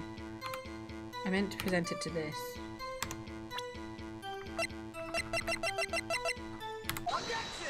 Yeah, there we go. Miss Sky, I believe this jar conceals a truth even you were unaware of. What? We found the final piece of the jar in Chief Gant's safe. In the chief's safe? But how? I knew it. She really didn't know. There's something even more disturbing about that final piece. There was still blood on it. But the witness just testified that she gathered every last piece and wiped the blood off them. Yes, which leaves us with only one explanation. On the night Prosecutor Marshall was murdered, you were not the first one to show up on the scene. Chief Gant there got there before you. But couldn't the defendant have simply missed a piece? I'm afraid that's unlikely. The pieces are too big for anyone to miss, let alone an ace detective. That may well be, but everyone makes mistakes. Even I once wasted an entire day looking for my dentures. What the fuck is he saying? Have you forgotten, Your Honor? When this witness arrived at the scene, the jar was already broken. Oh, that. There's no way a name could have been written on a shattered jar. Another person discovered the scene prior to the witness. I hope you're not implying this person was Chief Gant at the time he was looking for Dark downstairs. Oh, oops, I skipped that, sorry. The question is, if he did arrive there first, why did he hide the fact for 2 years? Well, Your Honor, can you answer us that? No! Is he going to be put in it now too? Wait, I'm not the one on trial here. Diamond Gone arrived at the crime scene prior to the witness. He proceeded to break the jar and purposefully hid one of the broken pieces. Question, what is this action called? Fabrication of evidence.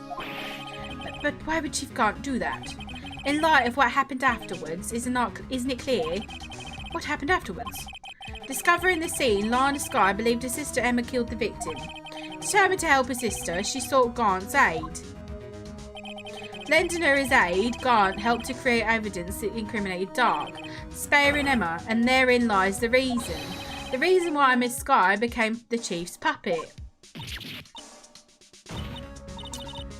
Oh, blackmail. No, I did it on my own. Please, stop trying to protect the Chief. I can't watch you suffer anymore for my sake. No, you didn't. It wasn't you, Emma. You didn't kill anyone. Don't believe anything Mr. Wright says. Defense attorneys make up their most foul lies to defend their clients. Foul lies? Imagine that coming from my own client. I guess you do seem the type who likes to twist the truth. What the fuck? Wait a minute. What if we're still smack dab in the middle of Gant's trap? Is something wrong, Mr. Wright? Lana, maybe Wright after all. What do you mean, Wright? So you do tell foul lies then, Mr. Wright? Miss Sky, please testify once more. But if evidence was fabricated behind your back, then Emma's accidental killing of Prosecutor Marshall might also be a lie. But I do remember knocking over Mr. Marshall. Miss Sky, if you will. I can't. There's nothing to be afraid of anymore. This cross-examination may not change a thing. However, there is a possibility that it will, if you tell the truth. Very well. I'll testify about what I really saw. Oh, right. The witness may testify once more for the final time. Uh-oh. Okay. When I arrived, I found Mr. Marshall's body impaled on that suit of armor's sword. Emma and Dark were lying unconscious on the floor nearby. When I saw that had happened, I thought she did it. That's why I erased all the evidence that linked her to the murder. I had Chief Gant help me remove the body from the sword and carry it. But if it all really was a fabrication, Emma might be innocent. Oh. Unbelievable. The body was impaled on the armor's sword. You were the only one who saw that. If only you had proof. Actually, I do have proof. I gave it to Mr. Wright just this morning. Huh? What? To me? It's a picture I took of the crime scene as I encountered it. I thought it might be needed. Girly Pop took a picture of the crime scene? Huh? I don't remember receiving a picture like that. Lana must have known. See, Mr. Wright, she really does have faith in you. Very well, Mr. Wright. Please present this picture. I don't remember receiving any picture from Lana. Lana said she gave it to you this morning, right? I seem to remember getting something from her then. Let's check that evidence again. There must be a picture in there somewhere. Okay, so it's this shit.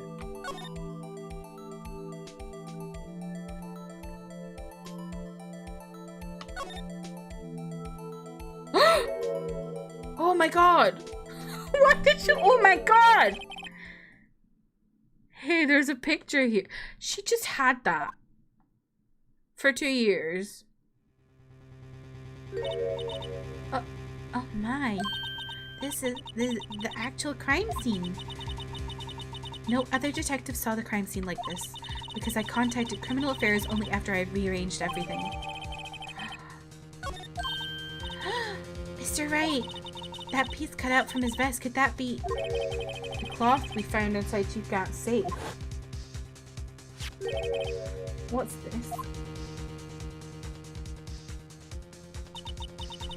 This is a handprint, isn't it? But that's Emma's handprint. That cloth, it had fingerprints on it. Whoever those fingerprints are must be the real murderer. What? But those fingerprints... They're yours, Emma. Why are your lips turning all purple, Mr. Wright? Anyway, let's get on with the cross-examination. So long as you tell the truth, we should be able to flush the real murderer. Very well, the defense may begin its cross-examination. I'm so confused.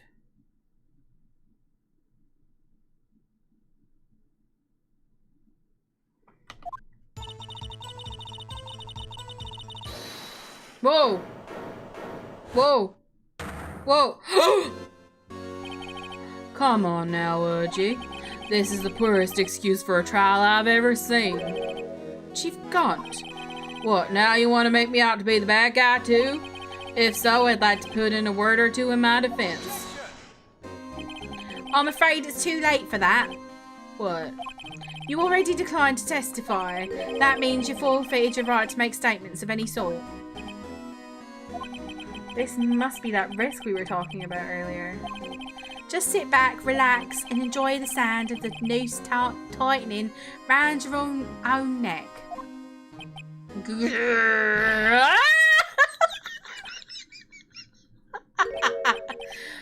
So what, you think I'm worried? Sorry to disappoint you, but I don't need to make any statements. What do you mean? The evidence will do all the talking for me. Even if I can't testify, I can still present evidence. Yes, that's true. Wait, you mean you still have some conclusive evidence? It is like he gets electrocuted. It's so funny. No, I don't, but someone does. Someone? So, what's your excuse, Righto? Why have you been keeping quiet about it? You do have something to show us, right? Something that proves who knocked over Neil Marshall, causing his death. Conclusive evidence that leaves no room for doubt. Is this true, Mr. Wright? So it's the leather thing. If I show that piece of evidence now, Emma's sure to be made out as the murderer. Mr. Wright, if you have any more evidence, present it now, and if you try to conceal anything, you will be the one appearing before the Board of Inquiries. Or the Board of Inquiries.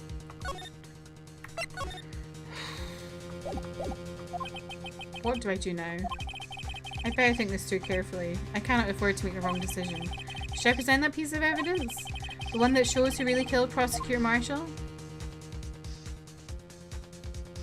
No.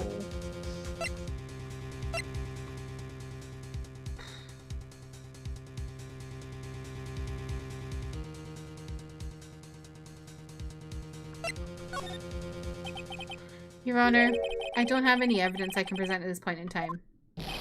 What? You lie. Chief Gaunt? You opened my safe. I know you took what was inside. The conclusive evidence. I don't know what you're talking about. Mr. Wright, why don't you show them? We found it together. Oh, I see. It's because you know the truth, don't you? You know whose fingerprints are on it. That's why you won't present it. What are you talking about, Chief Gaunt? Can't you figure it out? Take a good look at this picture. See the victim's vest? Notice anything odd about the chest area? It looks like part of it's been cut out for some reason. You mean you had this in your safe? What? That means the Chief of Police have been concealing evidence? This is going to be the biggest scandal in the history of the police department. Impressive. To be honest, I didn't think you had the gall, Righto. Well, I can't just let you pin me up as a murderer. I'll tell you what really happened. What? You mean you admit to it?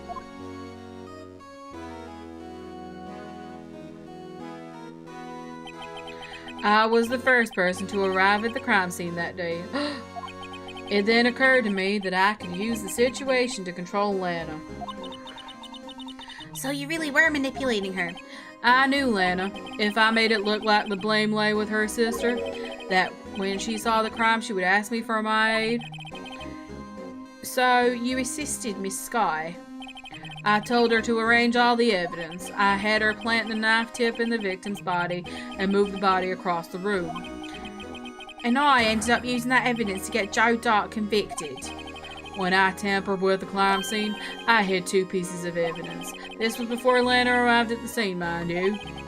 2 pieces of evidence? You mean those items in your safe? But why?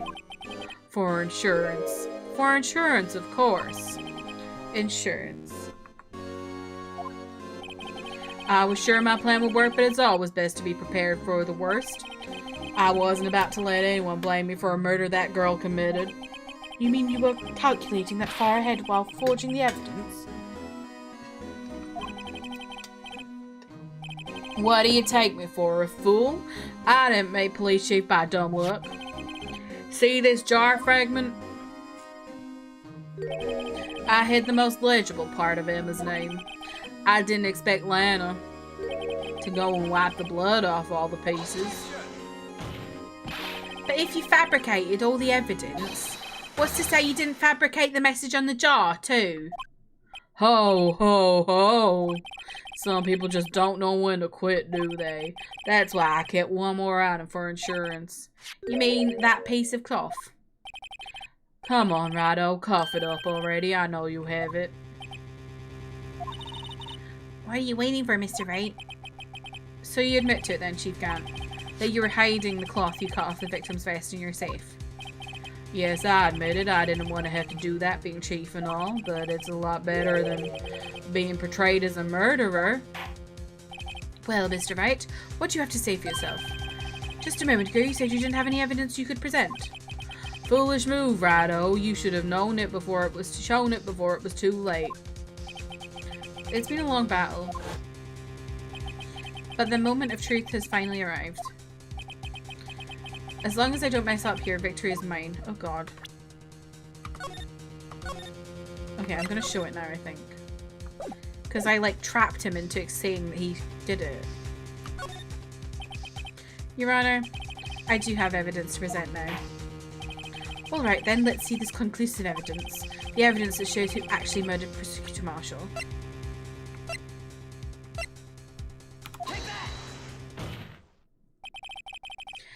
Let me verify this once more. On the day of the crime, you personally cut out this piece of the victim's vest. Oh yes, at last you finally brought it out in the open. There's a handprint on this piece of cloth.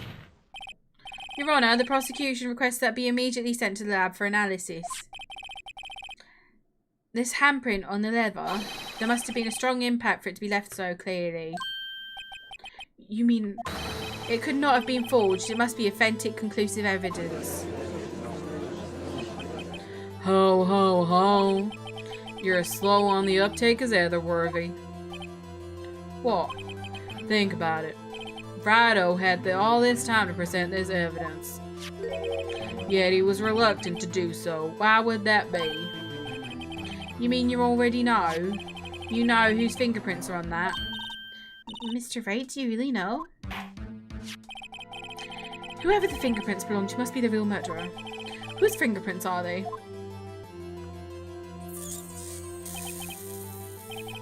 Very well, I'll tell you. It should be okay now. Everything's proceeding as predicted. Really, is it? The person to whom these fingerprints belong to is... I'm stressed. Emma Sky? What? They're mine? I'm sorry, Emma. But why? Why didn't you tell me? Oh, ho, ho, ho. You're really something, Righto. You knew this girl did it all along, and you still tried to pin the murder on me. So it's true. Tragic, but true. This girl really did shove Prosecutor Marshall to his death. How could you? You monster! Miss Skye. You knew whose fingerprints were all along, yet you acted like she really didn't. Miss Skye, it's not over yet. What? I said this trial isn't over yet. Huh, but I'm afraid it is over, boy. Not only this trial, but your career, too. You purposefully concealed this conclusive evidence. That, my friend, is a serious offense. I'm looking forward to pressing charges after the defendant is convicted. I'll have your badge, boy.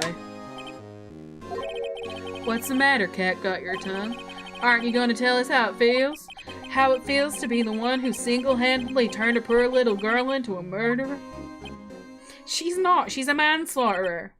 Before I do that, there's just one little thing I have to clear up. Oh, and what's that? Who really killed Prosecutor Neil Marshall?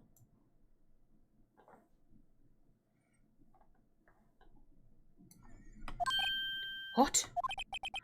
Chief Gant, you're absolutely right. This piece of cloth proves who the real murderer is. Who killed Neil Marshall, you ask? It was Emma Skye, wasn't it? I'm afraid that's not possible. You see, this piece of cloth contains a critical contradiction. What? A contradiction? What is this fool babbling about? I'm talking about a contradiction. One that proves who the real killer is. Oopie. Mr. Wright, this piece of cloth, what could you possibly contradict? Chief Gant, your tyrannical reign ends here. Let's go. Behold, the piece of evidence that contradicts this cloth. Oops. I didn't mean to do that. What?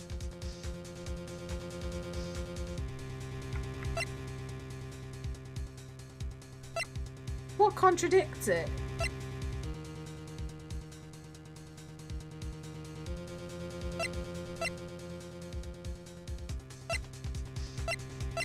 What the fuck contradicts it?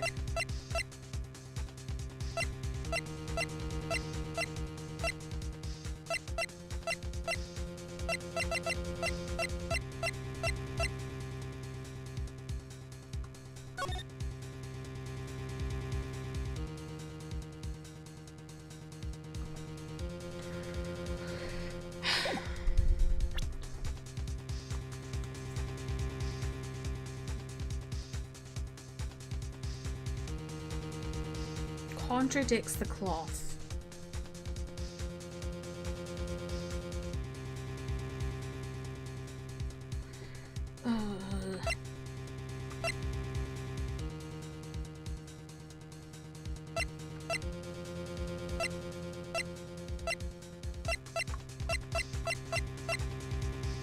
This? I don't know.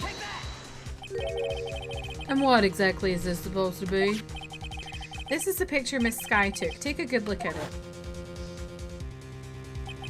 See where the piece of his vest was cut out? Yeah. Yes, his shirt is showing underneath. It's hard to make out with all the blood in his vest though. Exactly my point. His chest is soaked with blood that's only natural. His lungs no doubt were punctured. Blood poured out of his mouth. Oh, the piece of cloth doesn't have any blood on it. Right? Oh, but that piece of cloth. Wait, there's no blood on it. Oh!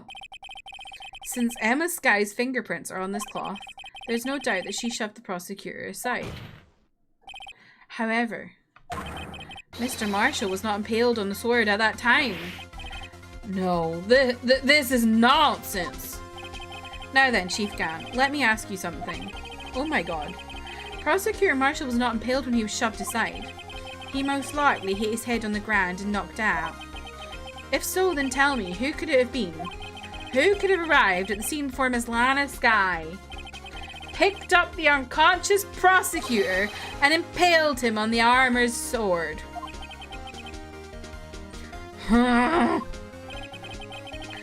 Then, to make it look like Emma was responsible for the prosecutor's death, said person proceeded to write her name on the jar with the victim's blood. A jar that they then broke on purpose to leave behind a clue. And make Lana believe her sister did it. This guy's crazy. Remember what you admitted only moments ago? That you personally cut out this bloodless piece of the victim's vest? Ironic, isn't it?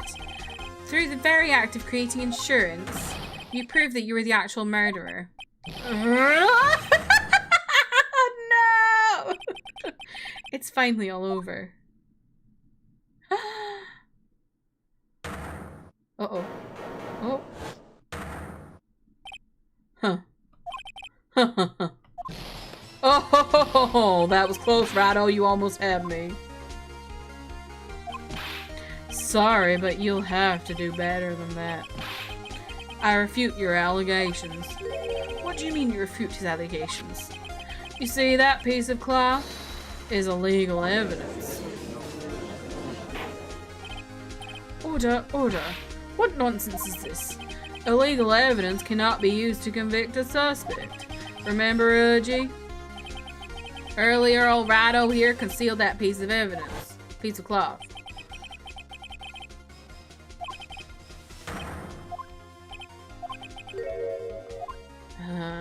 Shit. Well, that's true. The defense did refuse to present evidence. At that moment, that piece of cloth ceased to be legal evidence. But that's not fair. Did you actually think you could best me in court? Looks like the last laugh's on you, son. Jesus Christ, this is taking me so long. I thought I'd be finished this like 2 hours ago. I'm afraid Mr. Gaunt's claim is legally correct. Well, Mr. Edgeworth? True, illegal evidence cannot be used to convict a person. Assuming, of course, that the evidence is indeed illegal. Well, Mr. Wright? Genshin cutscene flat. I know. It seems at last. The time for me to reveal my plan has finally arrived. What plan? I've been controlling you this whole game. What do you mean your plan? Mr. Wright, do you admit to it? That you purposefully and illegally concealed this piece of cloth? I didn't. I admit, I refused to present it at one point. Uh-huh. So the evidence is illegal. No, it isn't, Mr. Gant. Huh? It's not that I didn't present evidence then. It's that I couldn't. What do you mean you couldn't? There are certain procedures involved when presenting evidence. No, Wood, you don't listen to his lies. He's nothing but a coward. You can't really believe. There is only one issue left to be resolved in this. There is only one issue left to be resolved in this trial. Is this evidence legal or not? Very well. Let's just settle this once and for all. Earlier, you refused to present evidence. If you can prove your conduct was not in violation of the law, then do so now. Well, there was the evidence rules, right?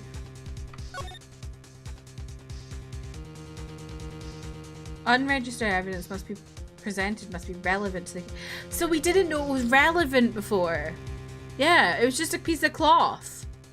It was just a piece of cloth. Right?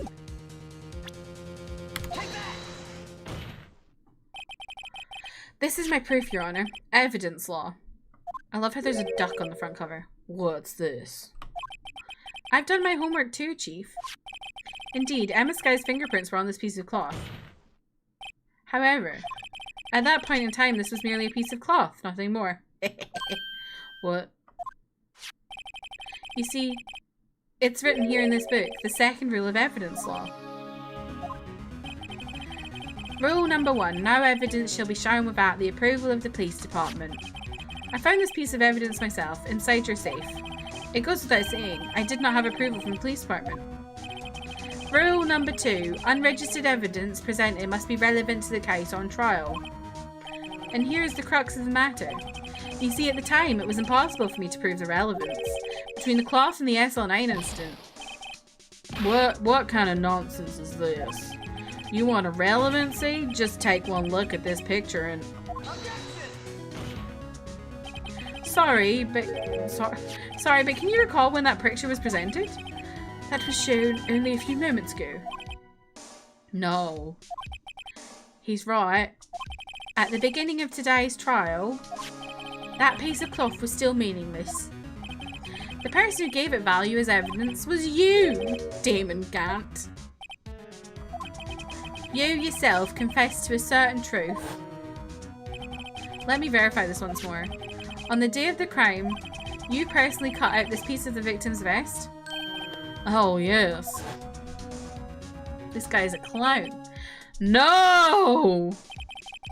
It was then that you approved this cloth as conclusive evidence. Yes, you, the Chief of Police, personally approved this cloth. The only person who could have cut this from the victim's vest is the one who stood before Prosecutor Marshall in his final moments.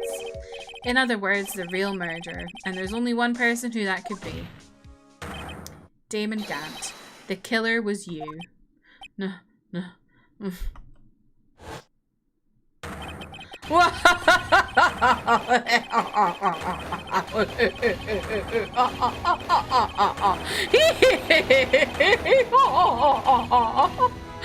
Can we get hope, haha?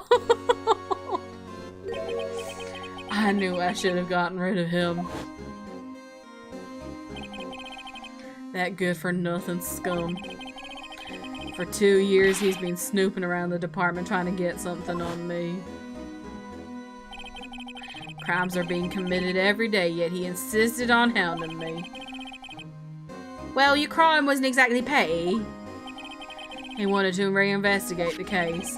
He recruited Angel Starr, then convinced Bruce Goodman. Detective Goodman? Yeah, that's right. If the evidence is transferred, I'll lose my only chance to find out the truth. Please, you've got to help me. Me and my southern accents are just popping off today. Goodman turned him down as he ought to.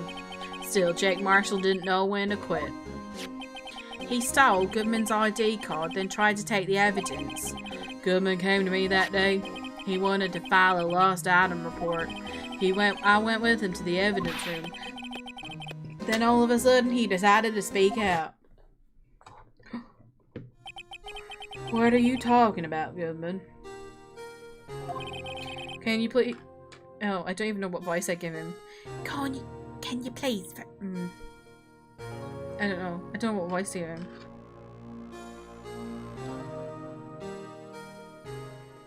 Can you please reopen the investigation, Chief? We can't transfer the evidence out. There's too many questions left unanswered. I don't know what that voice is. I'm scared of myself. He opened his evidence locker and he was taking the evidence out. He said, It's not too late. I'm going to hand all this over to Marshall. Well, to be honest, I was a bit taken aback by his words. I had a bad feeling when he came to see me, but I never thought he'd bring up SL9. That's when I saw it. That accursed knife.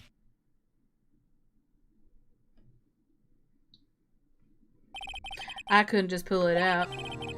Doing so would have only led more blood, making it near impossible to hide your crime.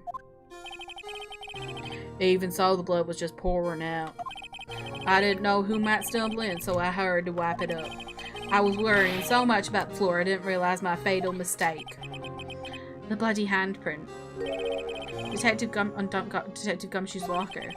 I used to be known as the crime computer, but everyone has started somewhere, I guess. I was too nervous. I had no business doing any of it. Then you put the body in my car? I'm sorry, I couldn't think of any other way to move the body. I broke your trunk, but what's the big deal? You make a lot more than us detectives ever will. For fuck's sake. Leaving the prosecution's car aside, how could you get Miss Skye involved in all of this? Well, she had as much to lose as I did if the truth came out. So, you took the evidence from Detective Goodman's locker? I felt bad for having to do it. I also didn't have the time to pick and choose what to take. So, you left the jar fragments in the glove. Yeah, it looks like I was better off being an investigator of crimes than a committer.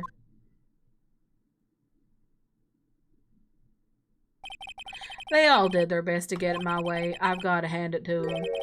They do their jobs well, much to my dismay. Fake evidence doesn't hold up very well upon close examination. You must have known that. No worries, me. Good night. I've streamed far too long. Tell me, Worthy, why do you stand in court? Me? You despise criminals. I can feel it. You and me were the same. One day you'll understand. Oh, believe me, you will. You're just one man. You'll see what it really takes to bring them down once you try to go it alone.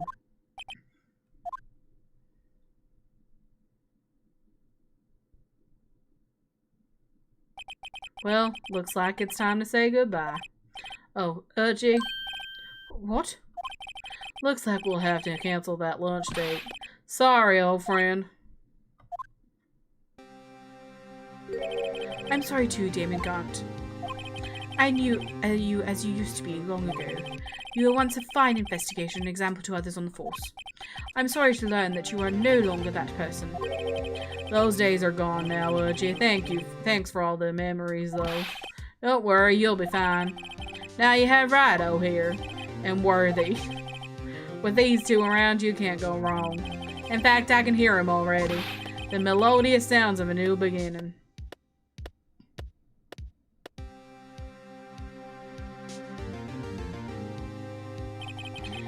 There are two things I want you to understand.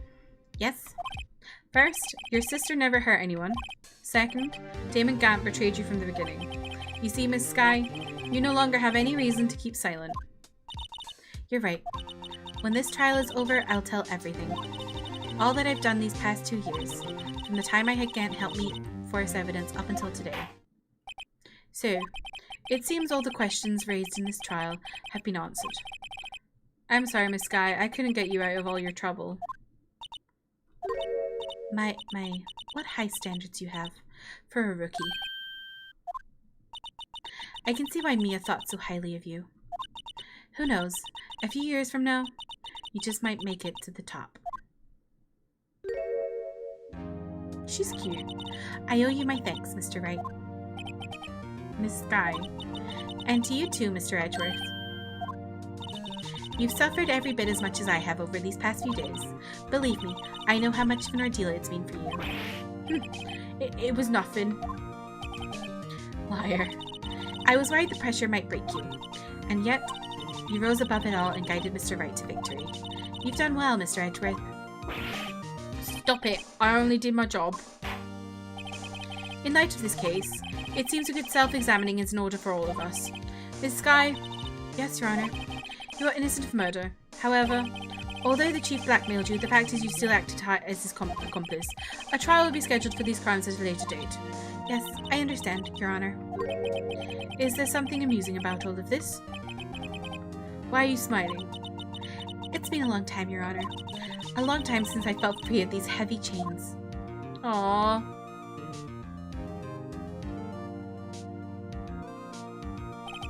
Well, this trial has gone on far too long already. Regarding the charge of murder, this court finds the defendant, Miss Lana Skye, not guilty!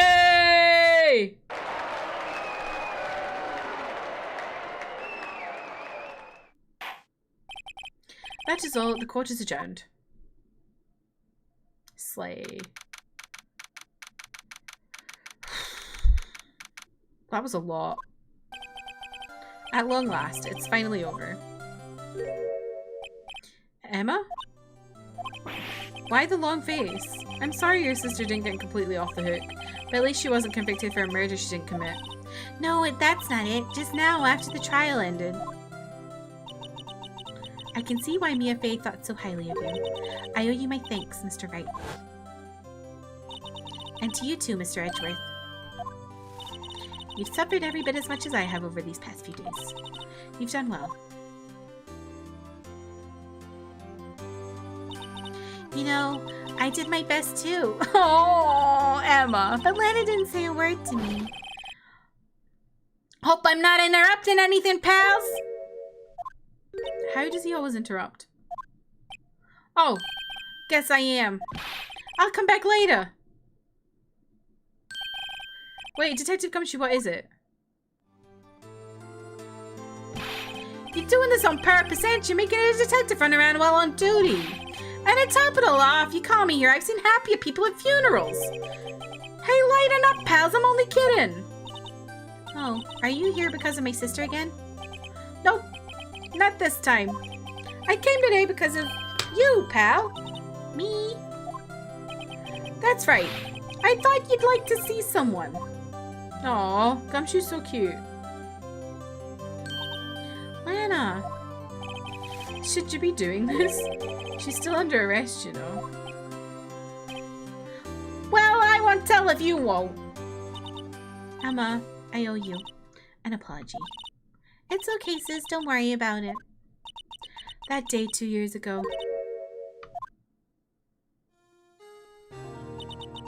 Was the first time in my life I ever panicked.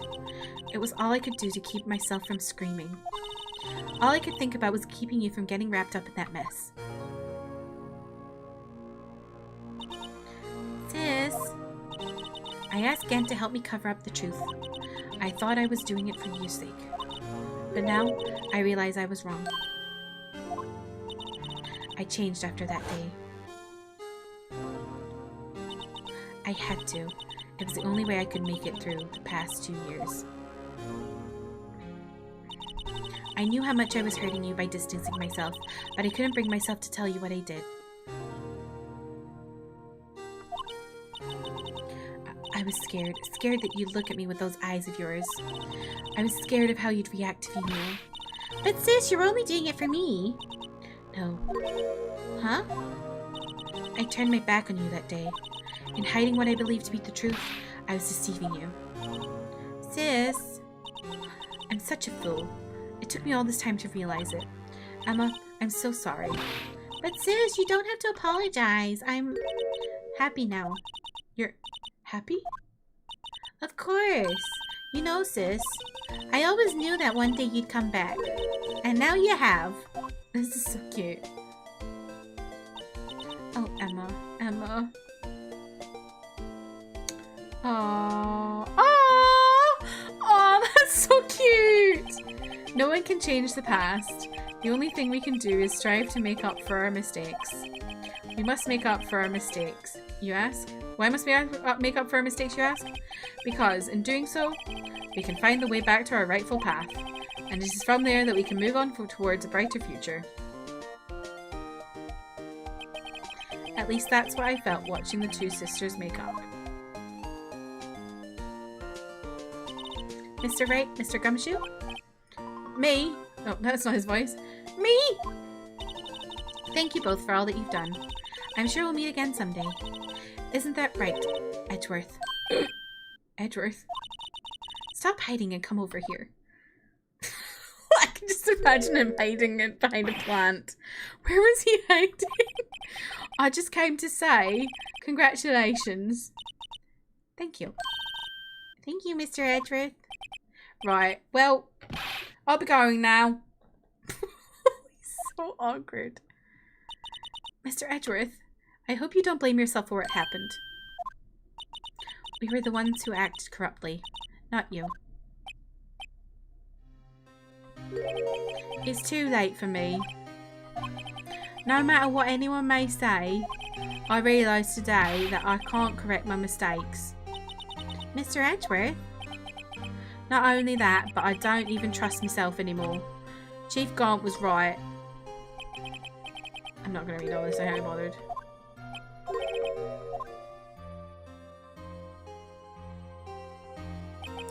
I do despise criminals. I plan to dedicate my entire life to fighting them, but in order to fight crime on my own, I need a weapon. It's scary, but I've known that to be true for quite some time now. But Edgeworth, who knows? Given enough time, I might have tried to pull something like Chief Gaunt did. That thought terrifies me. That's why I can't continue on as a prosecutor. Edgeworth, don't you understand? Damon Gant and your mentor, Manfred von Karma, were both the best of the best when it came to fighting crime. But they both made the same mistake. You said in order to fight crime on my own, I need a weapon. That may be true, but think back to today's trial. You weren't alone!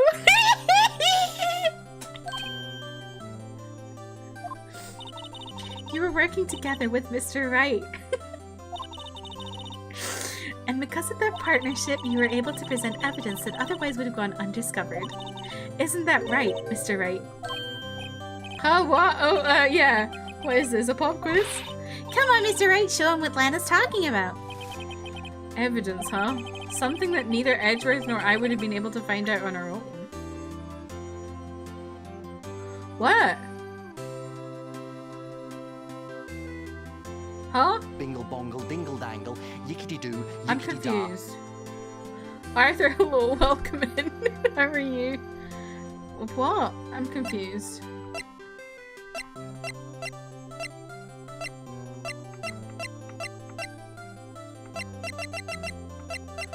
What?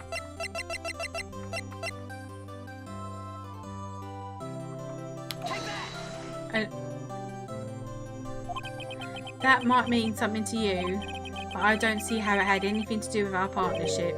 Huh? Mr. Wright, it seems you still have a lot to learn as well. I guess that wasn't the right piece of evidence? Oh no. It's time for me to go. Mr. Edgeworth.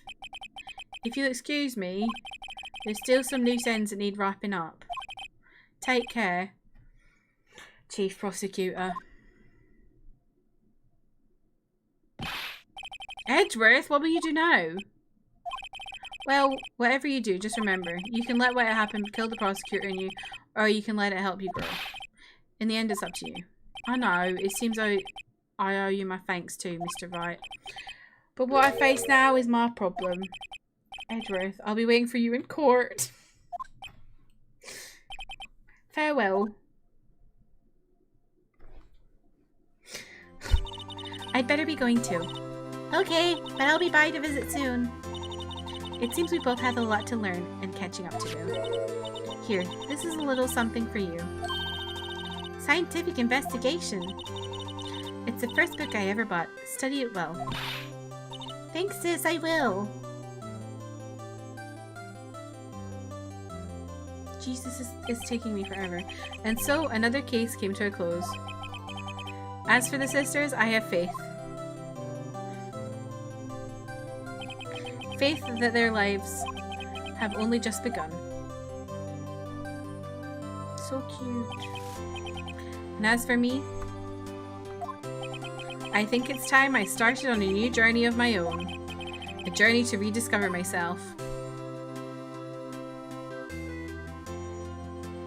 Edgeworth being the last face he saw. Well, don't go trekking off just yet, pal. Huh?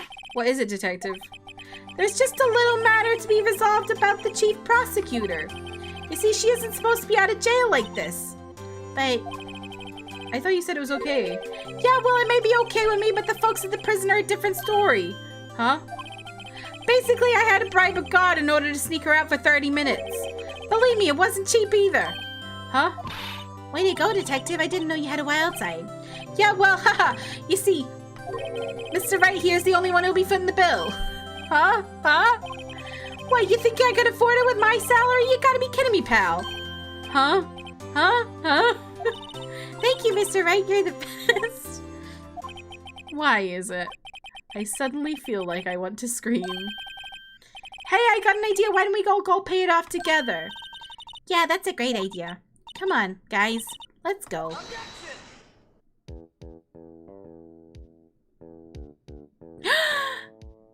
I finished it! Can I speed through this? Oh god. I hope she'll be pleased to study in a top corner. As for me, this affair has pretty much ended my days at the prosecutor's office. Still, I managed to find my way back to the field somehow. Then, I'll be able to investigate your crimes together with Emma.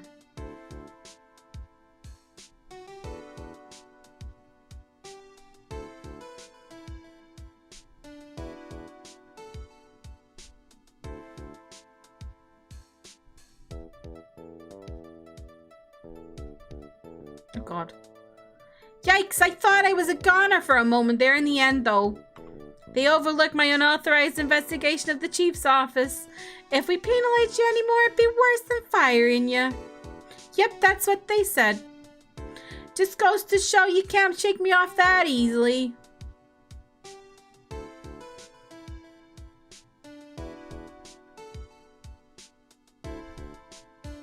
I did it. I'm still not finished, though, it feels like.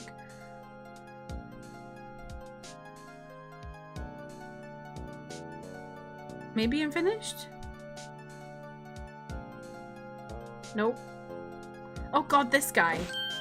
My new mission is to guard the main entrance and take care of Billy. Can you believe it? I've been demoted to a security guard. My partner's keeping an eye on the entrance for me today. I'll show them, though. Someday I'm gonna make detective. Yes, sir. Then I can be just like that Dick Gumshoe.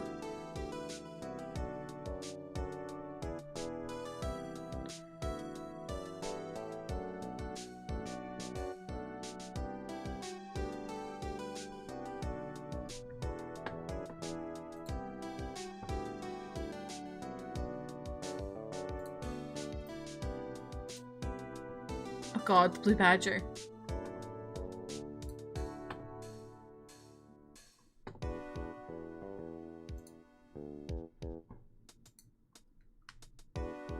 Oh no, it broke.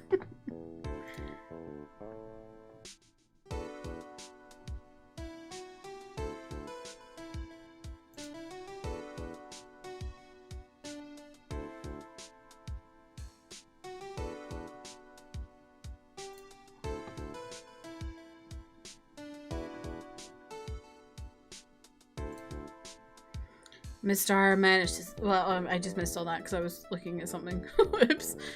You ain't getting bad Banner back her smile. Can you make sure Billy and the gang get their water?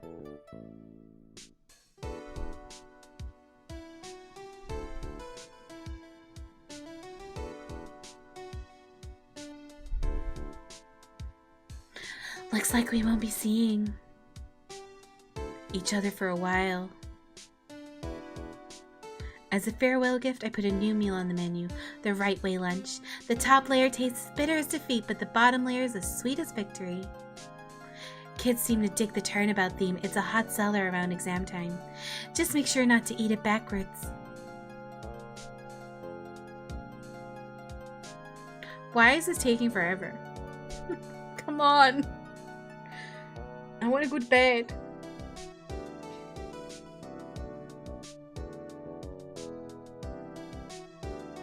Oh god, the judge? I'll never forget what young defense lawyer said after the trial. Let's see, what was his name again? Mr. Left? Anyway, he said he's been doing something or other for how many years? Well, anyway, I've got another trial to get to, so I'd better be...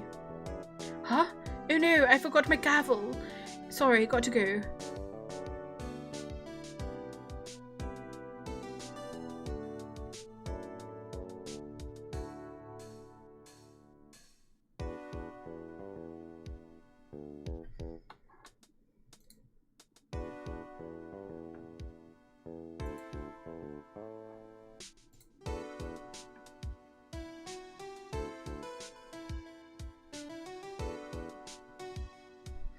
Oh my god, so sometimes I do miss hearing you and your objection. Still, I can't go back until I'm a full-fledged spirit medium.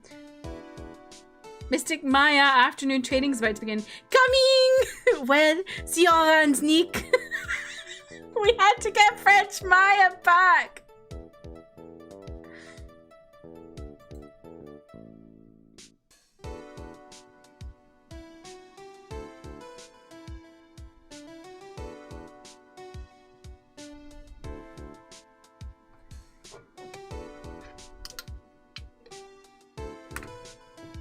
Please tell me it's over.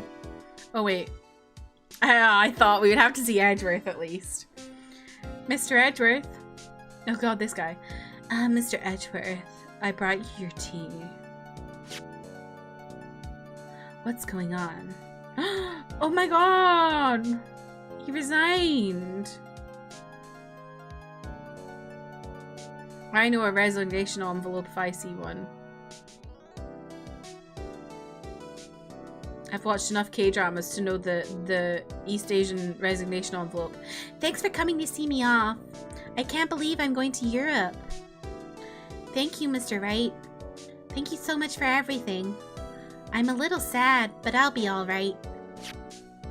Whenever I want to see Lana, all I have to do is open this book.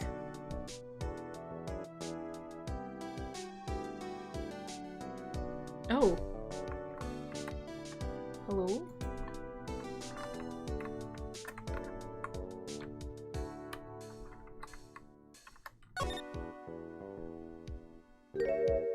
Oh, what's this?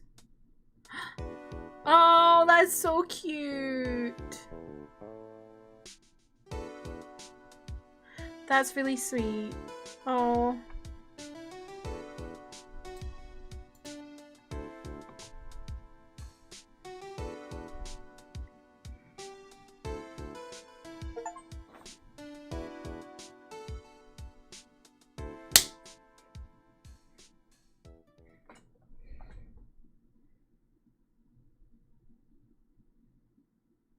I finally did it.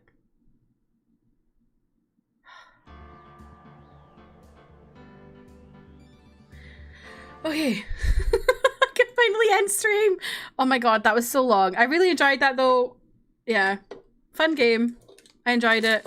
We'll be playing the next, like, I think we'll start the next one after, like, I'm gonna take a break and then we'll start the next one because it hurts my brain. So I want to take like a little break and so I don't get overwhelmed with it. But yeah, we're gonna go raid Emily who's playing some Palia. I'm gonna like really quickly raid and run because I need to go to bed. But I appreciate y'all for hanging out with me. I'll be back again on Thursday. We'll be playing some more Rebirth. Let me get the raid going.